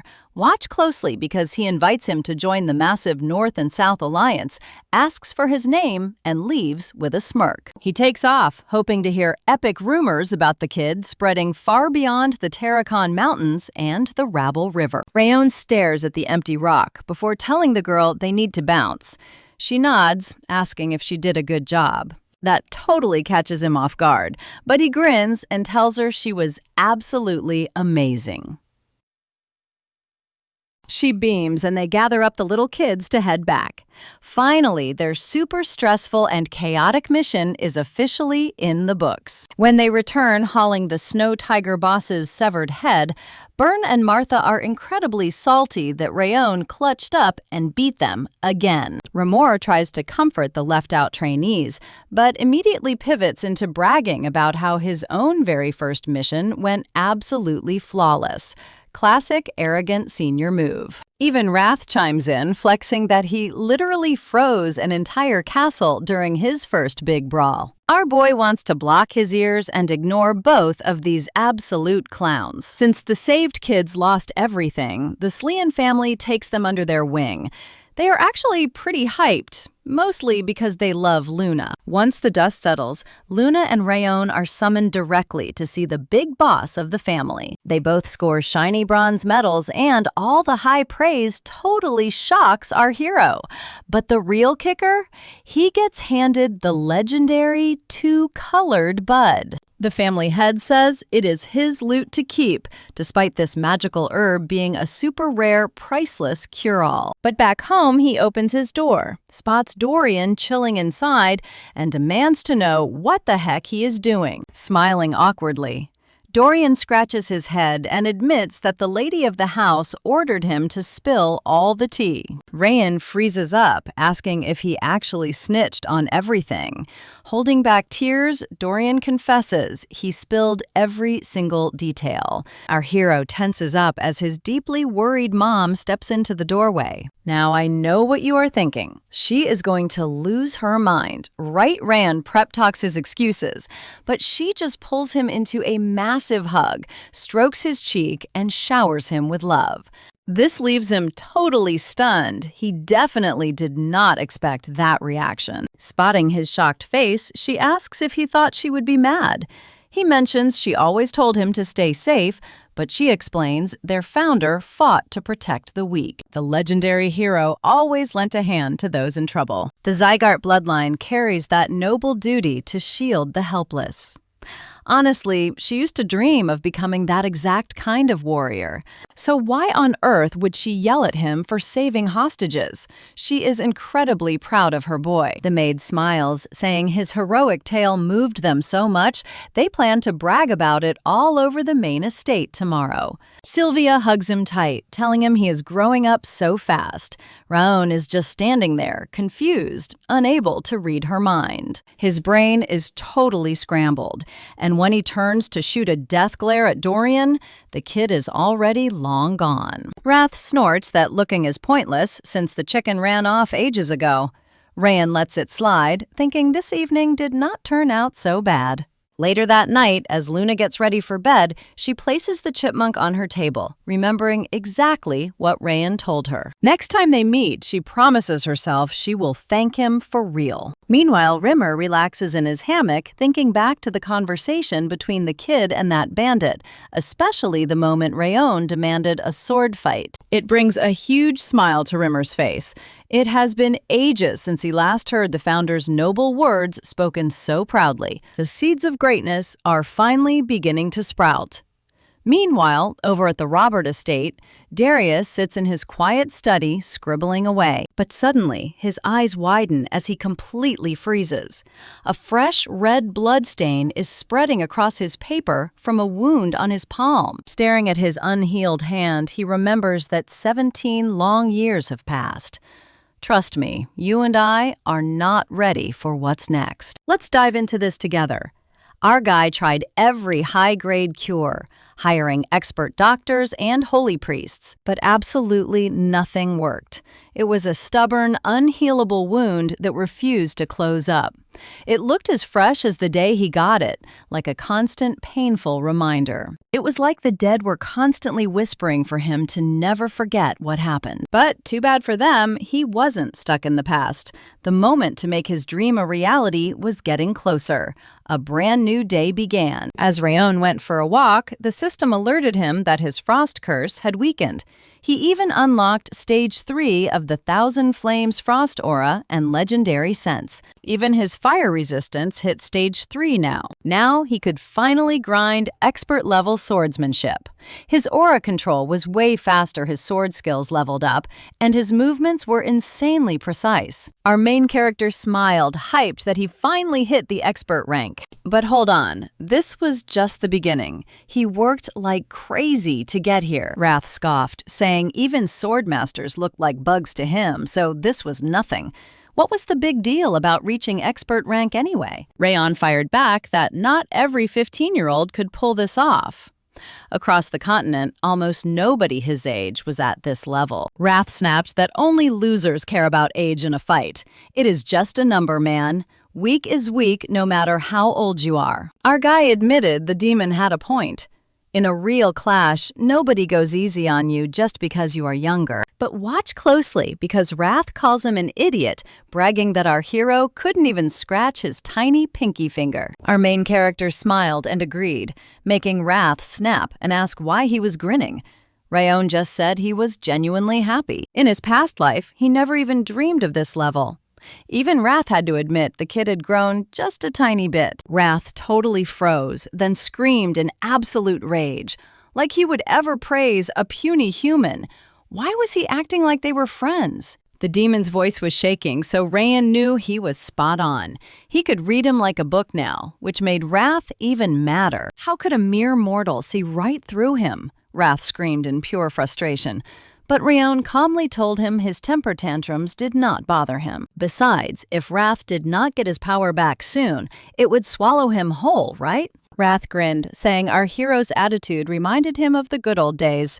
Rayon instantly shivered, sensing the incoming boast as the demon kept talking. Apparently, back in the demon world, countless warriors had challenged him. Not wanting to hear a long speech, Rayon walked off to train, while the demons screamed at him for being ignored. I know what you are thinking. Finally, a break, right?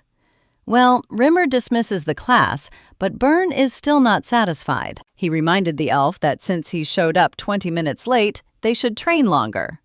Rimmer literally bolted, yelling they would make it up tomorrow. Byrne thought that was insanely irresponsible. Meanwhile, Rimmer told everyone to pack up so the cleaning crew could get to work. With that, the students headed to their lockers, including Dorian. He was packing up like normal, but the exact second he slammed his locker shut, he saw Martha standing there glaring daggers. He let out a literal shriek, shrinking back as she grabbed his shoulder and demanded if cleaning with her was really that bad. Dorian quickly stuttered that it was actually a total honor. Martha snatched his mop, complaining that her own training schedule was already packed. Then she glared at the other students hanging around and told them to beat it so she could sweep. They scrambled out instantly. Raxolo thought she only acted soft when he was around. Right then, Rimmer sneaked up behind him, smiling and whispering that she really had not changed one bit. Our main character turned around in shock, asking if he'd left already, but Rimmer grinned, saying he forgot something. That instantly made everyone super nervous. He floated up slightly to grab their attention, telling them he had one final, extremely important announcement to make. After a brief, awkward pause, he smiled sheepishly and dropped the bomb that they had a second mission. Everyone's jaws dropped and the room went dead silent at the sudden news. Rimmer just laughed nervously and apologized, leaving them completely stunned that he forgot something so major. Rayon realized half a year had already flown by since their first mission, so this next one was actually overdue. Honestly, compared to his past life, this clan had way fewer actual duties. Rimmer explained that nasty orcs had invaded the southern Zakar territory, and their job was to wipe them out before they harmed the villagers. They also had to keep the village safe. In short, defend the innocent people and completely exterminate the monsters. The students perked up, totally hyped for a real mission where they could finally test their deadly sword skills. But Rimmer quickly crushed their high spirits. This time, absolutely no instructors were coming along. They had to travel alone and work as a team to get the job done. Byrne nervously asked what would happen if they ran into a monster they could not handle. Rimmer says that is on them. If it gets too wild, they must decide. Trust me, you and I need to see what comes next. All right, let's jump into a wild mission where leadership is literally everything. Our main guy had to make the right call, while Dorian nervously asked if dipping out would lose them points. The elf said, normally yeah, but if they ran into one of the 5 demons, running away was basically just survival. Total big brain move, Dorian was so relieved. But then came a massive curveball. They depart in 2 days at dawn. Cue the instant panic, because they had 0 time to pack their gear. Rimmer warned them that hunting monsters takes way more prep than last time. One bad mistake, and the whole village gets wrecked. So they had to play it safe. Rand grumbled that a heads up would have been nice to actually prepare. But then Rand told the crew to chill. The teacher did warn them that sudden missions were part of the gig. Arguing was a total waste of time. Every second they spent crying about it just tanked their survival rate. Honestly, facts. Monsters do not wait around for you to finish packing your bags, you know. Watching our boy step up, the teacher smirked and warned them that these orcs are absolute savage beasts. These beasts are totally different from past enemies, especially with how absolutely massive they are. Don't blink, because these packs will swarm them, making a direct fight basically a total death wish. So in a fight, focus on dodging instead of blocking. Oh, and travel as light as you can. With the dawn meeting set in 2 days, the squad split up. Fast forward a bit and Rand finished packing. He picked a special bag with a lightweight stat. Reamer was dead serious. Extra gear would only drag them down. This meant the entire mission was on their shoulders now. But honestly, he felt ready. Suddenly, Wrath pops up, talking trash, asking Rand if he really thinks plans ever work out. Anything can go south instantly. Our boy claps back, saying maybe a demon will just give him free power points without a fight. Wrath got so mad he wanted to sew his mouth shut. But right then, a knock hits the door. Wondering who is visiting this late? He swings it open and completely freezes. His grumpy mom is standing there. She complains that he should have at least told her he was going on a mission, making Rand wonder if Dorian spilled the beans again. Nope, Reamer told her. Now Rand wants to rip that elf's ears off. He apologizes, and her cold face softens up. She grabs his hands and reminds him that being a true leader is way different than just being number 1. He has to find the path and guide the entire squad. Carrying that load alone is never easy. He needs the perfect formation to keep casualties low and get everyone home safely. His friends' lives literally depend on his choices. You and I both expected her to lose her mind right in this, but she is actually giving him advice. Sylvia warns that clearing monsters sounds easy, but is actually brutal. They must wipe out every single beast to secure the village. She tells him to remember he is no rookie. He represents the entire Zygarde name now. She wants him to prove he can protect the core ideals of their legendary family. Confused, he admits he expected a massive lecture, but Sylvia snaps back that she is still totally furious. She is hurt and incredibly worried, but knows this isn't the moment for scolding. Smiling, she hugs him and tells him to prepare. She will scold him when he returns. She is so proud of his crazy growth, but a mother will never stop worrying. He hugs her back tightly, and just like that, departure time arrives. Before hitting the road, Rimmer drops one last warning. Anything can happen out there, so they must stay completely alert. If the enemy is too strong, they must fall back immediately. The crew shouts their agreement. He wishes them a safe journey. The standard route takes a whole month, but with a pre-cleared path, they will make it in just 2 weeks. Wishing them luck. Rand steps up as leader and starts organizing the squad. He splits the students into 4 squads, moving in the exact formation they studied. Watching him, the elf smirks. He knows they will crush it with our boy leading the charge. The kid is not just gifted with swords and energy. The kid has serious brains. Rimmer is confident he will smash this mission and return safe, even at only 15. His hopes for the boy keep climbing. As the students march off, another teacher walks up and asks if they should follow. At this distance, the kids will not even notice them tracking from behind. Rimmer says it is still too early. One of those students has crazy sharp senses. And as we watch this lazy elf nap, the other teachers get super anxious because it is already time to move. Stick with me. Rimmer thinks they should be worrying this much about the actual orcs. Deep in the creepy woods inside a cave full of bones, a rogue group gets tipped off that student cadets are marching toward a village. They decide to intercept them, and their ruthless boss orders them to eliminate anyone in their path. Just like that, they move out. A bit later, Rand's squad reaches the woods near the village, but things instantly go sideways. Another squad blocks their path, led by Kane Zygarde from the main family, the star of the 6th training hall.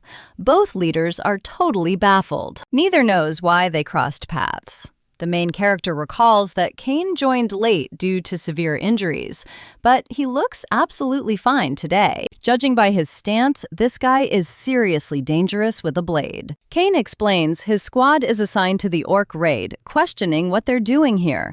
When Rein reveals they have the exact same mission, Kane is left completely speechless. He can't believe both squads were sent to the exact same spot without anyone giving him a heads up. The night before leaving, the instructors meet at a local tavern. One of them tells Rimmer his rookie class crushed their last gig, taking down dangerous mountain bandits despite being so incredibly young. Rimmer grins proudly, bragging that even as their teacher, he was totally blown away. He suggests they tackle the orc raid next, since they're on a roll. He is totally sure they'd wrap it up quickly, and the chief would even thank him. Now, pay attention here. The rival instructor Methan sneaks up, claiming his Hall 6 squad is taking that mission instead. Fighting monsters demands actual teamwork. He argues that Hall 5 is just full of selfish lone wolves, whereas his Hall 6 is perfect for this. His guys just survived Hell Week with 0 failures, so they're going. Rimmer sighs, teasing Methan that he is just insanely jealous of his kids taking all the spotlight lately. So why not send both groups? The orcs need clearing anyway, and some healthy rivalry will make them hustle. That sounds great, but the chief has to approve it first. Either way, the instructors are already hyped to see how this all plays out. Back in the present, Buren steps in, arguing that cooperating will just breed chaos, so they should turn around and go home. Kane is highly annoyed.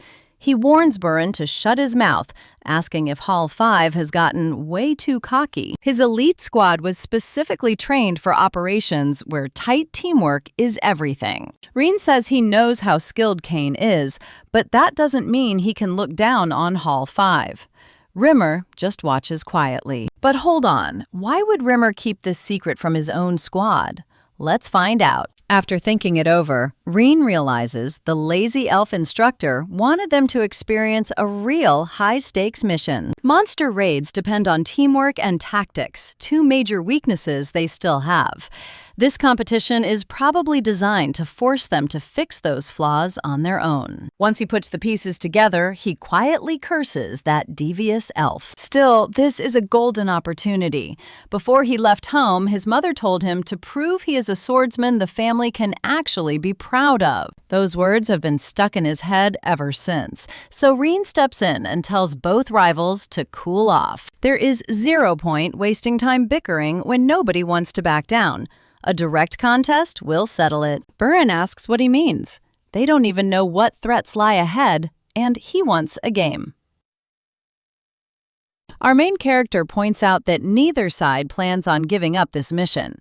Since it is an orc raid, there are plenty of monsters to go around, especially elite ones. So they will compete to decide who officially leads this mission. Afterward, the winners target the elite orcs, first throwing the rest into panic before cleaning up. It's a rock-solid plan. If the leading squad messes up, the other team gets to swoop in.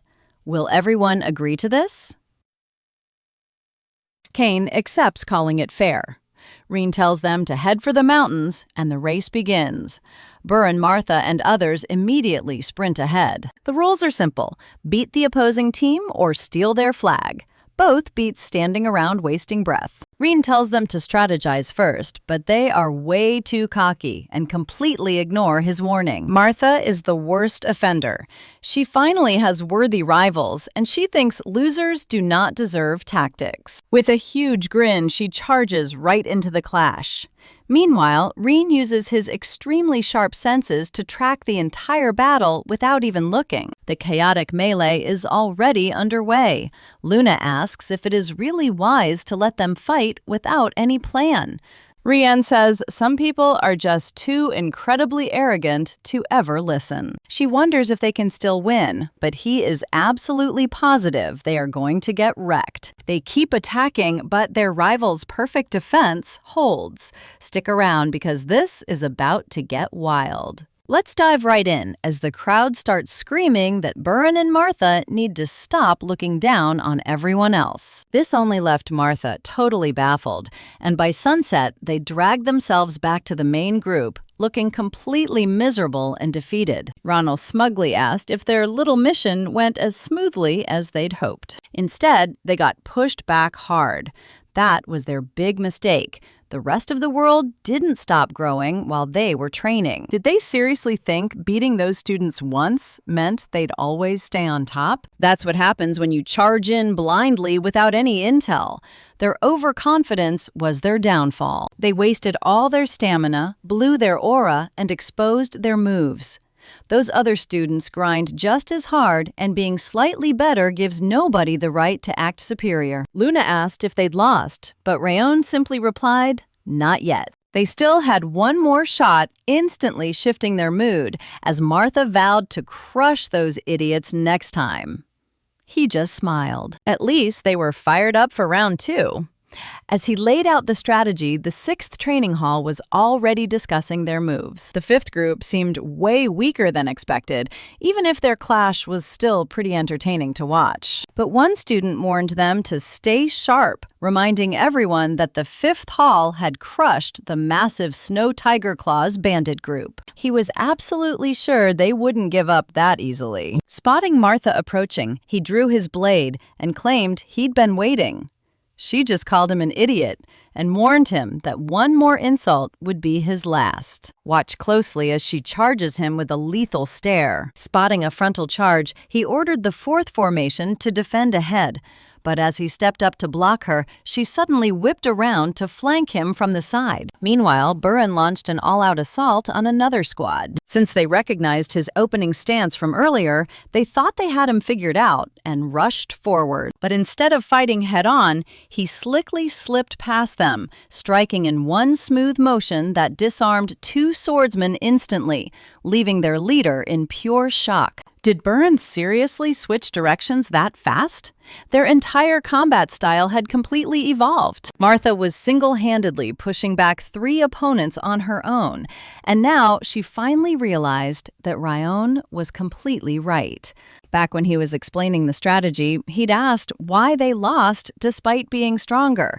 Buren guessed it was tactics and info, and Ryon confirmed it. The 6th training hall had their skills entirely mapped out and designed a counter-strategy. I know what you're thinking, but they went in completely blind and arrogant, getting absolutely wrecked in a fight they easily should have won. Dorian nervously squeaked, asking if they were doomed, but Martha grabbed his collar and barked at him to shut up. Ryon reminded them it wasn't over, though they had burned through a massive amount of strength and aura. They were lagging behind now, but they weren't the only ones who could play the tactics game, prompting them to ask Ryon if he had a plan. The main character explained that Kane had sharp eyes and killer instincts, matching each of them against students who directly countered their strengths. Martha possessed incredible power and endurance, but her attacks were too straightforward, so he deployed defensive swordsmen to absorb her blows and drain her aura, while matching the fast but too straightforward Barfra with highly evasive fighters. The easiest fix was simply swapping opponents, but Ryon knew they'd never agree to that, and he was absolutely right. Martha stubbornly insisted on crushing her own targets, and Barfra felt the same, so Ryon shrugged and told them to just change up their fighting style. Those opponents seemed solid, but they actually had a massive weakness in how they managed their aura. Martha's job was to pinpoint a hole in their guard and strike it hard, while Barfra struggled against fighters relying heavily on instinct. But feints work wonders against those types, so he needed to ditch his usual approach and start baiting them instead. Martha admitted it made total sense, though they wondered how Ryon knew all this when he'd been sitting back the entire time. He replied that while Kane had a sharp eye, our main character's senses were on a completely different level than other students. He'd actually tracked the entire battle using scent alone, noting that everyone else, even Luna, was successfully holding their ground. Suddenly, he heard approaching footsteps and spun around. It was finally his turn, and his opponent was none other than Kane Sieghart. Since the board had flipped, Ryon had no choice but to claim the flag himself, while Kane remarked that he finally understood why his team was suddenly losing. Our main character had coached them to switch up their styles. So the rumors about him weren't false, but this game was ending here, and while Ryon used fire aura, he wasn't the only one who could. Gripping his sword with both hands, Kane coated his blade in roaring flames, leaving Ryon slightly surprised to see another fire aura user. Kane bragged that his aura was the top tier among students, beating even most graduates, meaning our main character stood absolutely zero chance. Honestly, you and I have to agree with our MC. Why does everyone in this family talk so much? All right, you and I are diving straight into an absolute firefight, so buckle up. Rafra flares his aura and rushes in. Kane is totally blindsided by this insane speed. Turns out the rumors of him beating Prince Owen were legit. Kane leaps back to dodge the blow, telling himself some copycat aura can't beat his own. He still thinks he is top dog, but Rafra's sword flashes right at his face. Kane barely blocks it, only to see the main character's flames burn even brighter. A cut opens on his cheek and pure panic sets in. How is this possible? Is his fire actually weaker? Rafra drives him back with another heavy strike. Kane blocks, but his arms are seriously starting to give out. With a massive roar, he unleashes a huge blast that shakes the whole arena. But in the end, Kane loses. Ryon literally asks, was not his fire supposed to be stronger? Turns out he was just weak, shocking his entire squad. Kane stands there, totally lost in thought. When asked why he's there, Rayon says the quickest way to win is to just take out the enemy commander. Watch closely because they never expected him to see this coming. Byrne admits the main character was spot on. Tricking them was a breeze, but he couldn't do it alone. Without the main character's orders, the 6th training hall would have wrecked them. Even Martha reluctantly agrees with that. She claims she would have stepped in if things went south, but admits they only won because of his plan. The group officially accepts Rayon as their leader, fully hyped and ready to follow him anywhere. He is pretty surprised, thinking they have finally grown up. Hearing this pleases him. He praises them, but warns that this fight is a lesson in how dangerous pride can be when you rush in without a solid game plan. If this was a real battlefield, they would all be dead right now. He tells them to never forget this lesson. As Rayon talks to his squad, Kane watches, thinking this guy blew all expectations away. He is not just a beast in battle, he is a genius planner. Kane used to look down on these rookies, but now he realizes he was the arrogant one. He walks right up to the protagonist, offering a handshake, and admits he finally learned his lesson. Rayon taught him to never let his guard down until the very end, and to always keep a backup plan ready. He genuinely believed they would win. They had intel on the main character's squad, yet they still lost the team battle and the duel. He thought he was stronger, but he was just full of himself. He thanks him, calling him an incredible teacher. The protagonist smiles, realizing Kane is actually way better than those other main branch kids. He shakes his hand, saying he learned something too, and Kane promises they will support them on this next mission. Now let's fast forward 2 weeks to where things start getting really icy. Soon they hit a cliff looking down on their destination. A tiny, boring village with absolutely zero tourist vibes. It is just home to some local farmers, and the job sounds easy, just another basic monster cleanup. But Rayon feels like eyes have been on him this whole time, and no, this is not their mentors. This vibe feels way darker, like they are being hunted. The main character decides they need to play it smart and trick them. He calls Byrne over and tells him to lead the mission. Byrne completely freezes. Rayon explains that since only he and Luna fought last time, it is someone else's turn to step up and lead the charge. He reminds him of his promise to surpass him. This is the perfect stage to show off his growth. After a brief hesitation, Byrne agrees, ready to prove his worth. He tells the group he is in charge, and nobody argues. Rayon quickly tells Martha to keep her cool, and he will explain later. She fires back that she doesn't need a reason. She already agreed to follow him. She walks over to sync up with Byrne. Meanwhile, the protagonist asks Wrath if he feels that creepy gaze too. Wrath smirks and says of course he noticed, acting like it was totally obvious. The main character asks exactly where this watcher is and how many there are. Wrath laughs, refusing to drop the location, so he has to find it himself. But his slip of the tongue reveals there is only one spy, shocking Wrath. The protagonist points out he said he instead of they, thanking him for the free clue. Wrath throws a tantrum after realizing he messed up, but the main character completely ignores him. Still, they can't assume there is only one enemy out there. More could be hiding. He cannot let his guard down. With a sigh, Rayon knows you and I are in for a wild ride. You and I are jumping right into a wild ride where a spy reports back about the Z-Guard kids. The boss asks if they are part of the legendary 6 Kings, scoffing that they are still totally weak. The spy says they look like rookies on their second mission with no master.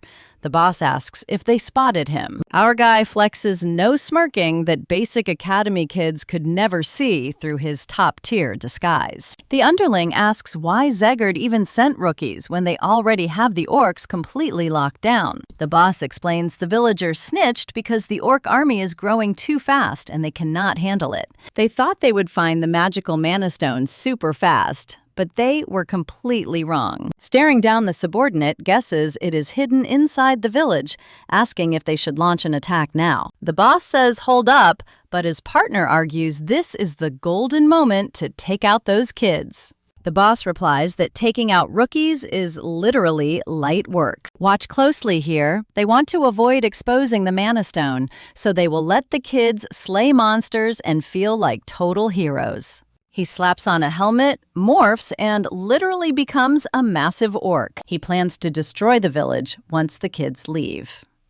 Meanwhile, deep inside one of the cozy village buildings, Raph looks at Burin and admits he was low-key stressed about him at first. But Burin is handling leadership way better than expected, putting the mission first and calming the panicked village chief and his people without flexing his high status. Watching him work so hard, he realized there was absolutely zero need to stress. The squad can handle the monsters without Wrath leading, but looking out the window, he knows the real issue is that creepy stalker watching them outside the village. He is not sure, but it feels like that surveillance vanished the moment they arrived. Maybe it was someone from House Zegard checking up on them, or maybe someone else entirely. Either way, they will probably find out tomorrow.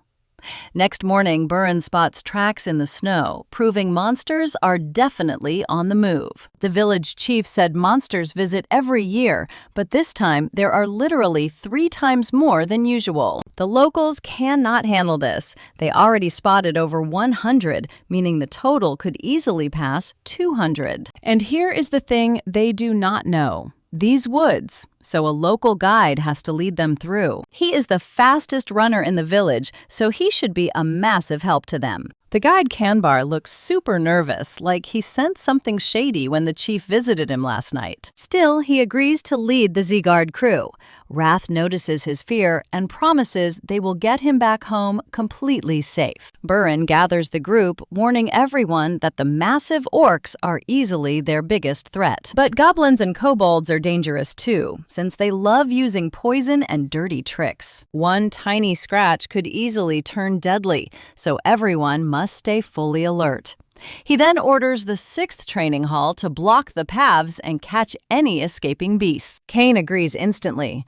Burin moves out with the squad shouting that the cleanup mission is officially starting. As they charge forward, he yells for everyone to show off the true power of the Zegard family. Meanwhile, Wrath calls them total idiots, groaning that he has never seen anything dumber than yelling and giving away their exact position during an ambush. Burin stays chill, explaining they are just shouting to shake off nerves, which is classic for a first mission. Wrath just stares at him, noticing our main character definitely does not act like a rookie. He is chill, scanning the area like a battle-hardened veteran. Soon enough, Burin's squad runs straight into a pack of orcs. Martha smirks, ready to shred, but Burin calmly strikes first, ordering them to clear the annoying goblins and kobolds before fighting the big orcs. Suddenly, someone yells that monsters breached their defense line, and 2 giant orcs are charging straight for Kanbar. Kanbar completely panics, screaming in terror as the orcs approach, realizing he never should have agreed to come. Rayon casually steps right between them, unleashing a devastating high-speed slash on the first beast. In a flash, he dashes to the second orc, crushing it with a heavy strike before smoothly sheathing his sword as they both collapse. The terrified guide drops to the ground, utterly stunned that both monsters are already dead. Rayon looks back, calls his name, and asks if he is hurt. Kanbar, trembling, nods that he is okay. And trust me, you and I want to hear this. Rayon asks about local legends, and Kanbar nods, confirming there is one. Legend says a bloody epic war once went down right here between the Goblin King and a brave group of knights. You and I are about to dive into a wild conspiracy. The Goblin King's ring is hidden here, and Rayon just cracked the case. That creepy vibe he kept feeling? It was Eden. A crazy cult worshipping one of the 5 demon kings. Talk about bad news. These lunatics want to bring back the era of monsters and make all of humanity bow down to beasts. Usually crazy cults get wiped out fast, but these guys can actually tame wild beasts. Even worse, they can wield terrifying monster powers themselves. With that power, they easily rival the elite Ziggurt family. Nobody on the continent knows about this secret power-up, but Rayan had inside info thanks to his old boss, Darius. On a past mission under Darius, they clashed with Eden. His whole squad got completely wiped out, leaving him as the sole survivor. He was clueless back then, but now things are smelling fishy. He already knew Eden was obsessed with harvesting mana stones. If Darius, one of the legendary 6 kings, knew the truth, why keep it secret?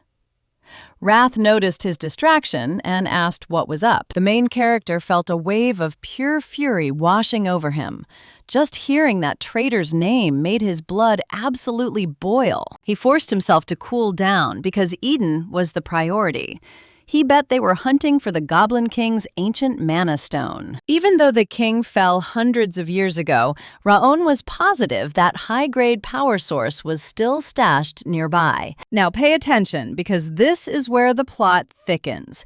Eden is waiting for them to leave before grabbing the loot. Meanwhile, Beorn charges headfirst at a monster with his sword drawn, screaming that the boss was his to claim. He expects a one-shot kill, but a sudden impact beats him to it, sending snow flying everywhere. Martha already swiped the kill, grinning and claiming the prize. Bjorn just clicks his tongue, whining about her stealing his spotlight. He yells to the crew that the leader is down, telling everyone to sweep up the remaining trash. Rayan pulls Kambar aside to grill him on the lore.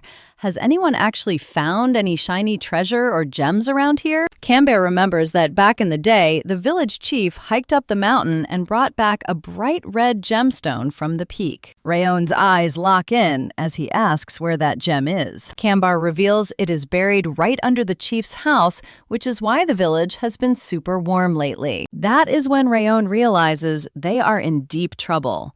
Since Eden did not find the stone on the peaks, the village is next. A bit later, the squad wraps up the job, reporting that all nearby orcs are dead and the perimeter is clear. Back at the village, the grateful chief shakes Beorn's hand and showers him with thanks for saving their skins. He hypes up the Ziggurt family as total legends. Beorn plays it cool, saying they were glad to help. Do you see that look on his face? Even Martha noticed something was off instantly, snapping him out of his deep thoughts. His expression gives it away. He looks up to see her chilling on a tree branch, casually munching on an apple. Rayon admits he is still figuring things out, but promises to explain later. She jumps down and tells him to chill. No matter what, she is following his lead until they wrap up. Suddenly, Luna walks up, asking why he is hiding out there. He looks deeply stressed out, showing absolutely zero joy after their victory. He brushes it off, telling her they should join the feast. He knows Eden will not make a move until they walk away. The real action starts tomorrow. The next morning near Cebu village, Bjorn struts with the squad, smiling like a champ. Everything went perfectly. They totally crushed all the mountain monsters and only walked away with a few tiny scratches. For a debut mission, they absolutely killed it. Maybe that is why Rayon trusted him with the leader role. His tactics were flawless, though he still did not understand why the protagonist gave him so much power today. Still, he is glad to show he is just as elite as Rayon. Smiling, he announces it is time to pack up. They start marching out, but Raon suddenly freezes, forcing the group to halt. Confused, they turn to ask what is up. It is way too soon for a break, but Rayon deadpans that the real mission is actually starting right now. Beorn scowls, asking what he means. Rayon calmly reiterates that their actual job is far from finished. Beorn argues they literally cleaned up every single dead orc. What else is there? Rayon reminds him they are supposed to protect the village. And here is the crazy twist you and I were waiting for. Rayon reveals they have been watched the entire time. That creepy vibe was strong an hour ago, then disappeared. Bjorn thinks it is their instructor, but Rayon knows it is pure hostility. Way too hostile for an instructor. It targeted them before they even reached town and only vanished when they walked far enough away. Bjorn stares at him in absolute shock, asking if he is for real. Martha chimes in, asking if they were stalked early on. Our hero nods, confirming it started on the hill near the village entrance. All right, you and I are back, and Martha finally gets why Bjorn was given command. He was basically stalling to analyze the baddies, and Kane totally agreed that the whole fight felt super off. This was way too intense for a basic training exercise, but Buren was shocked they were followed, asking if that was why he got command. Our main character nodded, explaining it was the perfect way to secretly watch everyone. Since Buren crushed it as the fake leader, the enemy completely ignored our main character and focused on him. Calling him a true Zegart, he promised to make him vice captain later. That hit Buren right in the feels, since he thought he was just a side character. But nope. Ran was secretly collecting intel on a stealthy enemy that literally none of them saw coming. Buren was so hyped on his own success that he never suspected a thing. Now let's look at the facts. Orcs and goblins teaming up is unheard of, which means some big bad puppet master is pulling the strings. Their mission was to guard the village, and they were not finished yet. Now watch closely because they have to sneak back into Cebu quietly to save those poor villagers. They desperately needed ghillie suits, and luckily one squad mate randomly pulled out some stealth gear and snorted, asking if this worked. Rajan was totally stunned and asked where the heck he got that. The guy laughed, saying he brought it just in case. Rajan was super amused he actually packed emergency camo. With that settled, he ordered everyone to move out in full ninja mode. He told Crane, the speedster of the group, to run back and report everything to the instructor. Crane nodded and zoomed off, while our main character told the rest to follow his lead no matter what. 5 hours later, near Mount Cebu, a scout returned to Eden's secret base, reporting that our heroes had cleared out. The coast was entirely clear on both sides, and the evil leader smirked, saying it was finally time to make their move. Activating a creepy resurrection skill, he summoned a massive army of underground orcs, ordering them to slaughter every single villager. Buren spotted a massive wave of monsters rushing the village and yelled in absolute horror. A whole new batch of orcs had appeared, but Rassilon stayed cool, telling them to hold their horses because timing was everything. He reminded them they were being watched, meaning these weren't just wild beasts, but actual smart enemies. They still had no idea who was behind this, but a panicked Buren screamed that there were just too many orcs. And honestly, I know what you are thinking. One wrong move here, and they are all completely dead. But a super stressed Baron insisted they had to jump in right now to save everyone. Our main character asked if he forgot the instructor's rule about finding the real goal of a mission. The time wasn't right yet. They had to tread lightly because their enemy was Eden. Everyone froze, and Martha gasped, asking if he meant the infamous Eden led by the 5 demons. Rowan chimed in saying if anyone was brainwashing monsters, it had to be Eden or the Monster Lord. Baron admitted our main character was right, knowing exactly how terrifying Eden could be. But if they kept waiting, half the town would be wiped out, and he refused to just sit around and watch people get slaughtered. For him, the Zygarde family was not the type to just sit on their hands. Baron demanded they attack immediately, claiming that was what true family members would do. With that, he leaped off the cliff after the beasts, yelling that he did not care who followed, but real Zygarde swordsmen would charge with him. The rest of the crew hated being left out, and Luna announced she was going in immediately, diving down right after him. Everyone agreed, because as proud family members, they could not chicken out just because the enemy served one of the 5 demons. They were elite recruits of the 6 kings, and they were absolutely going to defend this village to the end. Ken rallied the 6th training hall, shouting that they were jumping straight into the brawl too. They would back up the 5th training hall and crush Eden together, and the whole squad immediately rushed after him. Rowan chilled on the cliff with a few guys, thinking everything was playing out perfectly. Knowing Baron and the crew, there was no way they would ever sit this one out. They were definitely going to rush in to stop Eden, which is exactly why he told Luna to tail them. With those three on the field, even Eden would struggle, unless a crazy wild card appeared. He then asked Martha why she was still hanging back with him. He expected her to be the first to leap in, but she coolly reminded him she promised to follow his orders. Rowan let out a small chuckle, saying they were heading to the village too, but they needed to mask their presence because an Eden ambush was likely waiting. And trust me, you and I are going to see some serious action in the mountains next. All right, you and I are diving into a battle where ordinary monsters are easy, but their boss, pure danger. But hey, that's only in a fair fight. And assassins don't play fair. Up front, the squad clashes with the horde while Byrne yells to avoid direct hits, dodge first, then counter. Lone wolves need to squad up because if they fail, this village is toast. Plus, Byrne can feel it. These orcs are way tougher than yesterday's warm-up. Honestly, saving the town would be a breeze if ugly monsters were the only threat. But Eden is the real nightmare, and their raids won't stop.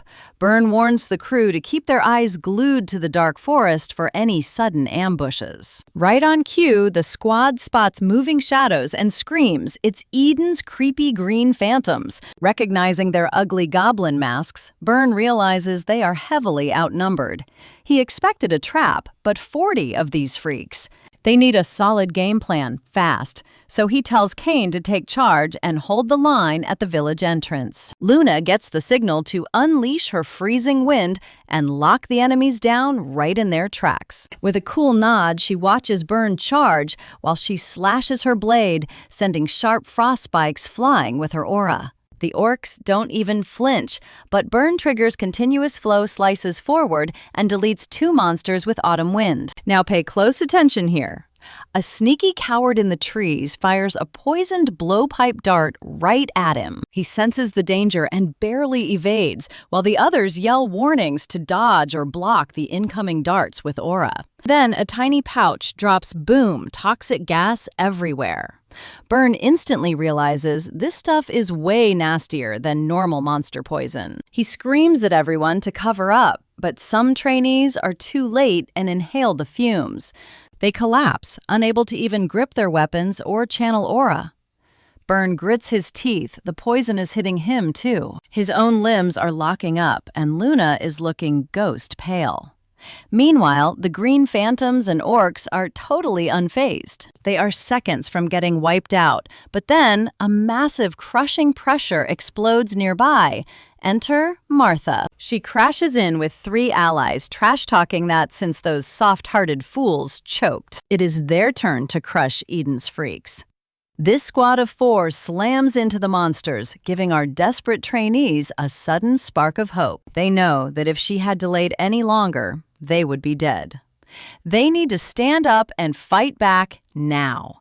Byrne smiles. Even without Round, you and I can see her timely entrance completely turns the tide. Victory is actually within reach, and some panicking green phantoms even try to flee, shouting that these rookies are absolute monsters. But they freeze in terror as a booming, angry voice asks if they are seriously running away. The trainees look up and spot a giant beast standing right there. Byrne knows this guy is a whole different beast.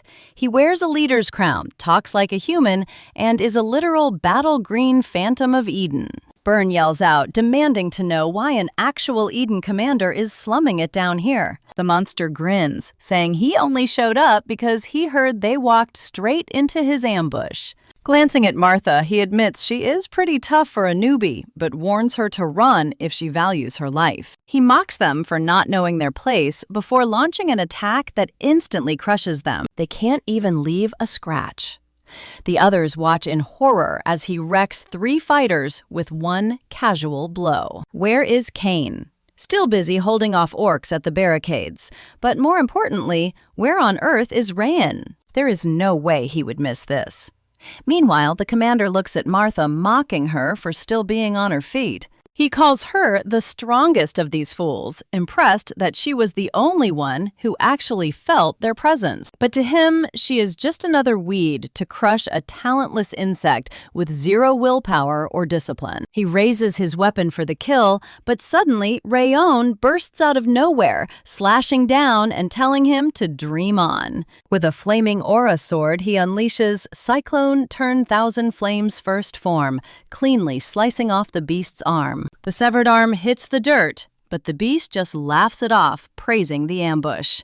Rayon clicks his tongue. He wanted a clean, one-shot kill from behind, not expecting this monster to dodge enough to only lose an arm. The monster admits it was a solid sneak attack, calling him a talented Ziggurat rookie, but says that was his absolute best shot. Looking at him, it is painfully obvious he dumped all his energy into that single, massive swing. Rayon's hands shake. He really did burn through almost all his mana trying to end this in one shot. He can barely move a muscle, but he still asks if this ugly thing is actually the boss here. The monster just laughs, mocking him.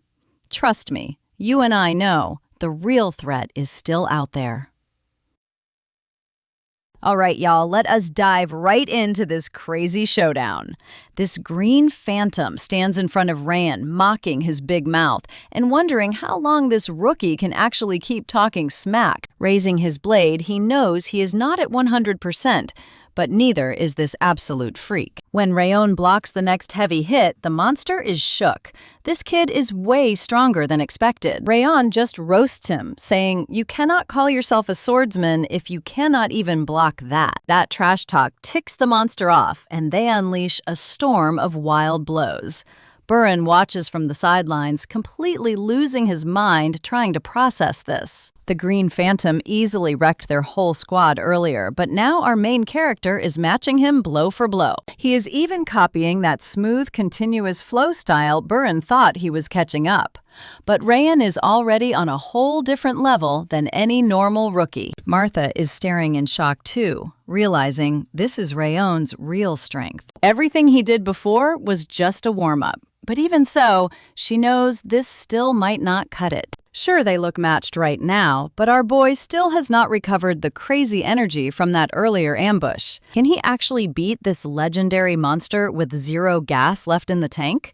Luna insists they gotta help, but Martha snaps back that she can barely even stand. Even if she is completely outmatched, Luna is still determined to jump in. One bad move means instant death, but she calmly says she does not care. Martha expected her to panic, but Luna is cool as ice. She has seriously changed since hanging out with Rayon. Burin stands up, feeling like a total clown for hesitating. Luna is right. They gotta help. Now pay attention here. Martha glares at him, asking if the guy who caused this mess is finally talking, and if breaking rules even helps. He calmly replies he cannot just walk away and let his crew die. After all, they are proud Sieghart swordsmen. After a second, Martha agrees, but with a catch. If this whole plan goes south, they are all taking the fall together. They need a quick plan to rush him together. Meanwhile, the monster commander is surprised this weak little rookie is still holding his own. He even says our protagonist has enough talent to join Eden and asks for his name. Exhausted Rayon tells him, and the boss's face goes completely pale. So he is actually from the main house. His hair and eyes prove it. He has the blood of the Northern King of Destruction in him. That totally kills any chance of recruitment. Now he is going to do whatever it takes to end him. He slashes with terrifying speed way faster than any of his earlier attacks. You saw that too, right? This madman is getting even faster. Is he literally burning his own life to get a power boost? Rayon barely hangs on, using his ring of fire still running on empty. But then he spots Martha moving in. She sneaks up from behind and slashes his back, making him spin around in pure anger. He mocks the little insect who dared to hit him, but suddenly senses another threat and turns. Luna is already charging right at him. She halts right in front of him, unleashing her icy energy, the breath of winter. Burin charges in right after her, leaping high with his sword raised. He unleashes continuous flow technique, Starlight Radiance. But the monster snatches him mid-air with one hand and hoists him up, laughing at his weak, pathetic attempt. If Burin was at least as strong as that dumb blonde, he might have left a scratch. But Burin just smiles and says he is totally right. That attack was never meant to defeat him. It was just to buy some time. Suddenly, the beast notices Martha nearby, charging up an insane amount of energy. She unleashes Titanic Aura Ultimate Meteorite. Martha slams her sword down with everything she has, telling him to try blocking this one. As she lands behind him, the monster tanked the blow head-on, spins around and chucks Burin straight at her face. Both of them get blasted back, crashing hard into a nearby tree. The beast calls them pathetic bugs and tells them to learn their place. Don't they get it? Their weak attacks do absolutely nothing. But behind him, Raon gathers his strength and tells him he is dead wrong. He thanks his team for buying him enough time to recover. He is not going to let their life-threatening efforts go to waste. The shocked monster demands to know where this insane power is coming from. Lifting his sword, Raon tells this green battle phantom that it should feel deeply honored. This is the very first time he will use this move on a living opponent. He thought he was not quite ready, but this brutal fight proved he can pull it off. Thousand Flames technique, winds of blazing domination.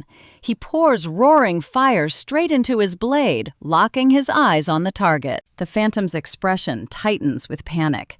Something about those flames feels seriously wrong. This is nothing like before. His survival instincts scream danger, so he decides to put the main character down for good and charges with a roar. But Raon moves first, unleashing a massive, power-packed slash right at him. The phantom cannot tank the hit and crashes violently to the dirt. Raon is totally drained after that, gasping for air as he looks down at his hands. And that's where we leave it, with everyone staring in absolute shock that Raon actually clapped this legendary beast. Buckle up, because you and I are jumping right back into the fray as our boy raises his blade. To keep this village safe, they gotta purge these monsters. The squad instantly hypes up, ready to roll out. They go on a hunting spree, clearing out every last creep. Later, Burin walks up and admits Raon was right. Without him stepping in, they would have been absolute toast, and the poor villagers would be goners too. He drops a massive thank you and apologizes for disobeying orders, even though he still would have rushed in. Zigguard swordsmen don't just stand by when bad stuff happens, even if they're weak.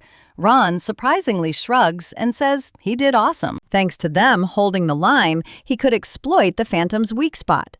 This victory belongs to everyone. If even one of them had bailed, who knows how badly this would have gone. He gives them a heartfelt thank you. Burin blushes, muttering that he doesn't get why Raon is being so nice, but promises to get stronger so this never happens again. That way, he won't have to piggyback off Raon. Our main character then turns to Martha and praises her too. He only had time to recover because she kept that total freak busy.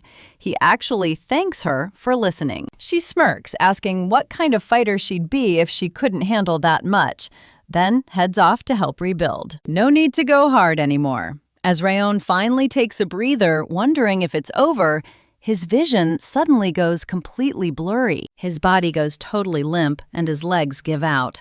Before he hits the dirt, Luna catches him and yells his name. He asks if it is really that obvious, and she says he looks exactly like he did back in the training hall, totally drained. With a weak smile, Raon realizes he is not the only one looking out for the squad. They have his back too. He thanks her, but wait. Watch closely as a wild system message pops up. It says he just shattered his absolute limits in one heck of an extreme showdown. He ambushed a high-tier foe, landed an invisible strike, and crushed someone way above him in power and rank. He unlocked the Unshakable title. His status window pops up, showing his name, the new Unshakable title, that annoying Frost Curse level 5, and skills like Rage and Ring of Fire. Legendary Sense Stage 4 Thousand Flames technique, and some solid flame resistance. Frost Aura Stage 3, Water Resistance, and Invisible Strike Stage 1. His stats are Strength 57, Agility 58, Endurance 59, Energy 42, and Sense 64. Ryan figures this is his big payday for wiping out that green battle phantom. Every single stat is up, plus a fresh title and skill. He stands back up, tells Luna he is fine, and sends her back to the village. He wants to make sure they did not miss anything. Honestly, this new title is way better than expected. The system explains that Unshakable is for beasts who do not even flinch when facing stronger opponents. When fighting high-level enemies, all stats get a boost of 3. 3 points sounds small, but it scales as he levels up. Check this out with me. Another message pops up explaining Invisible Strike. His presence gets way harder to detect, and his chances of landing a devastating critical hit skyrocket. Rayan thinks this skill is literally built for assassination. If he had it sooner, he might have one-shot that phantom. Wrath pops out and starts whining, complaining that beating a weakling shouldn't give sick rewards, even if Rayon made the system. Rayon just smiles and thanks him, saying Wrath is the one helping him level up his strength every single day. That only ticks Wrath off more, and he screams that he will make our boy suffer a slow, brutal end. He vows to chew him up and tear him to shreds until every bone in his body begs for mercy. Our main character completely ignores the tantrum, casually telling him to go ahead and try. That cold response sends Wrath into a screaming rage. A bit later, the squad is busy rebuilding the village, shouting for extra wood and finding spots to dump all the wreckage. Once the wooden wall is finished, our boy wakes up in bed mumbling that he only meant to take a quick nap, but totally passed out instead. Stepping outside, he notices they completely finished fixing the barricades while he was catching some Z's. Luna spots him, waves him over, and asks if he is finally awake and feeling okay. Rayan tells her he feels great after that snooze. Luna tells him to follow her because literally everyone is waiting for him. Surprised, he asks who she is talking about. They walk to the town square where the village elders explain that the whole crowd gathered to welcome their ultimate savior. The locals shower the Zegionart warriors with endless thanks for risking their lives to defend them. Without their help, the entire town would be ashes. They promise they will never forget what these brave nobles did today. Rayon looks at his crew and feels a totally new vibe. It is their deep respect, mixed with the villagers' genuine, heartfelt gratitude. And that is where we leave him, finally feeling the love he never got in his assassin days. All right, you and I are about to see a guy who only lived to kill for Darius. No matter how dirty the job or who he took out, Darius stole all the glory. But now, Ryan is finally getting the love he deserves. He has never felt this hype before, and honestly, he wants more. He wants that sweet praise and everyone looking at him like a total boss. Forget being a shadow killer. He is living as a legit, respected swordsman now, and he is gonna keep winning like this forever. Once the dust settles, Ryan pulls the village chief aside for a quick private chat, because he has got questions. The chief leads him away from the crowd, and once they are in the clear, he asks what is on the kid's mind. Our boy keeps it cool and asks if the chief knows who ordered the orc raid. The chief mentions a blue-haired swordsman blamed one of the 5 demons, but he is still totally clueless why they would target this tiny random village. Our main character explains that during the clash, Kambar spilled the beans about finding a red gem on Mount Cebu. The chief nods, remembering how he stumbled on that very gem back when he was just a young kid and brought it home. But then the truth hits him, and you need to watch his face here. He realizes Eden actually came for that exact gem. Shaking like a leaf, the chief asks if their home was almost wiped off the map just because of a shiny rock. Ryan tells him they saved the day for now, But as long as that gem stays put, Eden is going to keep coming back. The chief explains that burying it brought good crops and warm weather to these folks. It was basically their guardian angel. He had no clue it was some hyped-up mana stone. So what now? Should they just dig it up and toss it? Ryan says, absolutely not. He will take it off their hands, leaving the chief stunned that their hero is volunteering for danger. Our main character explains that Eden thinks this stone can revive the dead. Throwing it away is useless because they will sniff it out anyway, so keeping it is safer. The chief worries this puts a giant target on his back, but he coolly tells him not to sweat it. That is just the Zickhart way. The chief nods, realizing this legendary family has saved his skin yet again, and he has got no way to pay them back. Our hero asks what he means, and the chief reveals that years ago, when he was just a kid, Glenn Zickhart also saved this very village. He remembers it like yesterday, just like Rayon Glenn protected everyone from savage monsters. But then he adds that Glenn was super kind and always smiling. Rayon is totally thrown off.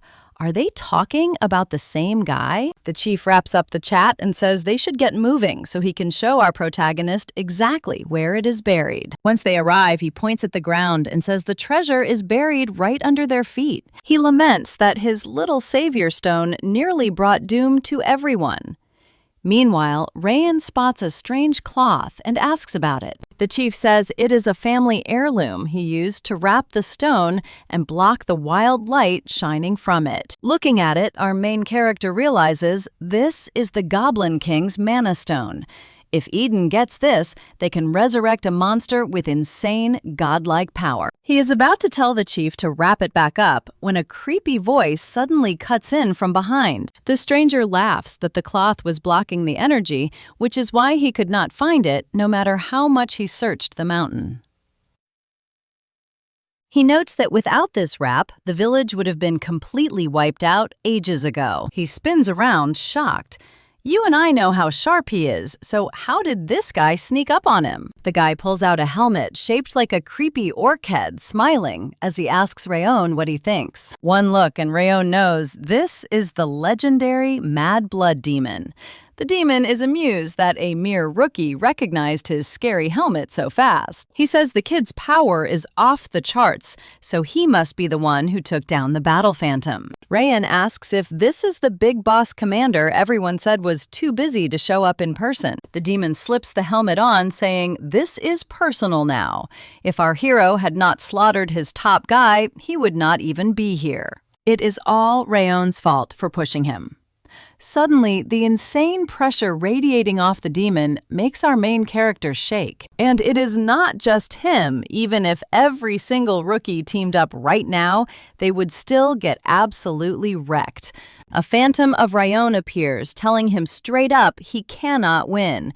He only has two choices: either die here for absolutely nothing, or hand over total control of his body.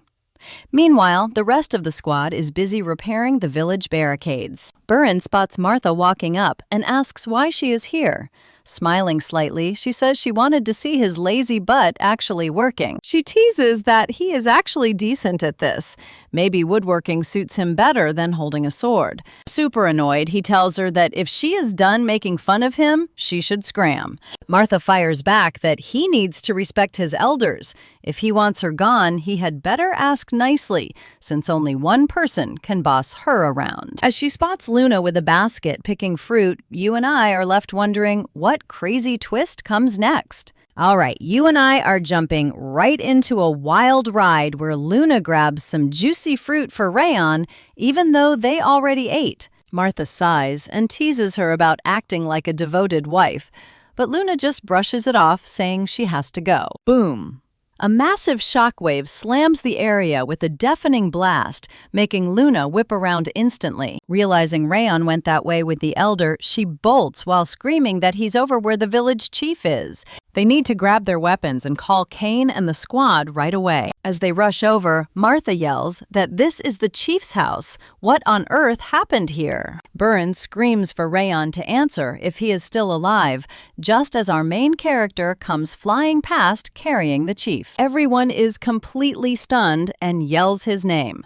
Rayon literally chucks the chief at Burin and yells for him to catch. Forcing himself up, he screams that they have to escape right now, move the village chief to a safe spot, and run. They are about to speak, but a massive, violent pressure slams into them. The aura is so heavy, their lungs feel totally crushed. And then the demon steps right out of the shadows. He looks at them, mocking their nice little group. Spotting his ogre armor, they ask in absolute terror if he is really Eden's commander. He laughs at them, shaking, asking if his aura is too much, so weak even with the legendary Zigguard name. Pay attention here, guys. Rayon glares at them, asking if they want to die. He tells them to snap out of it and run. Staying means certain death. They must channel their aura to fight the pressure and escape with as many villagers as they can. Burin Nod starts moving and promises he will come back for our main character. Razone yells for the girls to fall back and wait for an opening. Fighting this monster right now is totally pointless. They just need to stay alive. Instructor Rimmer always talked about breaking limits, and this is exactly one of those moments. This is the ultimate moment to push both body and mind beyond the absolute limit. The demon chuckles, liking that fiery spirit, but asks if the main character really thinks breaking limits is going to save him. Razone tightens his grip, thinking of the recruits and the people of Cebu behind him. If he runs, they are all dead meat. He absolutely has to take this demon's head, but there is no clear way. It literally feels like standing on the cliff edge, staring down into a bottomless pit.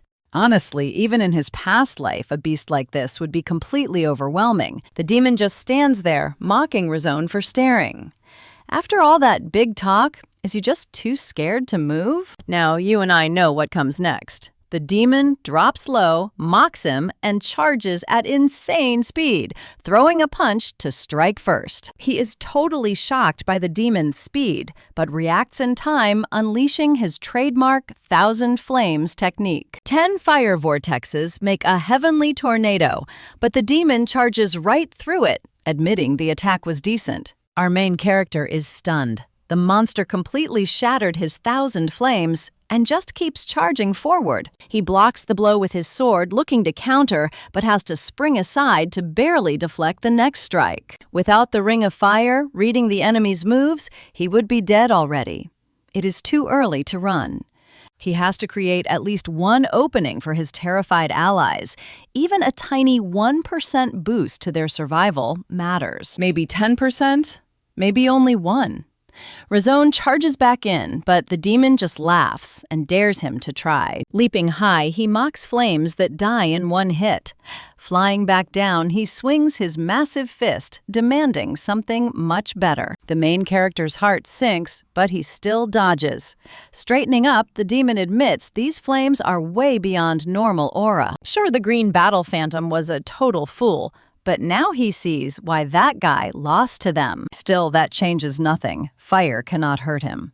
He then asks why Rayon is just staring at him. Tired, but keeping his cool, he says he already knows it is the helmet giving him that ogre power. Ogres, the kings of the forest, ignore blazing flames while guarding their territory. In battle, fire arrows do not faze them at all. The Mad Blood Demon copied that trait.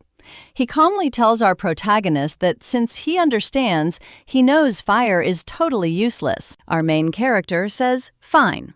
If fire does not work, he will just use something else. A freezing cold aura spreads around him, making the demon blink. His fire aura was already insane, but now he can use another element at the exact same high level. Multiple elements and elite sword skills at his age. Who is this kid? Rayon asks why it matters, since the demon will be dead soon anyway. The demon laughs at his arrogance. He says they will see how long that confidence lasts, just as Burin and the squad rush back to the chaotic battlefield. And that is where we leave it today. Burin freezes, realizing Rayon isn't using his usual fire aura, but ice. All right, let's see if this absolute madman can actually pull off using multiple aura types at once. So in this world, fighters level up based on their aura, and absolute noobs are just beginners. The pro players can coat their weapons, but the real top-tier bosses can literally control and project it into the air, which means our boy Rayon is officially at expert level, no cap. This should be totally impossible, but he is out here fighting the Mad Blood Demon. Somehow, he has not been absolutely wrecked by this beast. How is he bridging this massive power gap, though? With one quick glance from our main character, Burn gets it. He is making a massive opening. Their synergy is so cracked they can read each other instantly, and the girls immediately nod in agreement. They are proud Zigguarts, so saving this village is their job, and with Rayon around, they feel invincible. Burn charges in, screaming for backup. They launch a coordinated team strike, feeling super confident, but the demon does not even flinch. The villain was literally waiting for this. Suddenly, he releases a massive blast that sends everyone flying. Burn is shook. That was raw fighting aura. The shockwave completely blows them away. This guy is built different. The demon laughs, relieved he does not have to hunt them down. And trust me, guys, watching their hope shatter into absolute despair is exactly what this demon lives for. Did they seriously think they stood a chance? Talk about a major reality check before they die. Rayon fires back, yelling that the demon is not the only one loving this matchup. Channeling all his past life assassin skills, our main character guides that freezing energy through his Thousand Lights technique and focuses it into a single point. He unleashes the Thousand Lights Zenith, jamming the blade straight into the big boss's stomach. Gasping for air, Rayon watches in shock as the demon literally grabs the naked blade. The demon asks how he targeted his weak spot and infused it with aura so fast. Talk about a close call. But then he throws a devastating punch that sends Ray flying. His sword snaps, and the demon brags about their massive power difference. We both expected that focused aura to pierce right through him, but it barely left a scratch. He actually hardened his muscles to tank the hit. So this is a real aura master. Our main character realized it is do or die. Stepping up as leader, he orders all the rookies to run. Burn is totally shocked by this command. Ray screams that they cannot beat this boss. They need to save the village and escape right now. They have to evacuate the squad and the locals immediately to prevent a total wipeout. He shouts Burn's name, asking if going out like this is a worthy end for a Zeggert. If not, listen to orders. Burn finally yells for a full retreat. As the scramble begins, he tells them to double time it away from the Mad Blood Demon and evacuate everyone they can find. Luna looks back, crying out for Ray to make it out alive. With a slight smile, our hero promises he will. Grabbing his broken weapon, Ray stands his ground, while the demon scoffs at the fleeing weaklings. But his focus shifts. Is our main character seriously trying to solo him while the others escape? Holding the line, Ray calls on Wrath to make a deal, and Wrath appears with a massive grin. It is finally his turn. But what kind of bargain is this, when our boy might literally get erased any second? Our hero says they are betting on who kicks the bucket first. Wrath laughs, asking if he actually thinks he can win. He admits the odds are absolute trash, but to even stand a chance, he needs a complete health and mana restore. In exchange, he will let Wrath in.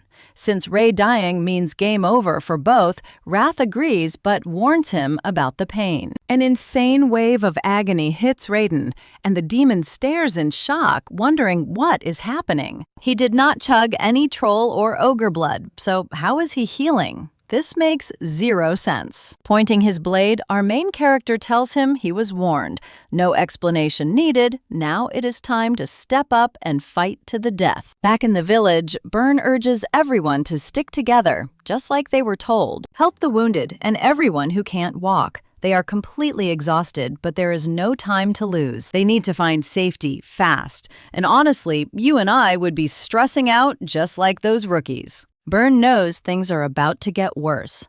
Martha reminds them Rayfine is fighting that monster solo for them. He is holding the line with a broken arm and cracked ribs. She snaps, asking how they dare to complain. They barely did anything. Are they seriously going to just crawl into a coffin and wait to die? All right, you and I are jumping right back into the action, where Byrne clenches his fist, agrees they can't quit, and orders everyone to move because Crane is bringing backup. Backup was on the way, but before he could finish his sentence, the squad spots an ogre and goes, "Wait, what is that thing doing here?" Byrne totally panics. Why is an ogre out here? Just then, the others scream that there is another beast heading their way too. Ogres surrounded them. They are totally trapped. Seriously, where did all of these guys come from? Martha looks completely stressed. This is bad news. Those Eden weirdos can actually control monsters. The blood demon is just flexing, keeping up the fight, since he already sent those beasts to clean up. One squad mate drops to his knees, totally giving up. They are about to get wiped out without even putting up a fight. But Byrne screams that they cannot quit now. Their buddy is out there risking his neck, and if they go down here for absolutely nothing, how are they supposed to face him in the afterlife? Martha steps up and jokes that he finally got something right. Luna jumps in too, telling everyone to grab the civilians and get out. Byrne knows she is right. They just have to survive this. That is the least they can do while he fights solo to keep them breathing. They charge ahead, but suddenly a massive blast of wind catches everyone's attention. The demon stays calm, telling Rayon he is way too stubborn and needs to just quit. Now, pay attention to this crazy choice. Our main character looks at his broken left arm, thinking if he chops it off, he might last longer. But why is he pushing himself this hard? Every single part of his body is screaming in pain. Why keep taking a beating worse than anything from his past just to fight this creep?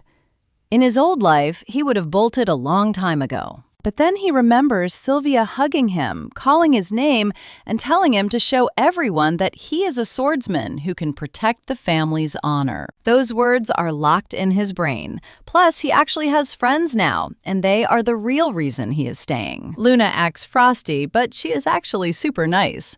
Byron was a jerk at first, but lately he has totally proved his worth. And Martha is rough, but totally dependable. He cannot even deny it anymore. He has actually started caring about them, and he wants to save this whole generation of awesome Zygarde swordsmen. Wrath asks if he is just stalling for his buddies to escape while battling the rage. Rayon stands up with his blade and totally admits it, thanking him for noticing. Wrath just smirks and calls him arrogant. Our boy is so sick of people looking down on him. Does he seriously think he can take back control of his body after beating this freak and then run after his squad? How can he do any of that when he can barely stand? Suddenly, pain hits him like a truck and he drops, screaming. Think he can win? No way, because Wrath says he lost the moment he accepted that rage. He might fight the possession, but once he snaps, there is no going back. The demon stares at him, saying he has finally hit his absolute limit. Then he smirks with a way better idea. He will go murder Rayon's friends first and finish him off later. Honestly, that sounds way more fun. He wants to see our main character's face when their heads roll right in front of him. Rayon knows the others cannot handle an insane blood demon. He has to stall this monster until everyone escapes safely. The beast stops when Rayon shouts his own name, proud to be a descendant of Glenn, the legendary Northern King of Destruction. One day he will be the strongest swordsman on the continent, and as long as his heart is beating, he will not let this guy leave. The demon looks at him and admits his willpower is insane. Calling him weak is totally wrong. A warrior like him deserves respect, so he will remember Rayon. He throws a devastating punch, and our hero instantly knows he does not have the strength to dodge it. Just then, a crazy wind explodes around him. Reimer steps right in front of him, blocking that massive punch with his sword. Rayon smiles when he sees him teasing that he is a little late. Reimer just grins back, apologizes, and jokes that he totally overslept. Then he tells our main character to leave this monster to him. The demon stares, saying, "What a fine sword, Reimer Zygarde." Reimer stands there, completely chill, calls the demon bald, and says it has been a while. He cannot just watch some freak murder the family kids, right? Energy surges in the demon's fist as he asks, who would have thought such an elite warrior would be inspecting rookies? Looks like loyalty means nothing to them. Then both of them clash at once. The demon grunts that even blocking that strike was tough, totally ruining his balance. So the rumors are true. Reimer's energy core was destroyed, leaving him totally useless. Reimer just smiles and tells him to go find a better spy next time. The demon says the proof is obvious right before one clean swing from Reimer brings death. Now he can barely whip up a breeze, and that is definitely not enough to beat him. He charges in with a massive punch, but misses completely. Reimer slips away with a grin, calling him rude. Ryan watches in total awe. His instructor floats like a leaf in the wind. Trust me, watching that level of skill will give you chills. All right, you and I are about to see Reimer drag this fight out on purpose. Why? Because he was teaching him a lesson through actual combat. Yep, even in battle, school was in session. Reimer flies in talking absolute trash. He is like, you act tough but can't even beat a half-dead guy. Lose the helmet, clown. That set the demon off. He starts throwing a wild storm of fists, screaming at him to shut up and fight. But Reimer just shrugs. Time to stop playing around. Messing with this dude was already taking way too much effort anyway. He yells over to Rayon to take notes. This is how the Zygarde family gets down, and he better pay attention. Watch closely now. He unleashes his sword field, Eye of the Storm, sending a massive vortex of wind everywhere. The demon immediately realizes he is trapped in a killer vortex. Any attempt to break through that crazy aura barrier means instant death. Reimer completely blocked his exit. The only way out was to fight straight through the middle. Screaming bloody murder, the demon charges. Reimer flies forward too, and boom! They collide head-on. Standing back-to-back after the clash, the demon realizes Reimer compressed all that crazy wind right into his blade, totally draining his power. Sure, that is basic sword field stuff, but how is a side branch Zygarde pulling this off? Reimer just smirks, admitting it is not a real sword field. He just borrowed some natural energy to fake it. Classic elf hacks. The demon nods, realizing that even an old beaten-up tiger is still a freaking beast. His only regret? Missing his chance to take out Ryan. He needed that kill for his master plan. Reimer just coldly replies that they would never let a future king get taken down by some scrub. The demon admits the kid has king energy, but warns that his crew has monsters of their own. Still, today was their win. Suddenly, blood sprays from his wounds, and he drops. Reimer turns to Rayon, asking if he caught all of that. As a Zygarde, he has got to master the sword field. It is not like magic barriers made of mana. This is pure, raw aura. You need insane control skill and talent. Since the main character is from the main family line, he's got this easily. But until then, he is gotta grind. Reimer then looks back with a cheeky grin, asking if the peanut gallery was watching. He spots the three nearby and asks what they are doing here. Hyped to see him breathing, they sprint over, screaming his name, totally relieved he is alive, but freaking out over his nasty wounds. Smiling at them, Reimer realizes that the heavy price of showing up late is finally hitting him. For an outsider to use a sword field, you need way more than just experience. It drains your affinity stamina and life force. And the real cost? His literal lifespan. Even with a broken core, he burned his own life force to pull off that sword field. It completely wrecked him, but he has zero regrets. Think about this. Right before the battle, he witnessed the birth of a true king. Right then, he swore to follow this kid, even if his core was shattered and his life was fading. These rookies changed his entire world. His gray world finally had color again, so burning through his lifespan was totally worth it to him. Before retiring, he just wants to see Rayon become king. Later, at the Zygarde ancestral home, Glenn demands the elf repeat himself. Are you seriously telling me Ron Zygarde fought that psycho blood demon Reimer? Just chuckles, knowing he would lose his mind over this. That is exactly why he rushed back to drop the news face to face and catch his priceless reaction. Glenn barks at him to quit playing and spit out the facts. Reimer swears it is true, even if it sounds totally crazy. He is not the only witness either. The rookies from the 5th and 6th training halls saw the whole thing happen. Plus, the entire village of Cebu can vouch for him. Raon literally took on that crazy blood demon all on his own. Glenn points out that a monster like that is basically Swordmaster tier. If that is true, how bad are the squad's injuries? Reimer explains they got off easy with minor scrapes, but the main character took the brunt of it, holding the line until he showed up. Glenn just stares, asking if he is seriously expected to buy that story. It sounds totally ridiculous, but the truth will show once he sees the kid hit expert rank. Surviving a Swordmaster-level demon easily earns the Elven Potion, so Glenn hands it over. Glenn mentions it is a legendary medicine brewed straight from the sap of the Second World Tree. 1,000 gold coins couldn't even buy this stuff. Reimer shrugs and says Rayan earned every drop. Glenn says it sounds like Reimer is picking sides.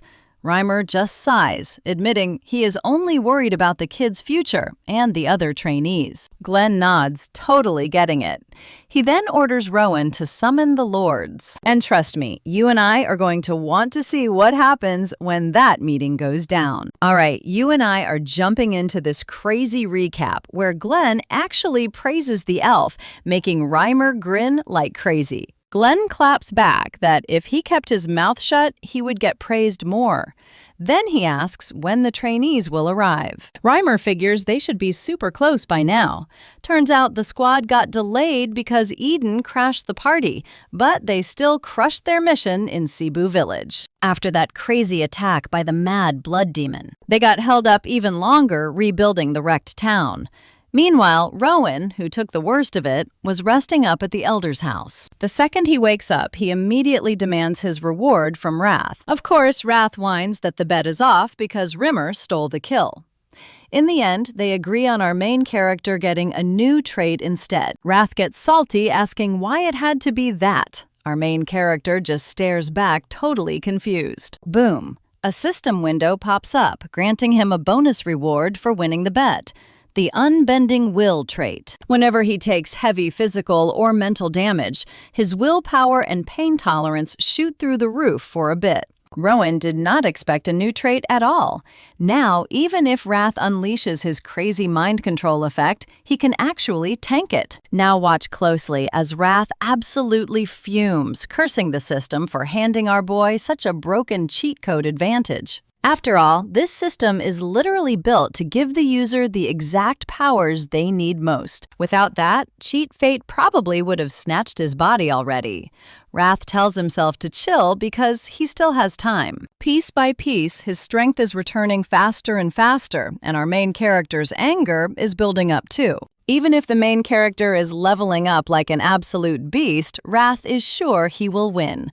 Soon, this body will be his, and the kid's soul will freeze forever. A bit later, Aluna, the outer commander of the Zygarde family, announces they are finally back. Dorian whimpers that he just wants to crash, while Luna whispers that she really needs some ice cream. Martha groans that she is completely wiped out, and Baron calls their survival a straight-up miracle. But Aluna shuts them down. Sure, they are tired, but it is way too early to relax. Rowan looks up at the commander, totally surprised. Iluna explains they have to report straight to the big boss. Cut to the grand hall, where our protagonist bows and formally greets the family head. The crowd is whispering in absolute shock. Is this really the same kid who took down the green battle phantom and faced the mad blood demon? Staring at him now, he radiates high-level swordsman energy, so maybe the rumors are actually legit. I know what you are thinking, but our boy quickly realizes this stressful summoning is actually a golden opportunity. Every powerhouse in the Zahart clan is gathered in one room, and his last mission taught him a major lesson. At his current pace, he needs a massive power boost to survive survive against even stronger enemies. He has to find a faster way to level up. It is not just Glenn and his top squad here. Even the main family leaders showed up. That means Glenn knows this is serious business, and he is the type of boss who actually rewards hard work. This is Rayon's big shot. He needs to flex his achievements and score some legendary new techniques to grow stronger. Glenn tells our protagonist that word on the street is he played a massive role in the battle. He orders him to spill everything. Our boy starts by explaining how the Cebu village locals welcomed them with open arms. But then a wild green battle phantom ambushed them right when they were packing up to leave. Right after the Mad Blood Demon crashed the party, probably because his underling went totally radio silent. Rayon explains that if the rookies fought together, they would have been wiped out, so he chose to play bait instead. Karen completely snaps, asking how he dares to lie straight to their faces. Is Glenn really going to buy this story? The kid is only 15, yet he claims he survived a green battle phantom and baited the Mad Blood Demon. To her, it is a straight-up lie. Our protagonist turns to Dorian and tells him to show them the proof. Dorian says he is bringing the loot out right now. Instantly, the crowd recognizes the helmets of the Green Battle Phantom and Silent Blood Demon.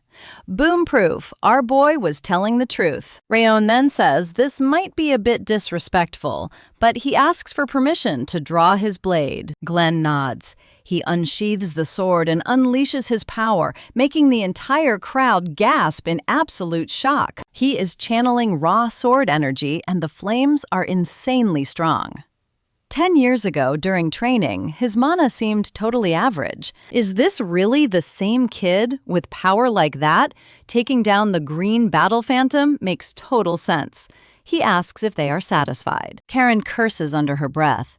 If he is already expert tier and carrying Eden's helmets, there is literally no point in arguing. Then Glenn looks at all the trainees and straight up tells them they did an absolutely amazing job. And that is where we leave it, with everyone absolutely shook, because the stingiest boss ever actually handed out some real praise. All right, guys, stick with me, because today we're watching a legendary cold grandpa finally praise his trainees until they literally cry. Then Rayon pulls out the Goblin King's Mana Stone and exposes the shady plans Eden was trying to keep hidden. In the end, everyone else gets bronze, but our protagonist only walks away with silver. He leaves thinking his hopes for a huge reward were totally wasted. He really thought busting Eden's secret plot would buy him something better than silver. Does this mean he's getting 0 cool combat upgrades? Wrath immediately starts clowning him, laughing that he got absolutely 0 good loot after risking his neck for such massive intel. He basically called Glenn super dumb. Our main character realizes that getting the 1,000 light skill made him way too greedy, and now his high hopes are totally crushed. But then Lane stops him and says they need to talk. Our boy is left wondering what's up. Lane whispers to meet at the annex around midnight. When asked why, Lane just smiles and says the big boss Glenn requested him. Ooh, sounds like a secret bonus reward is coming later on. Helen hypes up the crowd, shouting that the young master is back. Sylvia runs over panicking because she heard he clashed with Eden. She immediately checks if his arm is still attached. He tells her he is totally fine and fully healed. She squeezes him tight, crying and saying sorry for hyping up that intense Ziggurt warrior spirit stuff way too much. She blames herself, thinking her speech pushed him to fight those crazy Eden demons. Rayon gently calls her mom and says he's actually grateful. He confesses that when he faced the Mad Blood Demon, he wanted to bolt. He wasn't sure he'd survive and even thought about throwing the other trainees under the bus. But then her words flashed in his mind. She told him she just wanted him to live proudly as a true Ziggurt swordsman. That advice gave him the willpower to stick to his guns until the end. He tells her she's the only reason he didn't run. She tries to speak, but just bursts into giant, happy tears. The maid starts sobbing too, crying about how brave our boy has grown. Rayon just stares at them, totally confused, wondering what is happening. Later that night, our main character asks for a quick update on the local gossip. Joo-hyo explains she got summoned back by the central hall. She is terrified that they are finally going to wipe her out. Seeing her look so depressed, he figures she's about to get severely punished. She totally forgot to report that he reached expert tier with his sword plus the audience hall drama. But he needs this spy alive. This double agent is still super useful to him. Rayon looks her in the eye and says if she wants to survive, she belongs to him now. She freezes as he tells her going back is a death sentence. Instead, she needs to mail them a letter saying she is now his personal maid. She needs to write that his worried mom personally picked her. That will make the bosses think twice before trying to touch her. Plus, they will probably think having her spy on him from the inside is a golden opportunity. If they start doubting her loyalty, she just needs to tell them his body is nearly fully healed. Since only Glenn and Rimmer know his true status, they'll believe her intel is legit. If she's in, she needs to mail that letter immediately and play it completely cool. Joo-hyo nods, totally getting the plan. Wrath chimes in, pointing out that she is practically shaking with pure terror. He asks why our main character wants a trash spy. He replies that she is actually the ultimate bait to lure out Karen. Besides, she reminds him of his past self. He hates watching people get used like tools and thrown away like garbage. Looking out the window, Rayon wonders what is next. Now, pay attention here, because his secret plan is about to start. He meets up with the clan head, announcing he arrived exactly as summoned. Glenn tells him to cut the polite crap and asks what kind of footwork he used during the fight. Rayon wonders what the old man is planning. He carefully explains that footwork is a literal lifesaver, so he just used river step, the absolute basic beginner stuff. Glenn admits that beginner trash can be useful, but against top-tier bosses, it is way too simple and weak. That sounds like music to our hero's ears. Glenn already chose a reward for his work busting Eden. You and I know this is huge. Glenn is personally teaching him a godly movement skill. Our main character is totally shell-shocked. The head of the clan is teaching him. Glenn warns him to pay attention because he is only showing it once. As Glenn moves, Rayon realizes he is watching the top-tier footwork of the strongest warrior on the continent. Talk about a golden opportunity. The moves are on another level. It is insanely smooth, blindingly fast, yet crazy powerful. Those wide flowing steps feel like straight-up magic, and after just one glance, our boy is completely mesmerized. There is no way he could copy this normally, even if he redlined his Ring of Fire. Glenn calls this technique the step of supreme harmony. Right on cue, his system screen pops up. The Ring of Fire detected the moves unlocking Stage 1 True Paradise. He asks if he saw it. Trust me, things are getting wild. All right, you and I are jumping right back in where Rayon is apologizing because his level is too low to understand this crazy technique. He barely caught the first step. Glenn says that is plenty. It is his reward for exposing Eden's scheme, and whether he actually masters it is completely up to him. Our boy bows, thanking the old man for this insane opportunity, and heads out. Later, he chuckles, never expecting Glenn to hand over his signature step of supreme harmony. Pretty wild, right? Especially since the old man literally invented it himself. Rayon doubts he can actually master something this incredibly hard. Glenn, on the other hand, is sure our main character already grasped half of it, meaning Stage 1, True Paradise. The kid grabbed it purely by instinct, which is huge since the whole technique relies on that first stage. He might not get how big of a deal this is yet, but soon he will figure out how to level up and master the whole style. A few days pass after Glenn shows off that legendary step of supreme harmony. Rayon keeps training with the system's help, but still cannot fully unlock it. Then Wrath pops up to brag, reminding him that he told him this footwork is impossible. He figured a couple of quick attempts would do the trick. but no dice. But watch closely, because his mom Sylvia suddenly leaps over the fence, calling his name and demanding to know what he is doing. She orders him to rest, leaving Wrath completely shook, wondering if her power core is actually damaged. She snaps that he promised to chill until he was fully healed, while our boy tries to play peacemaker. Honestly, his mom is way scarier than any demon lord, so he has no choice but to put the training on hold. Even when he tries to sneak in some secret practice, the maids are watching him like hawks. Rayon thinks they are overdoing it, but hey, lounging around is kind of nice.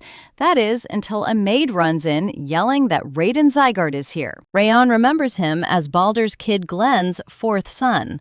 Why is this guy suddenly showing up at the annex? The maid is totally sweating and has no clue, but before Rayon can even get there, he hears Raiden is getting handsy with Sylvia. Cue the angry face. Soon. Raiden is throwing a tantrum because his royal self is here and the servants are totally unprepared. Sylvia politely explains they never got any heads up or letter. Super annoyed, he asks if she is calling him or his main butler a straight-up liar. She quickly backpedals, asking him to just wait a bit, while she and the maids scramble to clean up the place. Now pay attention here, because Raiden is absolutely seething. He expected total glory for wiping out that cult base, but gets completely ignored. Instead, literally nobody cares, because our boy Raywan stole all his hype. How dare a half-blood take his spotlight? Spitting right on her hand, he yells at her, asking how much longer he has to wait. Helen snaps, telling him that even as a main house member, he is going way too far. Raiden slaps her, demanding to know who she thinks she is to talk back to him. He is her literal master, not just some random elite. Even if he killed her, he would only get 2 days of house arrest. So how dare she act up? Sylvia screams for him to stop. Judiel turns to Sylvia, shouting that it is too dangerous, refusing to let anyone hurt her. Right on cue, our boy pulls up with a sword. Raiden sneers, asking if the loser finally decided to show. He says he wanted to see him anyway, so the timing is perfect. But what is with the blade? Is this half-blood really pointing a weapon at a direct descendant? He demands Rayon put it away before things get ugly. He brags about being Baldur's son and head of the Central Martial Arts Hall. Raiden rushes him, shouting to ask if that is supposed to matter. The butler blocks the blow, calling Rayon a dog, but our boy just answers with a solid punch to the face. Raiden screams, asking if he even knows who he is swinging his sword at. Rayon says of course he does, stepping into his stance to slice up a noisy trespasser.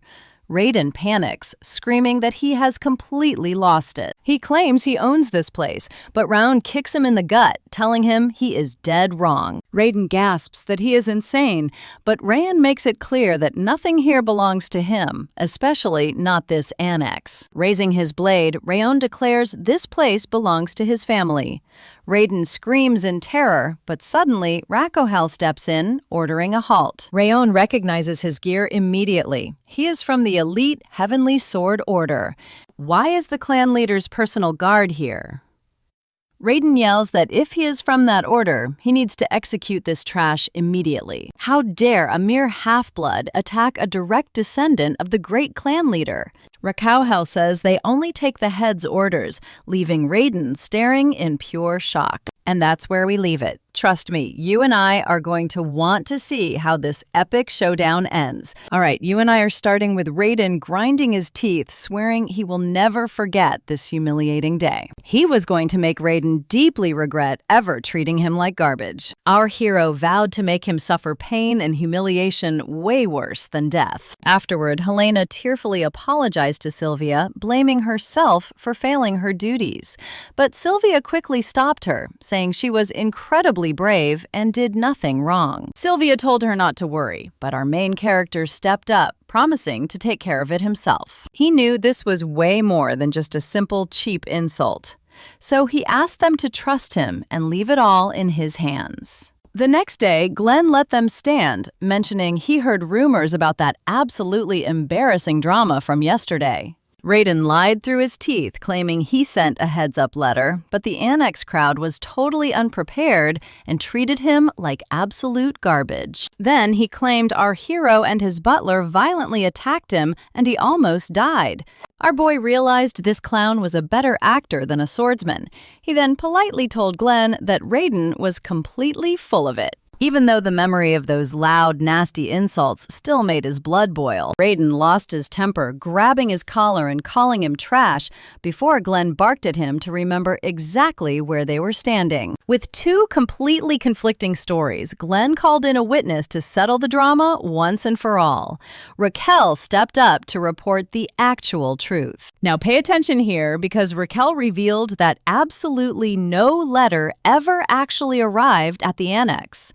He added that Sylvia and her maids were just minding their business gardening when Raiden suddenly barged in, starting a massive scene. Our protagonist was totally shocked. He expected Raquel to side with the wealthy direct heir, but the guy was actually keeping it real. Glenn then turned to a visibly shaken Raiden, pointing out that things clearly did not go down the way he said. Fully exposed, Raiden panicked and screamed that a low-ranking branch member putting hands on a direct heir was the real issue here. That could ruin the clan order, but Glenn shut him down, saying both sides screwed up and both would be facing punishment. Our boy yelled that this punishment was a joke. If Raiden got off easy, he would just keep causing trouble. So our protagonist told the clan head he would accept his punishment, but first they had to settle this. Glenn asked what he meant, and our boy explained that Raiden had brutally humiliated his mother and put hands on the innocent maids. Yet he still had not paid for any of it. The patriarch frowned, repeating that both sides were getting punished, and asked if they really wanted to push this even further. His massive aura flared as he warned them to watch their step. The pressure was so heavy, it felt like the ceiling might collapse. Still, our boy said he understood, but reminded Glenn that he called this place holy ground for swordsmen. And since Glenn believed true warriors speak through their swords, he formally requested permission to settle this with a duel. You and I both know Glenn loves a good show, so he agreed to a duel 1 week later in the Central Training Hall. And with that, both were ordered to prepare. Later, on Baldur Sieghart, the master of the Central Hall, listened to the story with folded arms, laughing at their decision to duel. Raiden bragged to his dad that our arrogant protagonist challenged him.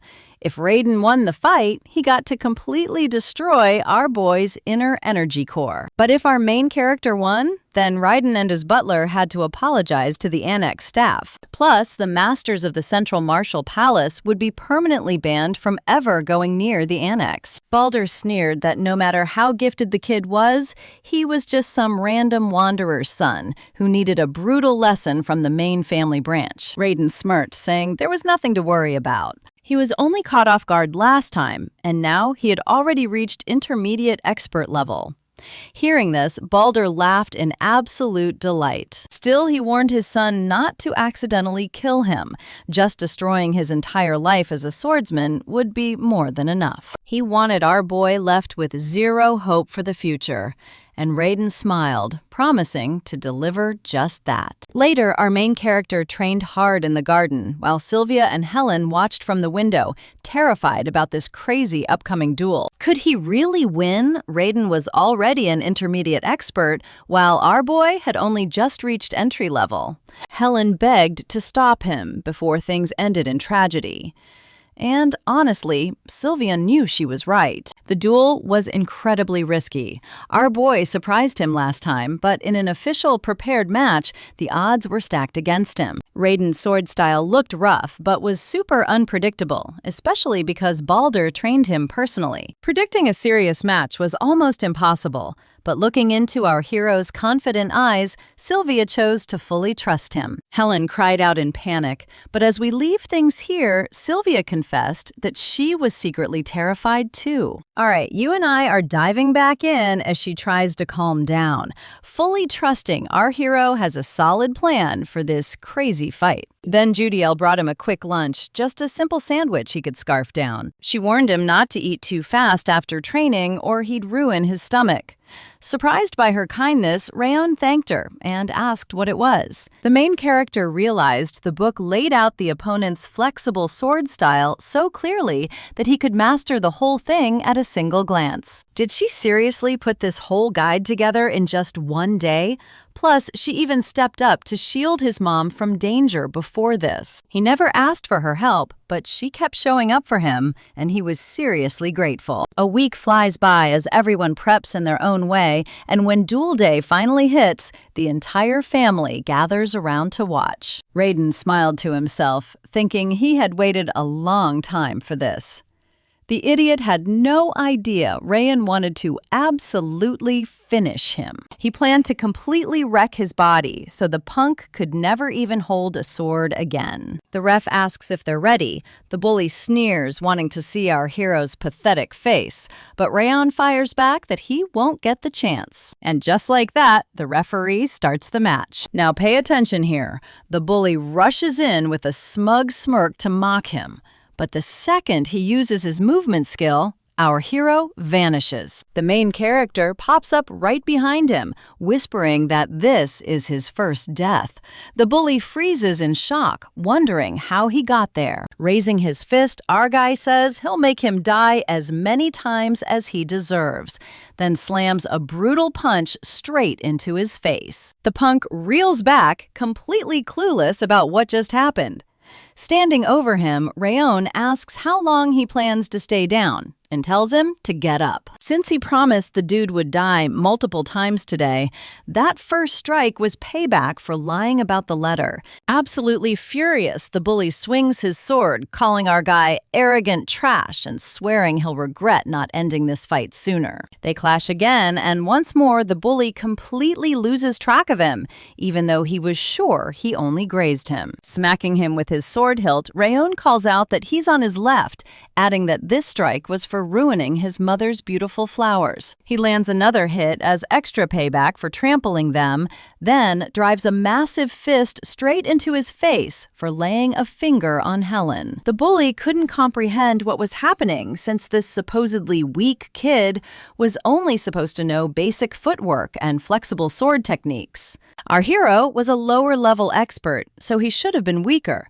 Why the heck was the bully getting clowned on? Watching with Sylvia, Helen realizes the main character could have ended this match with one shot, yet he keeps letting the punk stand back up. It was like he wasn't fighting just to win, but stood up entirely for them. Helen bursts into tears, realizing he's unleashing all their pent-up anger from the insults they endured, even standing up for a mere maid, in a world where bloodlines are everything. Our boy had challenged and completely crushed a direct descendant. Watching her son fight Sylvia recalls that her father only ever valued power, which made their family grow incredibly cold and heartless over the years. Even as a direct heir, she never felt at home here, eventually breaking under the insane pressure and running away instead of facing the music. But let's think about this maybe, that escape wasn't a mistake, and she now sees how to use her power to smash the rules of this toxic place. Her own son had shown her that valuable lesson. No matter how weak you might be, your spirit must always stay unbreakable. No matter who stands in your way, you fight to the bitter end. Shortly after, the referee declares the beaten bully can no longer move. The duel was settled, and the winner was Rayon Sieghart. Overly embarrassed, Balder screams at his loser son for bringing shame to the family. Rimmer cheers wildly, shouting that he always knew our hero would pull it off, while Dorian yells that this went exactly as he expected. Luna calls out his name, while Martha and Buren shout that they knew he would get the job done. The veteran butler noted that in all his long years serving the Sieghart family, he had never seen so many people openly cheer for a collateral descendant. Even Grandmaster Glenn thought earning such status-free praise from allies was seriously impressive. But what shocked him even more was that despite having basically zero combat experience, Rayon had pulled off the step of Supreme Harmony, a top-tier movement art Glenn spent years perfecting and that most masters take half a lifetime to learn. Yet our main character mastered it in only a single week, earning insane support from everyone at such a young age. Their family had always chased raw power above everything else, a brutal rule in high society that even Patriarch Glenn couldn't change anymore. And Rayon, as a side-branch descendant, had felt the unfairness of that toxic system firsthand. Maybe this kid would be the one to change this rotten family from its roots.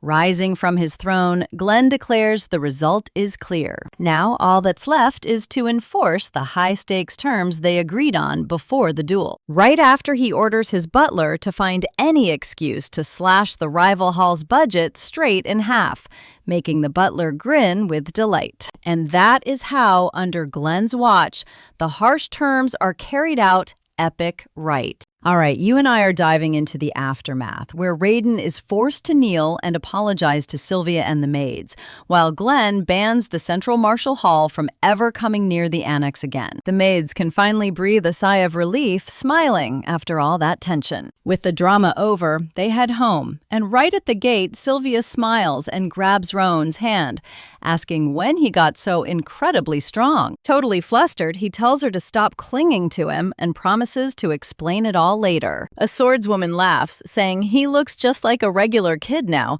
despite acting like a complete beast earlier. The sorceress chimes in, saying Rimmer's crazy story about surviving a blood demon because of Rand's insane strength might actually be totally true. A nearby fighter points out that the boy's movements were flawless, showing off some seriously next-level talent. Sleeping on him would be a huge mistake. They absolutely need him in their squad. Another commander says he'd happily recruit Rayon into the Black Tiger Squad after graduation. The swordswoman shuts that down real quick, arguing it's way too early to heap that pressure on him. But the sorceress reminds them that the 5th Training Hall trainees are graduating soon, and after that, the kids will choose their own squad to join the ranks. They all agree he is a total monster, but he isn't the only standout in the 5th Training Hall. You've also got Martha Buren and Runian, 3 insanely strong and gifted beasts any squad would kill to recruit. This upcoming selection ceremony is going to be wild, so watch closely,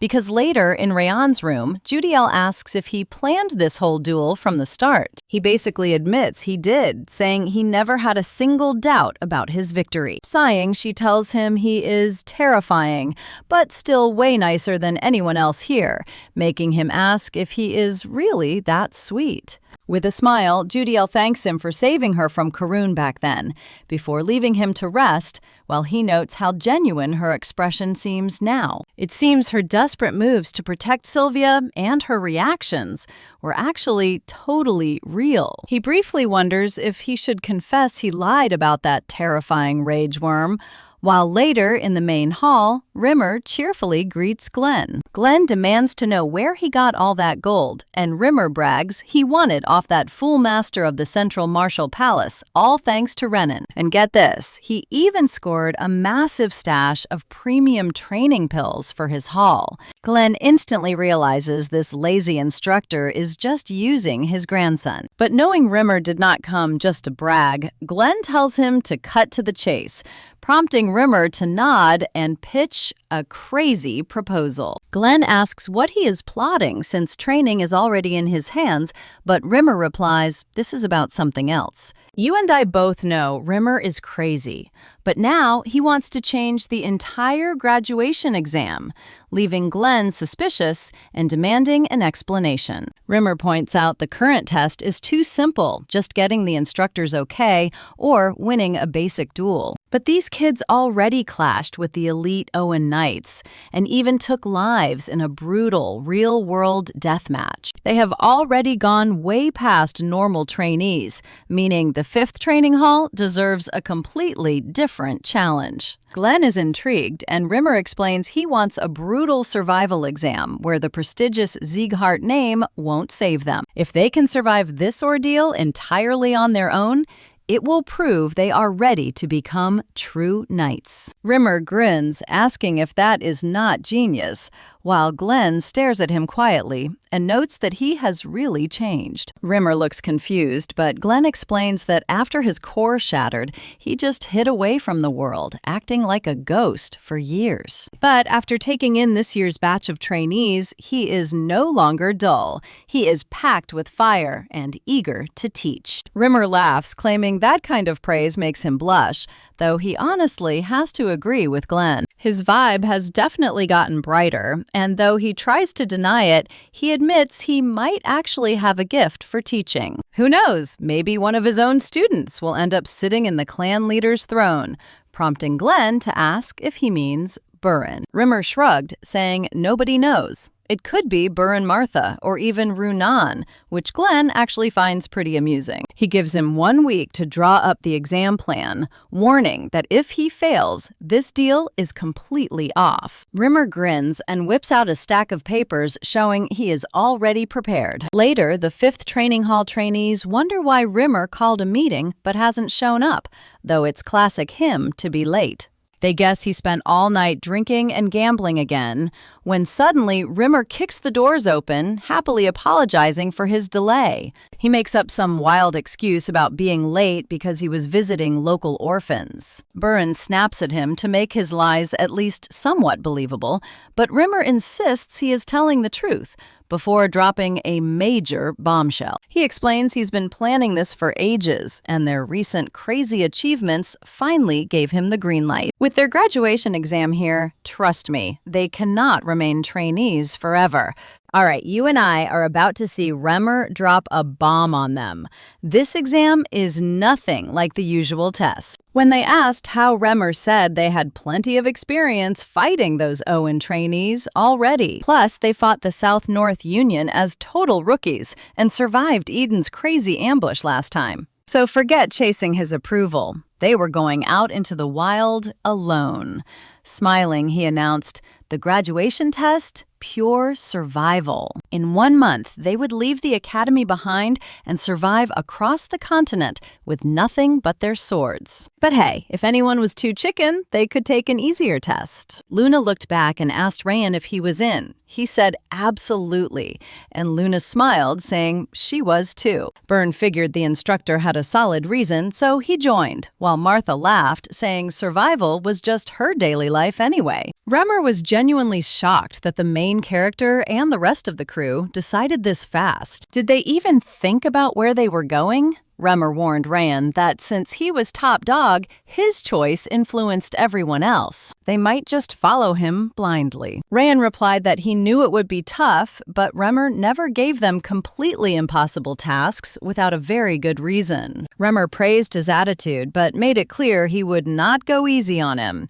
Then he announced the destinations. Reading from the list, Rimmer sent Byrne to the Levin Desert and Martha to the Siam Canyon. Luna got the dangerous Kadam Jungle, and Rayan was sent straight to the northeast fortress of Haven Castle. Rayan is startled, but pay attention here.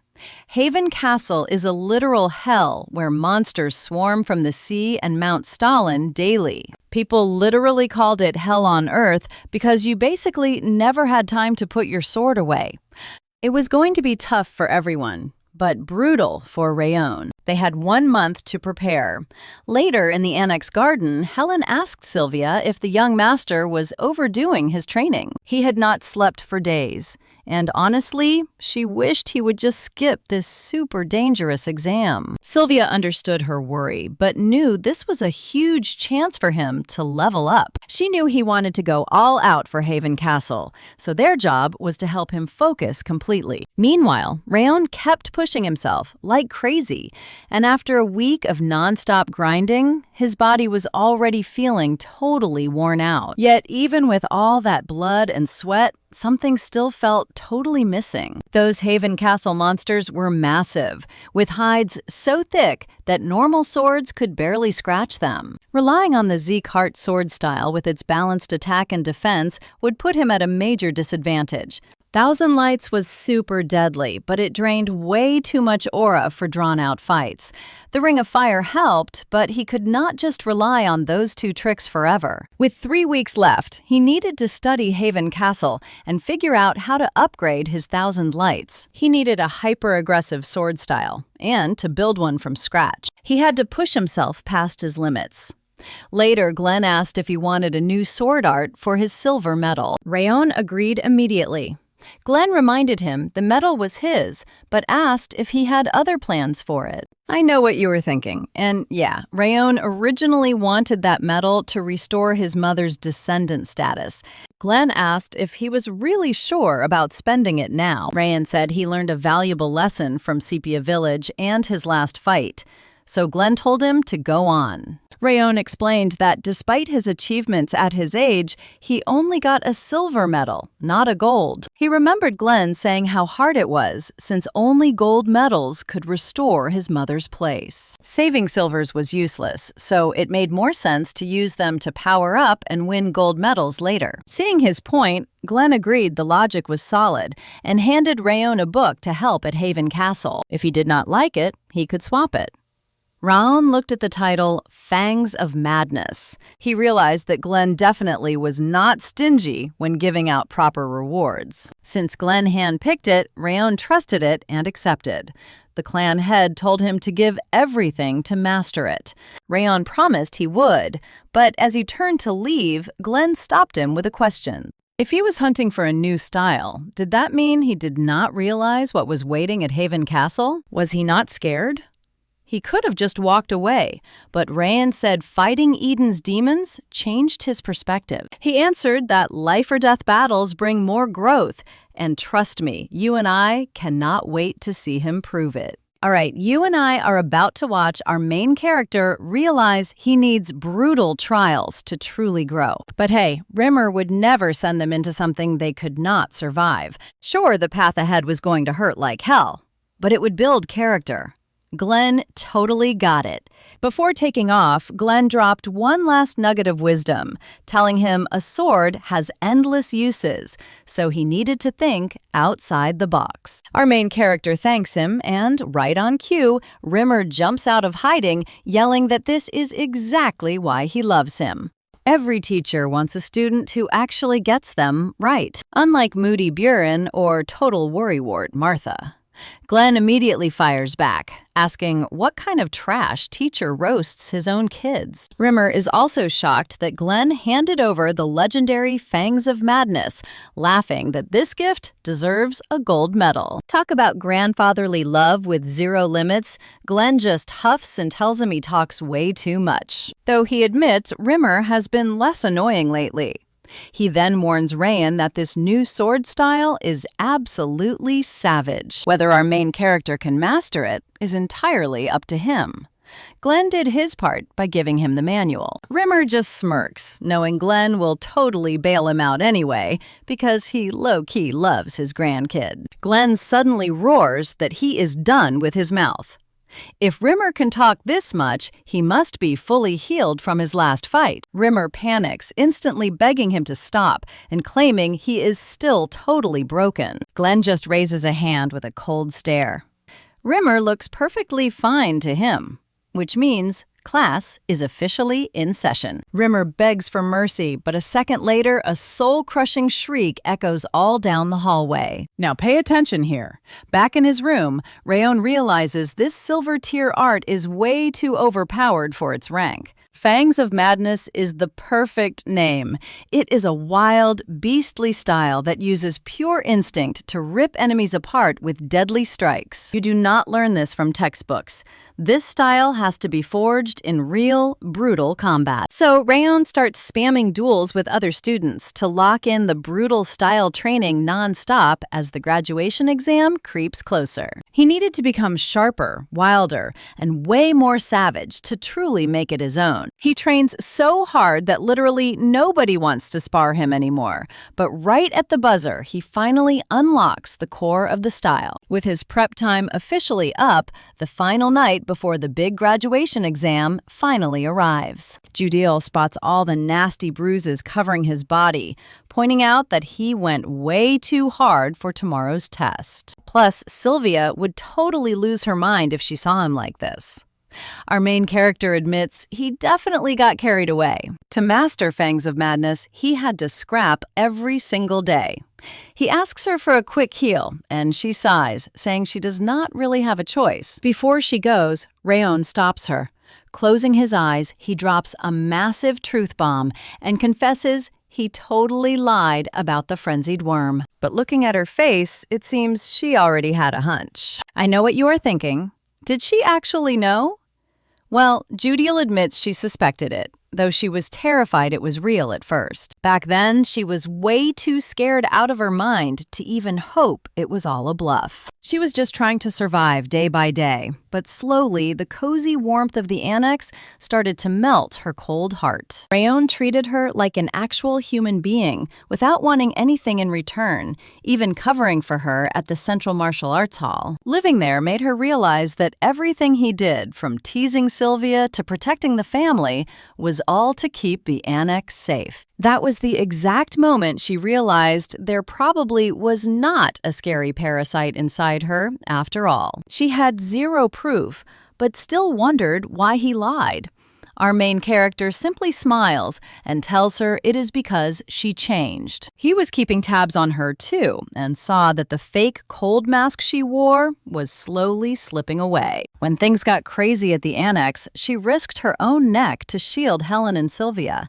Plus, that secret info on Rodin's sword style mysteriously left on his bed. He asks if she was the one who left the book, admitting it helped him out a ton, and sincerely thanks her for it. Judil then tears up, mentioning she has a little brother she was split from when forced to serve, and now has no clue where he is. She only followed those evil orders because they promised it was the only way she would ever see him again. Crying, she begs for forgiveness, but Rayon just looks at her and promises to rescue her brother. He knows Karin will cross his path eventually, and when they clash, he is going to force them to give her brother back, no matter what. Judil asks one big question.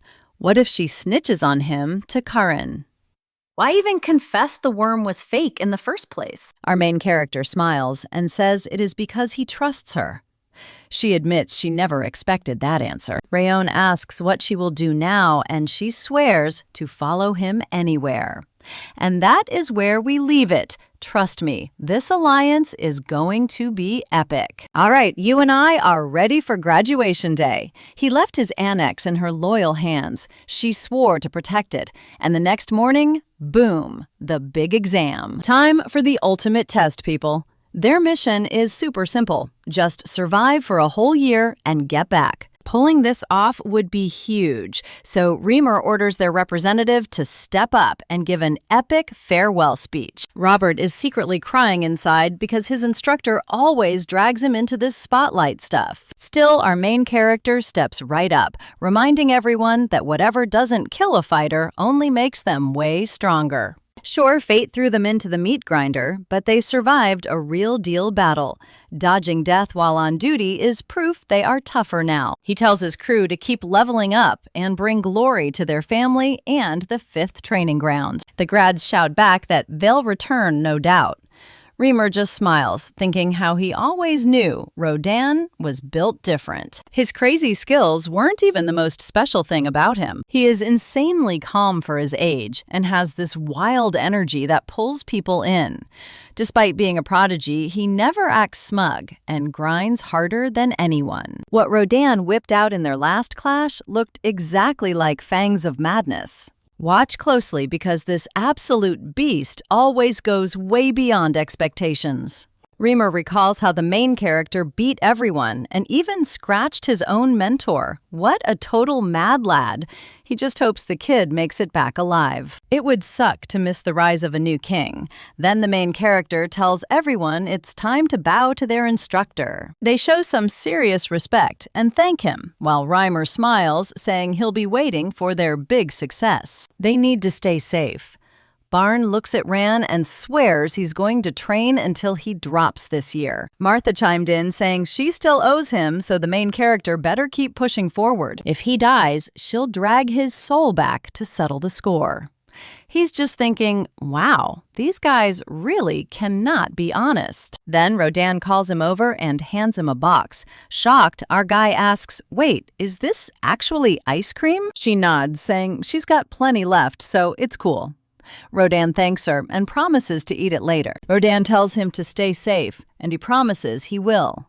Then the main character grabs Dorian, saying it is time to hit the road. Dorian starts panicking, asking why he has to drag along to Habyun Castle. But our guy pulls him anyway, saying they have a detour. Dorian wonders where they're going, and Rayon smiles, letting him know their first stop is the huge trading hub, Cameloon. They definitely need some solid gear before fighting monsters. Later, at Cameloon's main market, our guy looks around but only finds absolute trash. Looks like they'll have to check out the shady black market instead. I know what you're thinking, but Dorian's just confused about why they are leaving empty-handed. Does this mean they're going underground? The main character asks if he knows the black market, and Dorian's like, of course. The main character is shocked since this is supposed to be his first time here. So how'd he know? Dorian proudly flexes that he's from a family of merchants, so he's a trade expert. No wonder he knows this stuff. He's built for business. Since he admitted it, there is no need to play cool anymore. Our guy smiles and tells him that's where they're going. But then he brings up that the black market is hidden behind a secret path and asks if Dorian knows the way. Rayon says that Reimer was the one who spilled the tea. Dorian laughs and says there's wild gambling down there, so of course their instructor knows the spot. With that, they head right on in. They throw on some suspicious black cloaks to hide their faces and slip into the secret tunnel. Boom. They arrive at Cameloon's black market. Dorian is mind-blown by how massive it is, and honestly, it looks cleaner than the actual city streets. Even so, he still doubts if they can actually find the right gear here. Rowan pulls out the auction catalog to double-check their options. They chill on a bench for a bit, and boom, he finds it. The legendary black butterfly is on the bidding block tonight, with a starting price of 10 gold coins. Dorian asks if he's actually trying to buy that, since it's stupidly expensive. Spending all their cash on this is definitely a huge risk. Knowing they need way more funds, he tells Dorian they're hitting up a pawn shop first to unload some loot before the auction starts. An hour passes, and Dorian's wondering why they're still window shopping instead of heading straight over. Clutching a random trinket, our guy explains he's just hunting for anything useful. Since the auction hasn't started, he keeps digging. Even with some extra cash to spend, finding actual good stuff in this place is super rare. But hey, the black market is always full of hidden steals, if you know where to look. Wait, you're gonna want to see this. He spots a crazy glow. Is that the item? Y'all stick with me, because our main character just spotted the legendary Segan family ring. He literally saw it in his memories while mastering the Thousand Lights technique, so finding it here was wild. Rayon grabbed the ring and asked how much. The merchant hyped up his great taste, hyping up how it boosts strength and focus, then demanded 5 gold. Dorian totally lost it, screaming 5 gold. He called the guy a straight-up thief, saying that ring was barely worth a few silver. Like, if this thing actually had magic powers, it would be in a high-end magic shop, not some dusty black market pile. And if the strength buff was actually worth 5 gold coins, it should at least compete with an ogre glove, which it does not.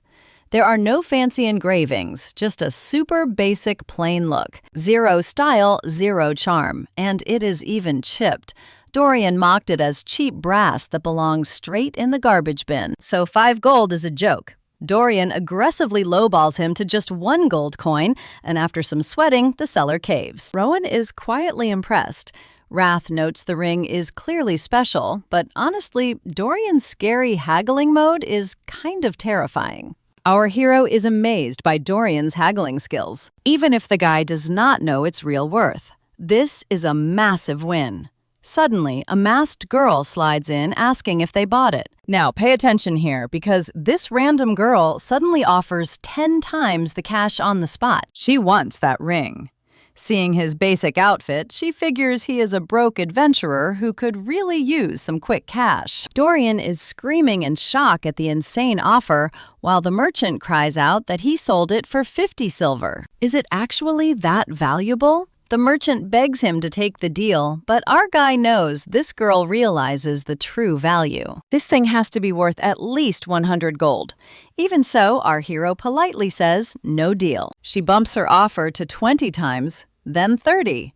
But he still tells her it is not for sale. Even when she drops 50 gold coins on the table, our main character rejects her again, saying his gear is never for sale. Her bodyguard Sitar steps up, warning him that he has no idea who he is messing with right now. Disrespecting the lady means big trouble, but Rayon just asks if he should care about some spoiled girl's fancy status. He does not care about their titles. Everyone lives their own life. She snaps, asking who he thinks he is to act so high and mighty. She orders him to stop being stubborn and hand it over while she is still acting nice. He stares right back, saying the real arrogance is trying to steal someone's property against their own will. Is she really ready to ruin her noble honor over a ring? Or can they just walk away peacefully? But honestly, you and I both know she is just trying to scare him with some classic noble threats. Unless he wants to end up dead in some dark alley where nobody will ever find him. He basically tells her he is done talking. Totally annoyed, the masked girl tells Sitar they are heading straight to the auction house immediately. She figures this alley only attracts pawn shop visitors, meaning our guy is definitely heading to the big auction, starting very soon. Whatever he tries to buy, they are going to outbid him. A bit later inside the hall, the auctioneer sells Data's necklace for 70 gold and congratulates the lucky winner. Next up, a silver mana stone and a violent flame ring. Both sell quickly, and the host moves right along. Nothing catches Rayon's eye so far. He is just waiting around for that black butterfly. Finally, the host presents the next rare lot, a special black butterfly that works incredibly well with powerful mana stones. People love it as a glowing decoration, but it has a short lifespan and eats mana stones, making it super pricey to keep. Still, its gorgeous look has everyone bidding. The price quickly hits 7 gold, but Rayon suddenly jumps it straight to 13. He thinks that is plenty. For a glowing bug, 13 gold should be more than enough to scare off any competition. Suddenly, our masked girl bids 50 gold and the room goes absolutely wild. Nobody has ever paid that much for a bug before. The host yells, "Sold," handing her the butterfly for a massive 50 gold. She says it is time to bounce, and her bodyguard asks if she literally came all this way just for a bug. Yep, she noticed our hero ignored everything else and bid high on this specific item, proving this bug was his main target. She just wanted to ruin his day. Dorian panics, saying she is not even hiding her pettiness, and asks what their move is. They might never find another one of these bugs. But Rayon just tells him to stay cool. They just need to grab some stealthy outfits for a late-night stroll. Dorian is utterly confused as our guy calmly plans a heist. Dorian is losing his mind, but you and I are totally ready to see this heist unfold next. All right, let's check this out. Some fighters flex with crazy speed. Others rely on raw strategy. Back in his past life, our main character was the ultimate stealth god, mastering the legendary traceless steps. He thought he was done with it forever after learning supreme harmony, but tonight, duty calls once more. 10 minutes earlier, Dorian sneaky delivered the stealth suit our boy asked for, and it was absolute fire on short notice. Right after, he asked if Dorian got any dirt on that masked girl. Dorian started sweating and scratching his head, looking so sketchy catch that our main character immediately asked him what the deal was. Turns out, she is Princess Jana of the Bolkar Kingdom. He explains she has been a magic prodigy since day one, with a cheat code ability to sniff out artifacts. That is why the king absolutely treasures her. So Dorian thinks it is way smarter to just fold and find some other gear. But Rayon says having royalty in the black market flips the script. Because she is royalty, her loot needs extra security checks, meaning she is not walking away with it tonight. Now listen close. Stealing it straight from the seller is his only play, and he promises to be right back. Dorian tries to hold him back, crying that it is too risky. But as our hero sneaks around the auction house, he knows he made the right call. The princess still has not laid hands on her new toy. A guard is out here complaining about who would waste 50 gold coins on a fancy butterfly. His buddy tells him rich folks are just built different, so stop crying and deal the cards, while Rayon spots the prize. The guards are guarding it, but they are way too focused on their cards. Popping his stealth skills, the main character makes his move, knowing these black butterflies are kept in bird cages because sealing them up tight literally kills them. They are basically mana addicts that feed on pure energy stones. Once it gets a sniff of his insane 1,000 lights mana, it is not going to resist. It is going to fly right to him, and you and I saw this coming. A guard suddenly snaps his eyes to the cage. His buddy asks why he stopped playing, then loses his absolute mind because the butterfly is completely gone. They both start screaming to find that bug right now while our guy smoothly walks away with a smug grin. Meanwhile, Dorian is sweating bullets, terrified the young master is about to get busted. That would trigger a massive war with the Balcora kingdom, and he keeps muttering that he should have dragged him back. Suddenly, the protagonist pops up right behind him, making Dorian jump out of his skin in absolute shock. Our main character jokes he looks like he saw a ghost, while Dorian gasps to ask if it is done. Rayon Ziggert just nods like a boss, leaving Dorian completely speechless as they start packing up to leave. But speak of the devil, Jana blocks their path, teasing him for leaving the auction empty-handed and acting like a sore loser. She offers one final trade, that black butterfly, in exchange for his ring. She tells him to think twice, but our guy asks if she is hard of hearing. He repeats for the 100th time that the ring is off limits, making Jana go full villain mode, warning him he might not leave this place alive. Right before the claws come out, a panicked worker rushes up. Jana yells at him for interrupting her vibe, but he blurts out that the black butterfly was just stolen. Our boy just smirks, pointing out she has a massive problem now, which instantly makes her suspect his cocky, arrogant grin.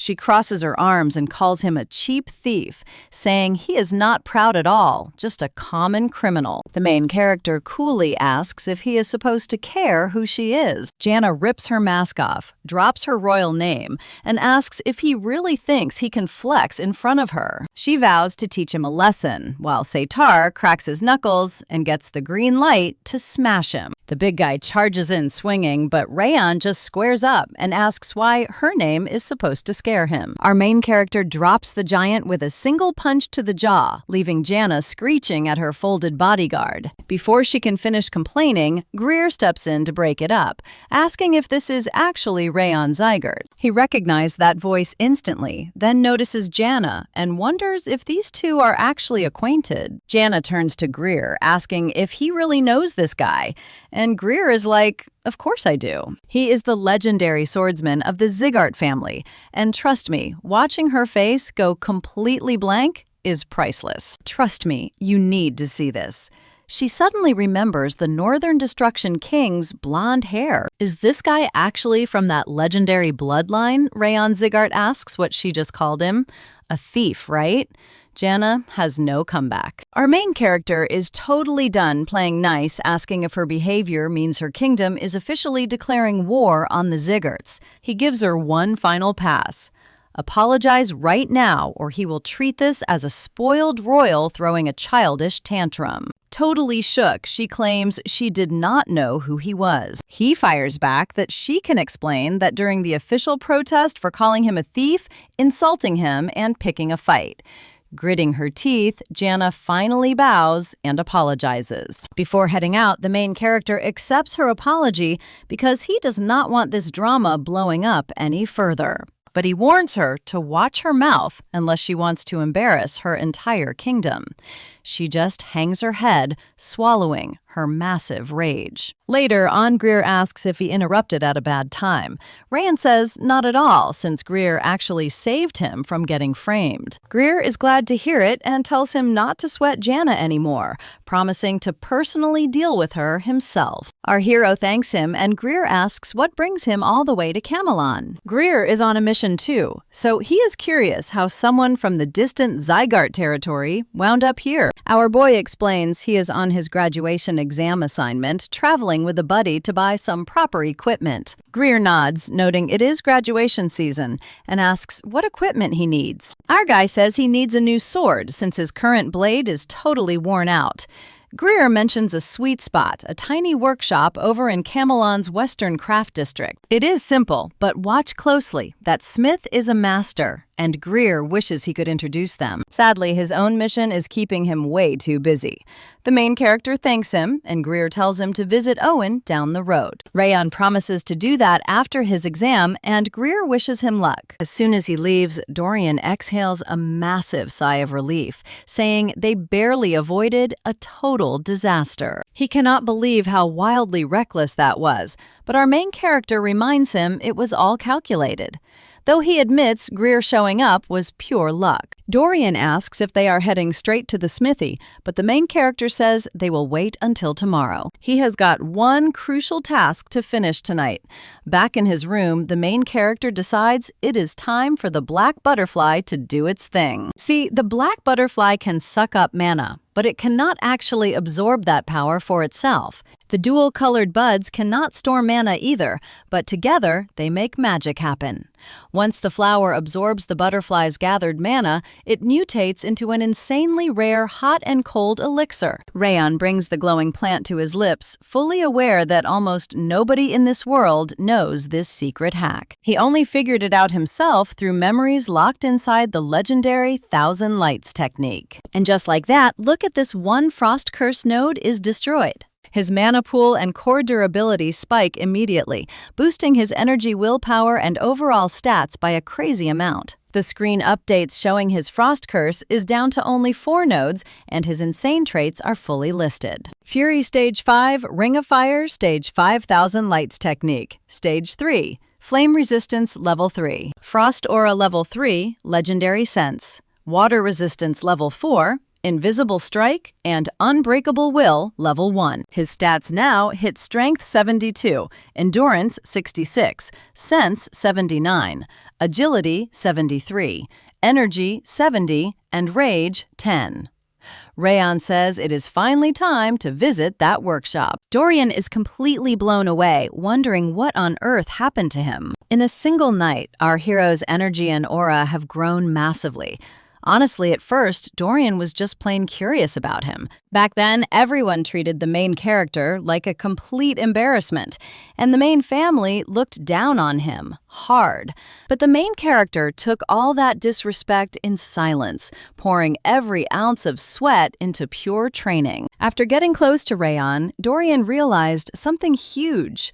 Out of everyone in the 5th training hall, our boy truly deserved that legendary Zygarde name. And that is exactly why, even after splitting up, everyone from the 5th training hall still looks up to him. Dorian thinks that if he had even a fraction of our hero's power, he could easily fix his own family's massive crisis. But that is not why he tags along. The main character turns around, asking what Dorian is thinking about so seriously. As soon as they grab the sword, they have to move out immediately. He warns him not to slack off because they still have a massive road ahead. Dorian smiles, knowing it is true. As long as Rayan is leading the way, he can keep pushing his limits and getting stronger. Teamed up, they have nothing to fear, and Dorian yells out that he is already on the move. Our boy calmly replies that he is actually hyped to see Dorian's flowing sword style on their way to Haven Castle. And as we wrap up, they meet the blacksmith Kubrad Jaden, who apologizes after hearing Greer sent them. Yo, stick with me. He is asking if they really know the third prince of Owen. Our main guy nods, saying if the prince hyped up this shop, then the gear here has to be legit. Kubrad is shocked the prince actually sent them, so the old smith starts checking out our boy closely. He looks super young, but his power level is basically on par with the prince. Unpolished, sure, but his aura is sharp, like a deadly sword. Kubrad admits it is hard to believe a kid could carry that kind of insane power, and his vibe is totally different from the princess. Then he blurts out, "Is not this Rain and Z-Cart?" Dorian is just whispering, wondering how this guy figured that out without even talking. Wrath laughs, saying this is the real deal Kubrad, a master who can read your entire power level with just one look. Slumped in his chair, the blacksmith admits he has met countless warriors, but nobody quite like our main character. The main character apologizes for keeping him waiting and finally introduces himself properly. Dorian jumps in next, and Kubrad introduces himself too, claiming he is just a simple old geezer who spent his entire life working the forge. Wait, is this seriously the legendary Kubrad who forged godly weapons for absolute royalty and became famous everywhere? He never expected to run into a living legend in this rundown shop. The smith asks what they need. Our boy pats his chest and says he needs a blade worthy of his upcoming journey, making Kubrad ask if he is looking for his first real battle weapon. Our main guy says not quite yet. First, he needs to beat the test that actually earns him the title of a true warrior. He mentions that another master blacksmith has already promised to craft his ultimate weapon. Kubrad asks if that person is Velkan. When our guy nods in confusion, the old smith lights up, shouting that he knew it. Turns out Velkan literally came out of retirement just for our boy, so Kubrad says he will not step on his toes by making the main sword. He tells our guy to just grab a temporary blade for the test instead. He promises everything here is top tier, making Dorian grin. Dorian asks if he can grab one too. Kubrad laughs and tells him to hurry up while he is still in a giving mood. Dorian quickly thanks him. Checking out a blade, he realizes this guy totally deserves his title as the absolute best blacksmith alive. Every single sword is a masterpiece.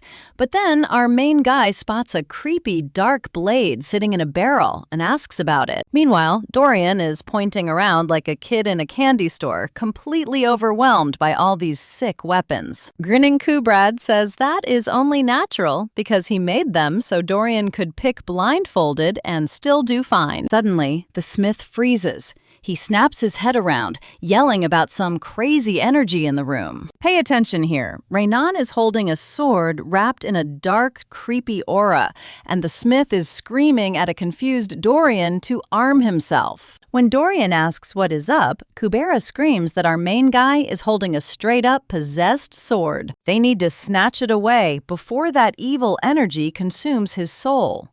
But Dorian shrugs, saying it looks totally fine driving Kubera crazy. Like, how can you not feel that terrifying power?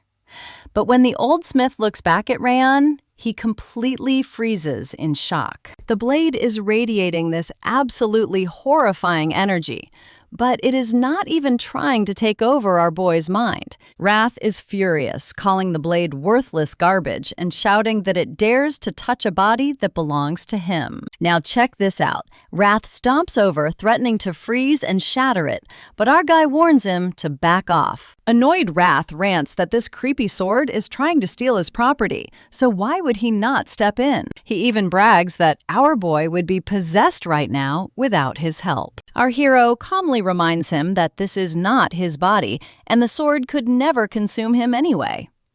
Kubera nervously asks if he is okay. Our main guy says he is totally fine, adding that this dagger is obviously no ordinary tool. Kubera sighs and calls it a failure. He checks him for injuries, explaining that the blade is definitely possessed, born from a tragedy in a small southern village called Siren. The villagers there worshipped the sacred tree of Fellow, living peaceful and incredibly trusting lives. But then the evil white blood cult raided them, slaughtering half the village and kidnapping the rest. No survivors were ever heard from again. Devastated by the news, Kubera used a branch from that sacred tree to forge this blade. But it turned into a massive, cursed disaster. The second he finished crafting it, the pale metal and hilt stained blood red. Instead of a tribute, it absorbed all the villagers' pure hatred and grief. Nobody has ever survived touching its malice and deadly energy before. Yet somehow, Ryan is standing there completely unfazed. Kubera is totally baffled by it. Closing his eyes, our hero can feel the tragic memories of Siren's people flooding straight into his mind, all their pain and fury.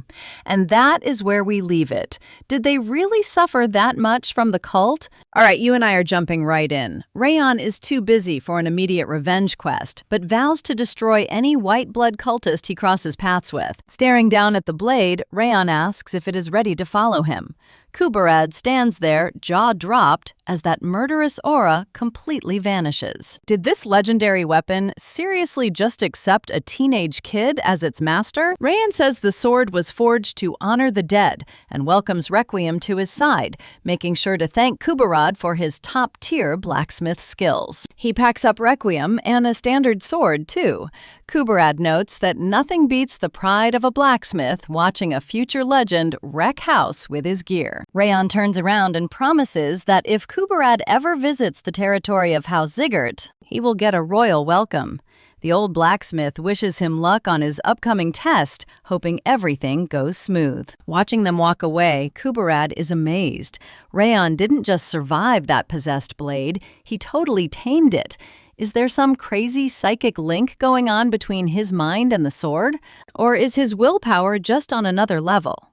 Either way, Kuberad knows this Zigert kid is about to blow everyone's minds again. Leaving Camelon behind, the squad keeps trekking north for several freezing days. Pay attention here, because after trekking through endless miles of blinding snow, Haven Castle finally pops up. And trust me, this final exam is no joke. Rayon exhales and announces their arrival, while poor Dorian instantly plugs his nose, gagging at some foul, mysterious stench. But Wrath absolutely loves it, calling it the sweet scent of a bloody war zone. He even finds it refreshing. Rayon just sighs and asks why Dorian is whining already, like they just got here, and the hike was honestly a total breeze for him. Dorian glares at him and shrieks, asking if he is actually serious. Ever since they left Camelon, the temperature plummeted, but Rayon only hiked faster. Apparently, freezing weather just means it is prime time to train harder. And that is not even the worst part. During breaks, Rayon constantly roasted Dorian's sword forms, and during Night Watch, he was literally practicing swings right next to Dorian's sleeping face. Dorian got zero sleep, so he is totally miserable. Even Wrath chimed in, grumbling that the annoying kid actually has a point for once. Our boy went way too hard on the training. He wouldn't even let Wrath catch a break. Suddenly, Tarion Barradoon, the stern deputy commander of the castle, steps up and asks if they are the new recruits. He snaps that they are late and gives them a cold introduction, making it crystal clear that while they are stationed here, his word is absolute law. Rayon nods and asks for his guidance. Tarion eyes the trembling Dorian and asks if he is okay, but Rayon shrugs it off as normal behavior, telling him not to worry. Tarion just tells them to follow him. He orders Dorian to move it, but Dorian just collapses onto the cold ground, whimpering that he wants his mommy and wants to go home. Let's pause here. Walking through those massive gates, Rayon realizes this grim place is way more intense in person. The walls are scarred with battle damage, and the air is thick with dust, blood, and the stench of charred bodies. It is exactly the nightmare Judiel described, but there is no way she could have witnessed this herself. So how on earth did she gather all this intel so fast? Right then, Yua, a worker from the local Frosty Branches tavern, spins around and spots Rayon. Clutching a bag of groceries, she notes she has never seen them around. Are they the new backup? Her grandpa yells at her to keep moving so they can open their shop. She shouts back that she is coming running off while Rayon quietly watches her leave. A bit later, Tyrion announces their arrival as they enter the commander's office, introducing them as the fresh Rayon Ziggurat trainees sent for reinforcement duty. The legendary fortress commander Millen Braden welcomes them and introduces himself. Rayon instantly recognizes him. This is Millen, the legendary defender of the North, who has held down Haven Castle for over 20 years. Wrath mutters that those are the eyes of a true, hardened warrior. Rayon asks if he feels the pressure too, and Wrath agrees that only a beast who survived decades of bloody warfare could have eyes like that. Millen crosses his arms, warning them that their arrival is top secret. To the rest of the world, they are practically ghosts. He knows Rimmer sent them to get real bloody combat experience, but warns them this isn't some cozy training camp with a nice teacher. There won't be hot food or warm beds here, just biting winds and non-stop slaughter. If they came for a vacation, they can pack up and leave. Dorian immediately perks up, asking if he can actually go. Rayon speaks first, declaring they are here to get strong and will tackle any nightmare thrown their way. Millen loves the confidence, but reminds them they are grunt soldiers now, meaning they start from the absolute bottom of the food chain. He looks at Charles and orders him to dump the rookies into the 3rd Reconnaissance Squad. Charles salutes in agreement, while Millen warns they will be thrown into any dangerous mission available. With that, Charles is told to escort them to their quarters. Once they leave, Tyrion admits he already dislikes the new kids, prompting Millen to ask why. One kid is shaking like a leaf, while Rayon looks like he is on vacation. You and I know he is just built different. All right, you and I are jumping into some pure drama because this guy thinks the rookies are total trouble and mocks their flower bracelets. Milan shut him down, saying he got the doubt, but appearances don't mean squat. They survived the brutal Ziggurat training camp, so they are definitely not weak. Milan suggested they chill and watch them, first telling Tyrion to keep an eye out, which he agreed to do. But Milan still couldn't understand why someone wanted a weekly play-by-play on these boys. Tyrion thought it was Instructor Rimmer, but Milan dropped a bomb. The letter came straight from the head of Ziggurat. The commander was shocked the legendary Northern King of Instruction was watching, and Milan confirmed it. Glenn had ordered updates on everything they did, which was a first for the chief, and even the commander was clueless. A bit later, Rayon was totally losing his mind over how fast Dorian had glammed up their room. Dorian proudly grinned, saying he did it while the main character was in the bathroom. This place was a complete dumpster fire 2 seconds ago.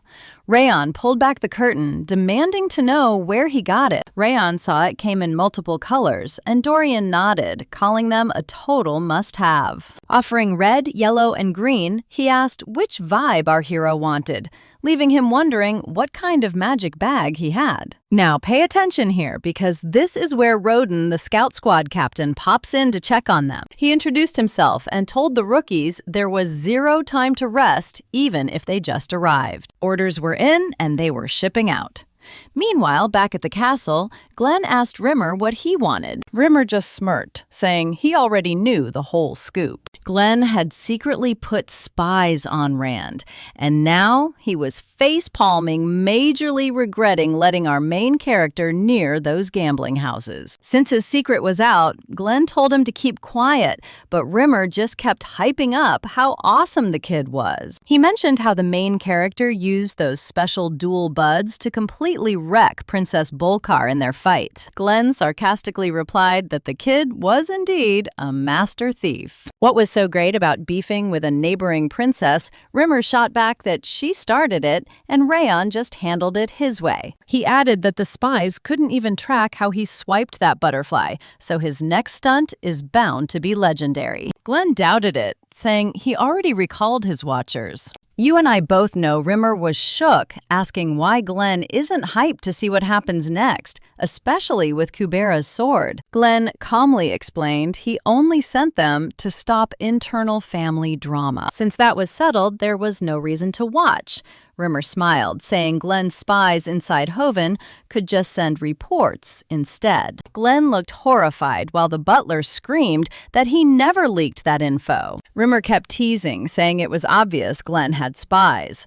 Why was it so hard to admit his grandson is the GOAT? Then he asked Glenn to show the protagonist some favor to help the Annex crew and maybe patch things up with Sylvia. In the end, everyone wins. But Glenn coldly replied that one lesson clearly wasn't enough for Rimmer. Rimmer instantly panicked, said it was time to bounce, and ran. Glenn folded his arms, swearing to teach him lesson 2. A loud scream echoed through the castle.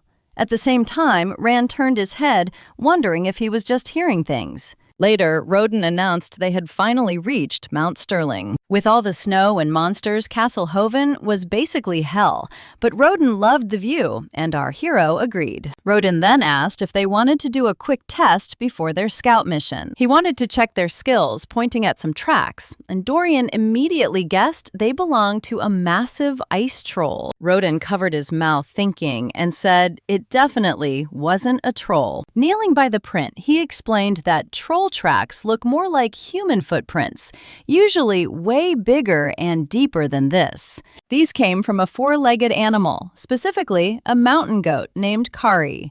Roden was stunned he figured it out so fast.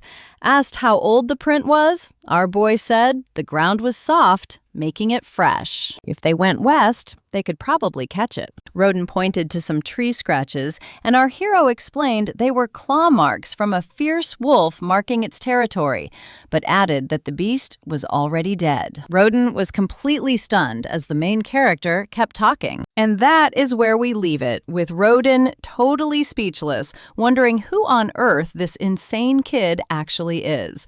You and I are starting with a huge mystery. How does this rookie know everything? Over at Haven's scouting unit, they did not tease newbies or give them boring chores.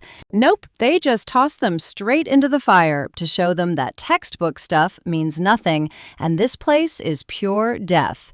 Usually newbies get a few tiny hints, but Rodan is already a total expert. Nothing out here is breaking his sweat. Dorian is looking at him completely lost, while Rodan just grins, waves a branch around, and asks what it means. Dorian is like, "How should I know, man?" Rodan just laughs and asks how he could not. So Dorian instantly begs our main character for backup, but he decides to scout ahead while they keep goofing off. And with his crazy legendary senses, he can easily scan every single thing nearby. Suddenly, he spots dark energy dripping from the blade. Rodan figures out this Requiem sword can actually scan the surroundings and send info back through spiritual energy. He actually figured that out super fast. The sword sucks up energy from dead beasts and feeds it to him, revealing secret tracks. Honestly, it is pretty sweet that his weapon is working this hard to help. But Wrath calls the sword total garbage and yells, asking why he even uses it when his own senses are way better. Why trust that trash? Our main character just replies that he respects the sword's hard work, plus he owes Wrath less. Wrath throws a tantrum screaming that legendary senses are his anyway, and they easily beat some random sword. Now pay attention to this part, because this Demon King is bragging about being the absolute strongest lord in his world. Our main character calmly nods, making Wrath lose his mind because he is totally getting ignored again. He tells Wrath the real issue is simple. The dude keeps trying to hijack his body. So yeah, zero trust here. Wrath just snaps back that since he already knows that there is nothing to worry about. Then he offers to share a legendary technique. Staring him right in the face, Wrath promises to show him what real frost power actually looks like. This is something Rodan has never read about in any textbook, and he is totally shocked by this sudden kindness. Wrath reveals the name of the move, Glacier. It is too crazy for normal humans and requires the most pristine frost energy. And with our hero's current strength mastering, this is going to take serious grind. Wrath tells him to clear his head and focus, blending his own chill with the frozen environment around him. Unleashing his power, Wrath tells Rayon to look at the freezing energy and asks what it looks like to him. Sitting with his eyes closed, our guy says it looks like the snow covering the ground. Wrath smirked, saying it is way more than that. It is actually one giant wave of energy, and the trick is connecting it. Opening his eyes, he realizes this sounds insanely tough. You and I had no idea Frost could do this. Wrath explains that instead of forcing it, he just needs to picture it in his mind. Then he can spot things miles away like they are standing right there. Every snowflake becomes his eyes, ears, and skin. It feels like the entire world has frozen. Wait, actually, it feels like Rayon has turned to ice. His body feels heavy, but his mind is razor sharp. He can see Rodin joking with Dorian, and even a wild wolf hunting far away. It is not just tracking their spots. He can see exactly what they are doing. This is wild. But since it is his first try, his range is pretty small, and he cannot keep it up for long. Suddenly, Rayon senses something, points, and shouts. He sprints over to Captain Rodin, who asks him what the heck is going on. The kid yells that a mole shark is tunneling straight for them.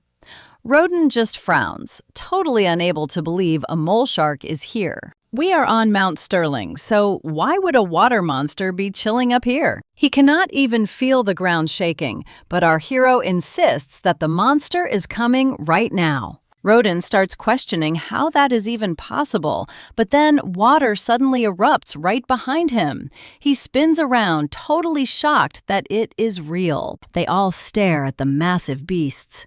Robert tries to stay cool, but it is just him and two rookies. He needs to get them to safety and warn the rest.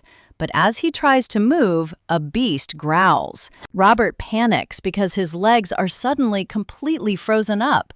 But then Rayon dashes forward and slices the monster in a blink. He yells that he will hold them back while Robert runs to warn the squad. He knows the captain does not trust him yet, but he should at least trust his sword. Robert grabs Dorian, screaming for our guy to stay alive. He just needs to dodge and stall until backup arrives. Staring at the sharks without any fear, he whispers that it is time. The beasts rush him together, but our hero unleashes fangs of madness and completely shreds them. And trust me, you and I know this skill is totally busted. Usually you need aura to beat these things, but his raw sword skills are doing the job. Robert jumps away just as a beast crashes down, absolutely shattering the ground. All right, let's dive into how his frost aura is chilling this entire zone. It lets him read enemy moves and swing his sword way better. This is the Glacier, and he's gotta grind it. Real combat is the ultimate teacher, so Rayon unleashes Fangs of Madness, syncing it with his Glacier. He's totally ready to crush any high-level boss. The kid is adapting at light speed, and Castlehaven is basically an endless farm for mob grinding. Suddenly, Robert dashes over screaming at Rayon to pull back. He brought backup, but the captain freezes instantly, staring at the dead mole sharks Rayon soloed. Usually, those beasts wipe out an entire squad. Like, who even is this kid? Robert is completely speechless, while Rayon thinks the captain's doubts almost got innocent people totally wrecked. Robert wants to speak, but the words just won't come. Swallowing his pride, he bows and apologizes, admitting Rayon saved their skins. He confesses he didn't trust him and put him in massive danger. He doesn't even pull the senior card.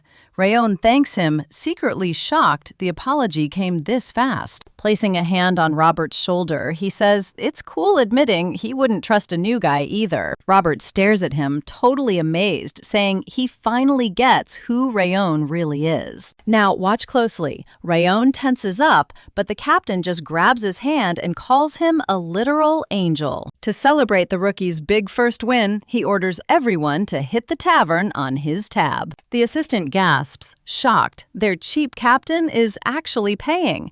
Hey, nobody turns down free drinks, right? At the pub, one dude swears he witnessed the drama, hyping up how Rayon trusted his blade and destroyed every single monster. Another guy grins, asking why someone that cracked is in this dump when he doesn't even look 17. The captain barks at him for doubting the rookie, while Roth is busy hyping up pineapple pizza as the ultimate food combo. Rayon stares at his slice, wondering who actually came up with this weird combo. Dorian laughs, saying he tried it before and hated it, but Wrath snaps that a garbage disposal eater wouldn't get it. Yua stares at him in shock, saying the gossip is real and the senior scouts are totally miserable. The rookie beats them in everything even looks. She then quickly introduces herself as Yua. Holding a book, she asks if they want to see the menu. Rayon nods, glancing over, while Wrath checks the dishes with hyped interest. He says despite this remote spot, the menu is loaded and instantly demands mint chocolate chip ice cream. Our boy quietly says he wants something else. I know what you're thinking, but Yua hypes up their super fresh Castle Haven mint-making Wrath snap that our hero is completely unbelievable. He literally taught him a secret technique, and this is the thanks he gets. Rayon tells the spirit to chill, wondering how a backwater tavern even has ice cream.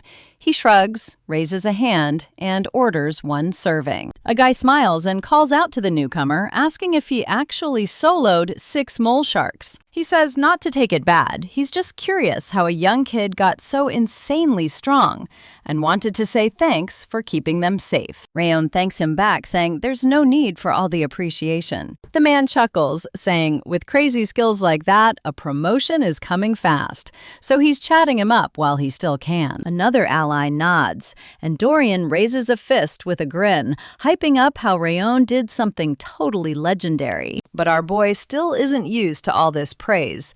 Yua drops a plate hyped to present their special mint ice cream. Wrath begs him to taste it, so Rayon quietly takes a bite. Wrath instantly explodes with joy, raving about the icy chill and sweet chocolate follow-up. As our boy looks at his ice cream, he notes that using the glacier proved it has multiple functions. Wrath asks if you figured that out already, admitting he is spot on. The glacier isn't just for scouting that frost aura boosts your combat stats too. Rayon wonders if it buffs both offense and defense. Wrath grins and says exactly, while Rayon mutters that it's a totally busted ability. Sharper senses, stronger attacks, and solid defense. Wrath shrugs it off as basic for him, but perfect for a weak little puppet like Rayon after years of heavy training. Rayon glares at the spirit, asking if he's taking the insults a bit too far. Wrath fires back that nobody gets a free pass, and Rayon needs to listen if he wants to be great. Rayon offers a bet instead, claiming he can master the glacier in just 6 months. As Wrath hesitates, Rayon pushes his luck and cuts it to 5 months. Boom, Wrath instantly takes the bait. The system bet registers, and as we watch them walk back to the dorms, this crazy deal is officially on. Hold up, you and I need to see what Yua wants to give them before they split. She hands over a bag of pineapple cookies, using the leftover fruit from that pizza they actually seem to enjoy. Rayon gladly takes the snack with a thank you, while Wrath hypes up the pineapple girl. Yua beams, telling them to come back for seconds anytime. The squad waves goodbye, promising they will cross paths again soon. Meanwhile, back in the frozen woods, the second recon squad is hauling tail through the deep snow. Their captain knows this is a code red situation. They need to rush back and report to Commander Millen. Ice trolls are in the area. Back at the castle, Radine avoids eye contact while dropping the news that they have to wipe them out. Dorian completely loses his mind, asking if this is seriously another mission. They literally just finished the last one yesterday. The captain admits the timing sucks, but orders from the higher-ups are absolute. Dorian still whines, but why? And the deputy explains that the second recon squad spotted 13 ice trolls near underground mine number 4. Better to strike first. Millen points out that mine 4 is right next to mine 5. Tarion says they will crush the trolls first, then check on the mole sharks. Now pay attention here. The commander gets a bad vibe and sends his deputy along. Tarion agrees, and Millen orders him to mobilize his men alongside those Wolf Squad mercenaries. They will clear the trolls and check the Northern Sea. But Tarion suddenly cuts in, demanding to take the third recon squad, too. Millen just asks why. Tarion explains he heard Rayon single-handedly wiped out all those mole sharks in mere minutes without taking a single scratch. If that is true, he is a major asset. Plus, he wants to see our main character's skills in person. Hearing this, Rayon remembers saying he was down for whatever. Heading out, Tarion tells them to rest up and prepare. The door slams shut behind him with a sharp click. Dorian instantly goes into panic mode, crying that they are doomed. They literally just got back from their first gig. Why are they getting deployed again already? On the verge of tears, he asks Rayon if swords really do 0 damage to ice trolls. Our boy confirms it. Ice trolls have insanely thick hides, designed for freezing weather, so slaying them without aura is practically impossible. To make matters worse, like all trolls, they regenerate instantly. Hiding under his blanket, Dorian whimpers that he is finished. He is convinced he will die and should probably draft up a will. Rayon sits up and tells him to chill. With Dorian's speed, a couple of trolls should be a total breeze. Dorian yells that does not help at all, but when Rayon mentions there is another option, Dorian perks right up. Let's pause. Our main character basically tells him the ultimate cure for fear is fighting him instead. Do that, and actual trolls will look like harmless little elves. He unleashes a terrifying aura, declaring their training starts right now. Dorian sweats bullets, wondering what this guy is thinking. Honestly, compared to our main character, those trolls sound like a joke. He quickly blurts out goodnight while Wrath grumbles about Dorian being a total weirdo. Bright and early at Hoven Castle, Tarion handles roll call. He asks a totally drained Dorian how he is doing, who croaks that he is fine. Hey, anything is better than facing Rayon. Just then, Beto, the leader of the Wolves' mercenaries, strolls over to find Radine. He introduces himself warmly, adding that all his mercenary buddies are itching to test their skills against our main character. Smiling, he mentions he had 0 clue our boy was actually rolling with the recon squad. Rayon says he is glad to meet him too. Beto shakes his hand, saying he is hyped to work together. With a quick wave, he departs to check his squad, having just wanted to say hello before they head out. Wrath instantly calls bad vibes, claiming those eyes belong to a dirty traitor. Well, maybe 8 out of 10 times, so even Wrath seems slightly unsure. But that gut feeling is definitely lodged in his brain. Still, Rayon has to admit Beto's gaze is a bit sketchy. Since they are traveling together, he decides to keep an eye out. While the troops get ready, Yua hustles down the path carrying a heavy box and apologizes for running late. She brought the food they ordered, making the soldiers' faces light up. They tease her about getting cuter and cooking even better. One of them pats her head, calling her the absolute pride of Hoven Castle. Rayon watches the scene with a soft smile. It is clear everyone absolutely adores Yua. To him, she is basically the castle's official mascot. Yua calls out to our main character, handing him a special pouch. She proudly tells him she and her grandpa whipped up some jerky. Our boy is shocked, but Yua playfully pitches it as a free sample. And that is where we leave it for now. All right, let's jump in together as our boy pats her head, thanking her with a smile. Yua totally beams and begs him to visit for some killer food. But then Tarion cuts the fun, telling everyone to fall in. Before they roll out, he drops a quick briefing. Target number 1 is hunting down some nasty ice trolls. Task number 2 is scouting, from Mount Sterling to the Northern Sea.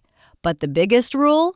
Bring everyone back home in one piece. Suddenly, Wrath senses something off, whispering to ask what in the world he is staring at. Wrath feels a super faint aura creeping down from the mountain.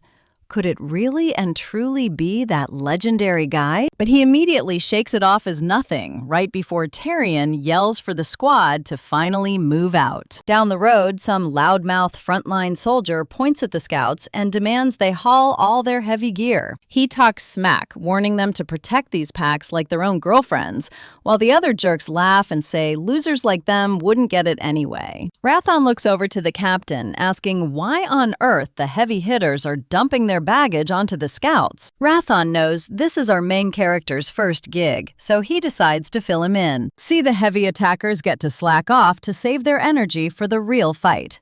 It is a trash tradition they have followed forever. It is super annoying, but scouts have 0 status and 0 power, so they just suck it up. Honestly, Rathon says it used to be way worse. They had to carry corpses and scrub up the blood. Around here, muscle rules supreme. It is totally unfair, but that is the cold truth. Still, our boy calmly thinks this is complete garbage. Scouts risk their necks too. They are always the first to trigger deadly traps or face the monster. Yet they get treated like absolute garbage. He thought the whole vanguard was a team, but nope. It turns out the main attack squad has some major attitude issues. He figures all this toxic hazing starts right at the top with their commander, Edqual. This is the guy rotting the whole unit from inside. He decides this commander needs a major attitude adjustment. Later on, Taryn stares ahead in total shock, wondering what is going on. The report said ice trolls were nesting in this cave, but there is absolutely nothing here. Redden is sweating, saying that is impossible. Taryn double-checks, but Redden swears he saw 13 of them lurking right near the trees. Edqual just crosses his arms and scoffs that you can never trust scout reports. He thinks real warriors should always handle the scouting. Still, a super confused Redden insists he is positive about what he saw. Taryn shuts down the bickering and tells everyone to fan out. They need to find any track those ice trolls might have left behind. As they search, hours start slipping by, but they still have absolutely nothing to show for it. Now, pay attention here. These pros know the land too well to miss clues. Even sneaky trolls do not just vanish into thin air. Somebody is clearly messing with them.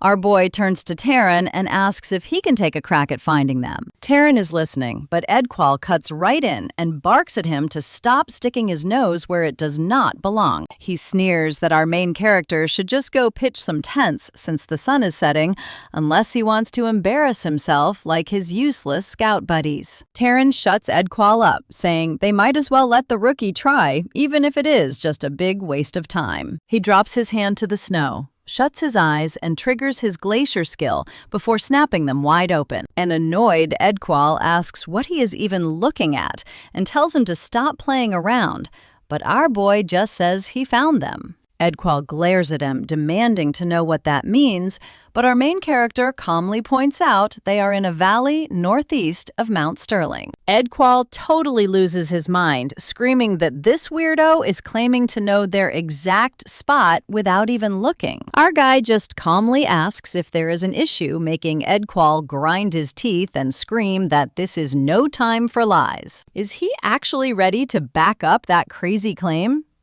Our boy fires back that he is not dumb enough to joke around on a mission. Tyrion steps in, telling Edqual to chill out because he is getting way too emotional over this. Then he asks how he tracked them down, and our hero explains he used a perception skill that literally reads nature itself. Edqual is completely stunned, yelling that the valley is way too far.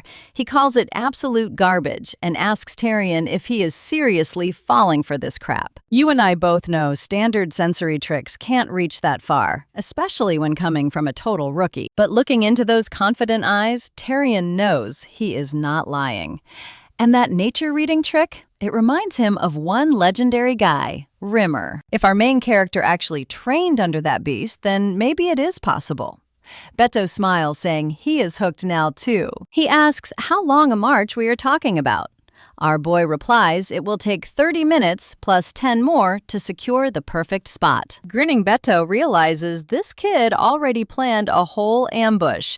He points out they still have 2 hours before the sun goes down. That sounds like plenty of time to check it out, but trust me, we both know Edqual is about to lose his mind. Let's see if this rookie won them over, as Tyrion orders everyone to gear up. They're marching straight up Mount Sterling before nightfall brings out the monsters. If Radine is right, they can wipe those trolls out first. Edqual just grunts, so our main character walks right up to ask if he's still not convinced. So he lays down a bet with no excuses. He smiles, saying if the trolls are there, the attack squad must finally respect the scouts. They'll carry all the gear themselves and do all the dirty camp chores. Edqual asks what happens if our hero is wrong. Redon raises his hand, ready to accept any demand Edqual makes. Edqual agrees, muttering that at least this bet will shut the main character up for good. Tyrion calls for order, shouting that they're heading straight into the frozen valley. Up in a tree, the Blue Spirit watches the soldiers march, wondering why they are climbing up here. This wasn't part of the plan. To him, it looks like they are circling to ambush the trolls. Could they actually figure out where the trolls are, annoyed? The spirit swears he hid every single trace. So how did they know they were in the valley? In this blinding blizzard, even elite scouts shouldn't be able to spot them. Now pay attention here. The soldiers are reaching those trolls too quickly, and the Blue Spirit desperately needs to buy some time. If he doesn't get more time, the whole plan fails. There's simply no way to lure them away now. The Blue Spirit smirks, realizing this might actually work in his favor. A bit later, Edqual stares ahead in absolute shocked disbelief. Those ice trolls are actually here? He grinds his teeth, furious that this makes zero sense. How did our hero find them from so far off? Rayon asks if the commander already forgot their bet. After this battle, all those daily chores belong to Edqual's squad. He's the captain, so there's no backing out. The deputy halts the line, admitting it is hard to believe, but they just got incredibly lucky. Thanks to his skills, the trolls are found. Now it is time for battle. Tyrion orders every unit to prepare as soldiers raise their weapons. He commands them to lock and load their ranged weapons, then roars for everyone to fire. An absolute storm of arrows rains down, but Tyrion warns them that the trolls are only stunned. Don't let them recover. If they slow down, these beasts will regenerate. Aim for the neck or heart. Leave absolutely none alive. He orders the left flank to hold strong. Watching them, Rayon is seriously impressed by how seasoned these veterans are. With perfect formations, they keep the ice trolls pinned down. Meanwhile, Abeda completely transforms in battle. He went from calm to an absolute beast. Maybe that terrifying vibe is Abeda's true nature finally bleeding through. I know what you're thinking. Why is our main character just standing there? He usually charges first, so why hold back? Our hero replies that their main duty is protecting the scouts. They need to hold their ground, plus he has a different target in mind. Dorian blinks, totally confused. Rayon warns the scouts to keep their distance and only provide support from the back. Swinging his sword, the captain orders swordsmen to block the trolls' rush while crossbowmen distract them. He smirks because the ambush is working perfectly. Those confused trolls never even get a single second to recover. All thanks to our rookie hero. Once this wraps up, he is getting a free drink. But suddenly, Rayon senses a terrifying aura. He spins around, hoping it's just his imagination, but spots the real threat among the trolls, an ice warrior and a shaman. The warrior leaps to attack, and the captain freezes, shocked by that insane speed. Sword-raised Rayon knows he can't dodge, but Beto instantly steps in and strikes the warrior first. Tyrion screams at Rayon to snap out of it before he gets killed. Rayon snaps back in shock, while Beto laughs, calling these enemies actually worth fighting. Suddenly, a massive wall of ice rises right before the captains. The deputy clicks his tongue while staring them down. He realizes the shaman is backing them up with heavy magic from the rear, making this tough. Tyrion orders Edquil's squad to back up Beto. The scouts are ordered to target that shaman. Raising swords, the captains agree. Rhaon turns around, yelling for the scouts to reload their crossbows immediately. Suddenly, the blue spirit unleashes a fierce barrage of ice arrows at the scouts, but Rhaon swings his blade and shatters them instantly. He says coldly that the enemy has finally shown himself. And we leave off with this spirit totally shocked that a kid stopped his magic. Stay tuned for more. All right, you and I are jumping right into Tyrion losing his mind once he realizes the blue spirit was behind the trolls. Using the Ice Shadow Demon curse, the blue spirit drops a magic seal overhead and tells the deputy to stop crying about it. He brags that nobody is getting out alive, and right on cue, the captains start coughing up a storm. They hit the deck immediately, and Edquil wheezes that this crazy frostbite has him completely locked up and unable to budge. The blue spirit basically says, "Sorry boys, but for our big comeback, you all have to check out today." Grinning under his mask, he tells them to drop dead, but Rhaon suddenly slices at him, leaving the spirit completely shook. How is the main character still moving through that curse? Rhaon shrugs, saying he is used to way worse frostbite his entire life. He whips out his Fangs of Madness skill, absolutely clobbering the bad guy with a massive physical strike. Landing smoothly, he delivers the ultimate burn, saying curse users are trash up close, leaving Edquil completely speechless. Now pay attention, because we are all wondering how Rhaon shrugged off a curse that wrecked the deputy. Tyrion snaps that the fight is far from over, screaming at his squad to demolish the trolls before they recover, and his men jump to it. A bit later, Tyrion stares down the blue spirit and asks him if he is crying inside. Since he failed to take down a single person, Tyrion demands to know why they even set up this ambush. Spill it, and maybe he gets a quick ticket out. But the blue spirit just laughs, saying he does not need any mercy. Actually finishing him off fast is doing him a solid, since his whole job was just to bait the Castlehaven troops away.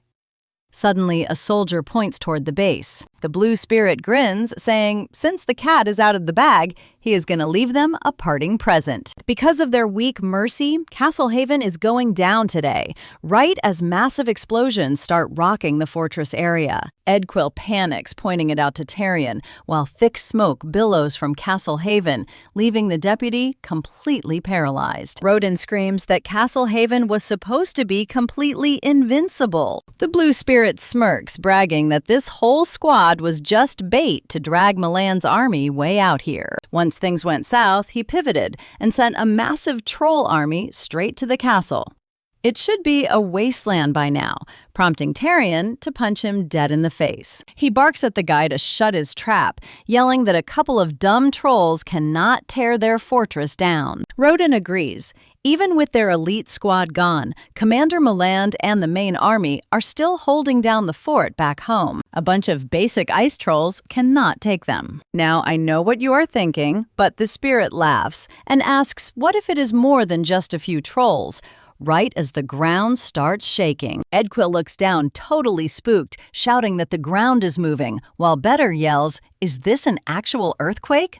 Rodin instantly knows it is not an earthquake, realizing they are completely cooked. The spirit sneers, asking if the deputy seriously slept on his master plan, since Tyrion has been dancing like a puppet this whole time. Laughing, he tells him to watch his precious castle crumble, calling it the ultimate tax on their massive arrogance. They will learn real despair, and Tyrion instantly slices him down. Edquil tries to speak, but Tyrion orders everyone to head back to Castlehaven immediately, and soon we see the castle is up in flames. Milan barks orders to get the civilians out first, sending one squad to fight the fire and another to hold off the ice trolls. Tyrion reports that the elite team is back, and Milan explains the troll ambush, asking if they saw anything sketchy out there on their mission. Tyrion nods, saying that is the exact reason they rushed back. The Blue Spirit orchestrated this whole ambush, and Meland admits he knew something was fishy about the entire situation. Tyrion adds that they took out the summoner, but judging by his last words and that crazy earthquake, trolls are definitely not the main event.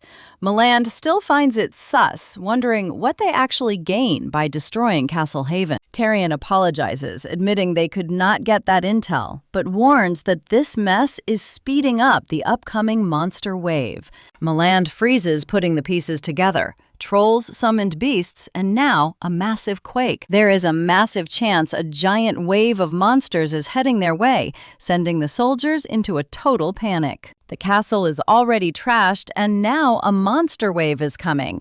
They scream that they are completely done for. Watching them fall apart, Rhaon Zegart realizes their morale is totally shot, making it impossible to fight like this. Meland snaps, asking why they are crying, since Castle Haven is the legendary Iron Fortress that protects the entire continent. If they quit now, who is going to protect their families and friends? He grips his sword, declaring they can win. And honestly, you and I are about to see if they can hold the line. All right, you and I are jumping right into a heavy speech where the commander tells the troops to fight for their loved ones. The boys cheered with pure fire in their eyes. Rhaon realized this is what a real boss looks like. Just a few words, and the vibe flips completely. Millen immediately ordered all unassigned units to protect the civilians and clear them out of the danger zone. Everyone else was told to hustle up to the walls. He wanted our main character, Rhaon, and Dorian on rear guard, but Tyrion asked to bring them to the front lines instead. Millen looked totally shocked. The walls are going to get hit hardest. No matter how cracked these kids are, one slip-up means game over. Tyrion nodded but reminded him that this kid, Rhaon Zegart, literally one-shot the Blue Spirit. Millen was completely speechless. Rhaon pointed out that Dorian came back without a scratch. They might look like rookies, but do not sleep on them. He begged Millen to just trust him this once, so the chief agreed and sent them both up to defend the walls. And our guy Zegart accepted without hesitating, totally hyped and ready to roll. A bit later, the commander turned to his scouts for intel. The poor guy looked terrified and admitted the situation was looking incredibly bad. As soon as the scout started rambling about some wave, Millen cut him off to ask what else was coming. Now watch closely right here, because the scout is totally losing his mind as something crazy starts happening again. Sweat dripping from his face, Edquill admitted he had never seen this either.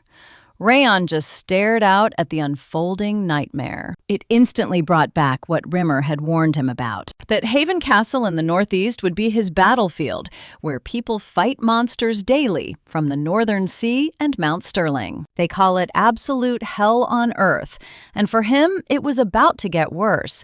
Gigantic trolls were swarming the fortress walls. Millen asked for a quick head count, and his deputy said they spotted about 1,000 monsters, but looking at the line, it easily reached tens of thousands. Even Rhaon knew there was no counting this horde. So this was the legendary defense of Haven Castle. Millen asked if our main character knew what a monster wave actually meant, and Rhaon nodded, saying he'd heard rumors. It is a massive monster invasion that easily claims hundreds of lives, which is why scouts are so crucial to prepare early and minimize the body count. Broken walls can be rebuilt and gates replaced, but the dead can never bring their lives back. Millen looked at Rhaon and told him his main job was to keep those soldiers alive. Our guy gave a firm nod, but a massive roar cut him off. Millen realized their talking time was officially up. He ordered the army to draw their weapons, admitting this wave was terrifyingly huge. But Haven has survived this before, and they will win. Raising his blade, Millen shouted that they would all celebrate together after this fight. He lined up shield bearers and spearmen along the ramparts with archer support, then slashed his sword down to order the attack. The trolls roared back in fury as a massive storm of arrows flew straight at them. Arrows pierced deep into monster flesh, making them scream in agony, while a scout checked his binoculars and screamed in horror. Okay, I know what you are thinking. Arrow storm is cool, but a massive orc is charging the gate and arrows do absolutely nothing. Suddenly, a blast of lightning struck the beast. Millen yelled for everyone to hold the line while he handled the gate himself. Hearing their leader, a soldier, rallied the troops, screaming that they had nothing to fear with the boss still standing. But then panicked screams echoed that enemies were scaling the walls. They had to blast them backward with aura before they got over. A massive orc climbed up and raised its axe. One terrified soldier fell backward screaming for someone to save him. Rayon dashed in out of nowhere, slicing the beast and sending it crashing straight down. He asked if the soldier was hurt, and the relieved man thanked him as he scrambled back up. Our guy looked around at this literal hell. He had already sliced through hundreds of monsters, but they just kept coming. Suddenly, Millen warned everyone to get ready. A blast unit was rushing in from the right, and the second Rayon turned, a massive explosion went off. Gritting his teeth, he wondered if kamikaze monsters were a thing now. But then he heard agonizing screams from the smoke. Several soldiers lay on the ground, badly wounded. Our main character dropped to his knees, shocked by how far they were blown. He yelled for them to hold on and tried to help, but Millen sent a direct aura command telling him to stop. Rayon froze, recognizing Millen's voice. Holding a blood-soaked sword, the commander ordered him to stay focused and protect the active wall. If they lose focus for a second, the entire line collapses. He told our hero to accept the losses, and Rayon knew it made sense because leaving the wall could ruin the entire line. So what do you and I take from this? Our boy is about to break the rules to save his people. Let's go. Look, you and I both know jumping down to save these soldiers was a total suicide mission. Wrath basically called him brain dead, asking if he actually thought he was main character material enough to save everyone. Sure, it was going to be tough, but he was locked in, using every single sense as a giant orc charged him. Wrath was screaming that acting on raw emotion would get him killed, and gripping his sword Requiem, our boy realized the demon was totally right. Honestly, running away was the smart move, but he swore he was done being a killer. He wanted to be a real swordsman. And pay attention here, this is the moment he charges forward, vowing to survive this absolute hell and catch the win. The fighting never stopped, and our main character kept slicing through wave after wave. Blood covered his arms, his hands literally tore open, and his energy was completely bone dry. He was down bad. His hands kept feeling bones break under his blade, and his entire vision turned into a blurry red mess. He roars, rushing another beast as the hours tick by and the moon slowly drops from the dark sky. And that is how we leave it. By dawn, not a single monster was left standing.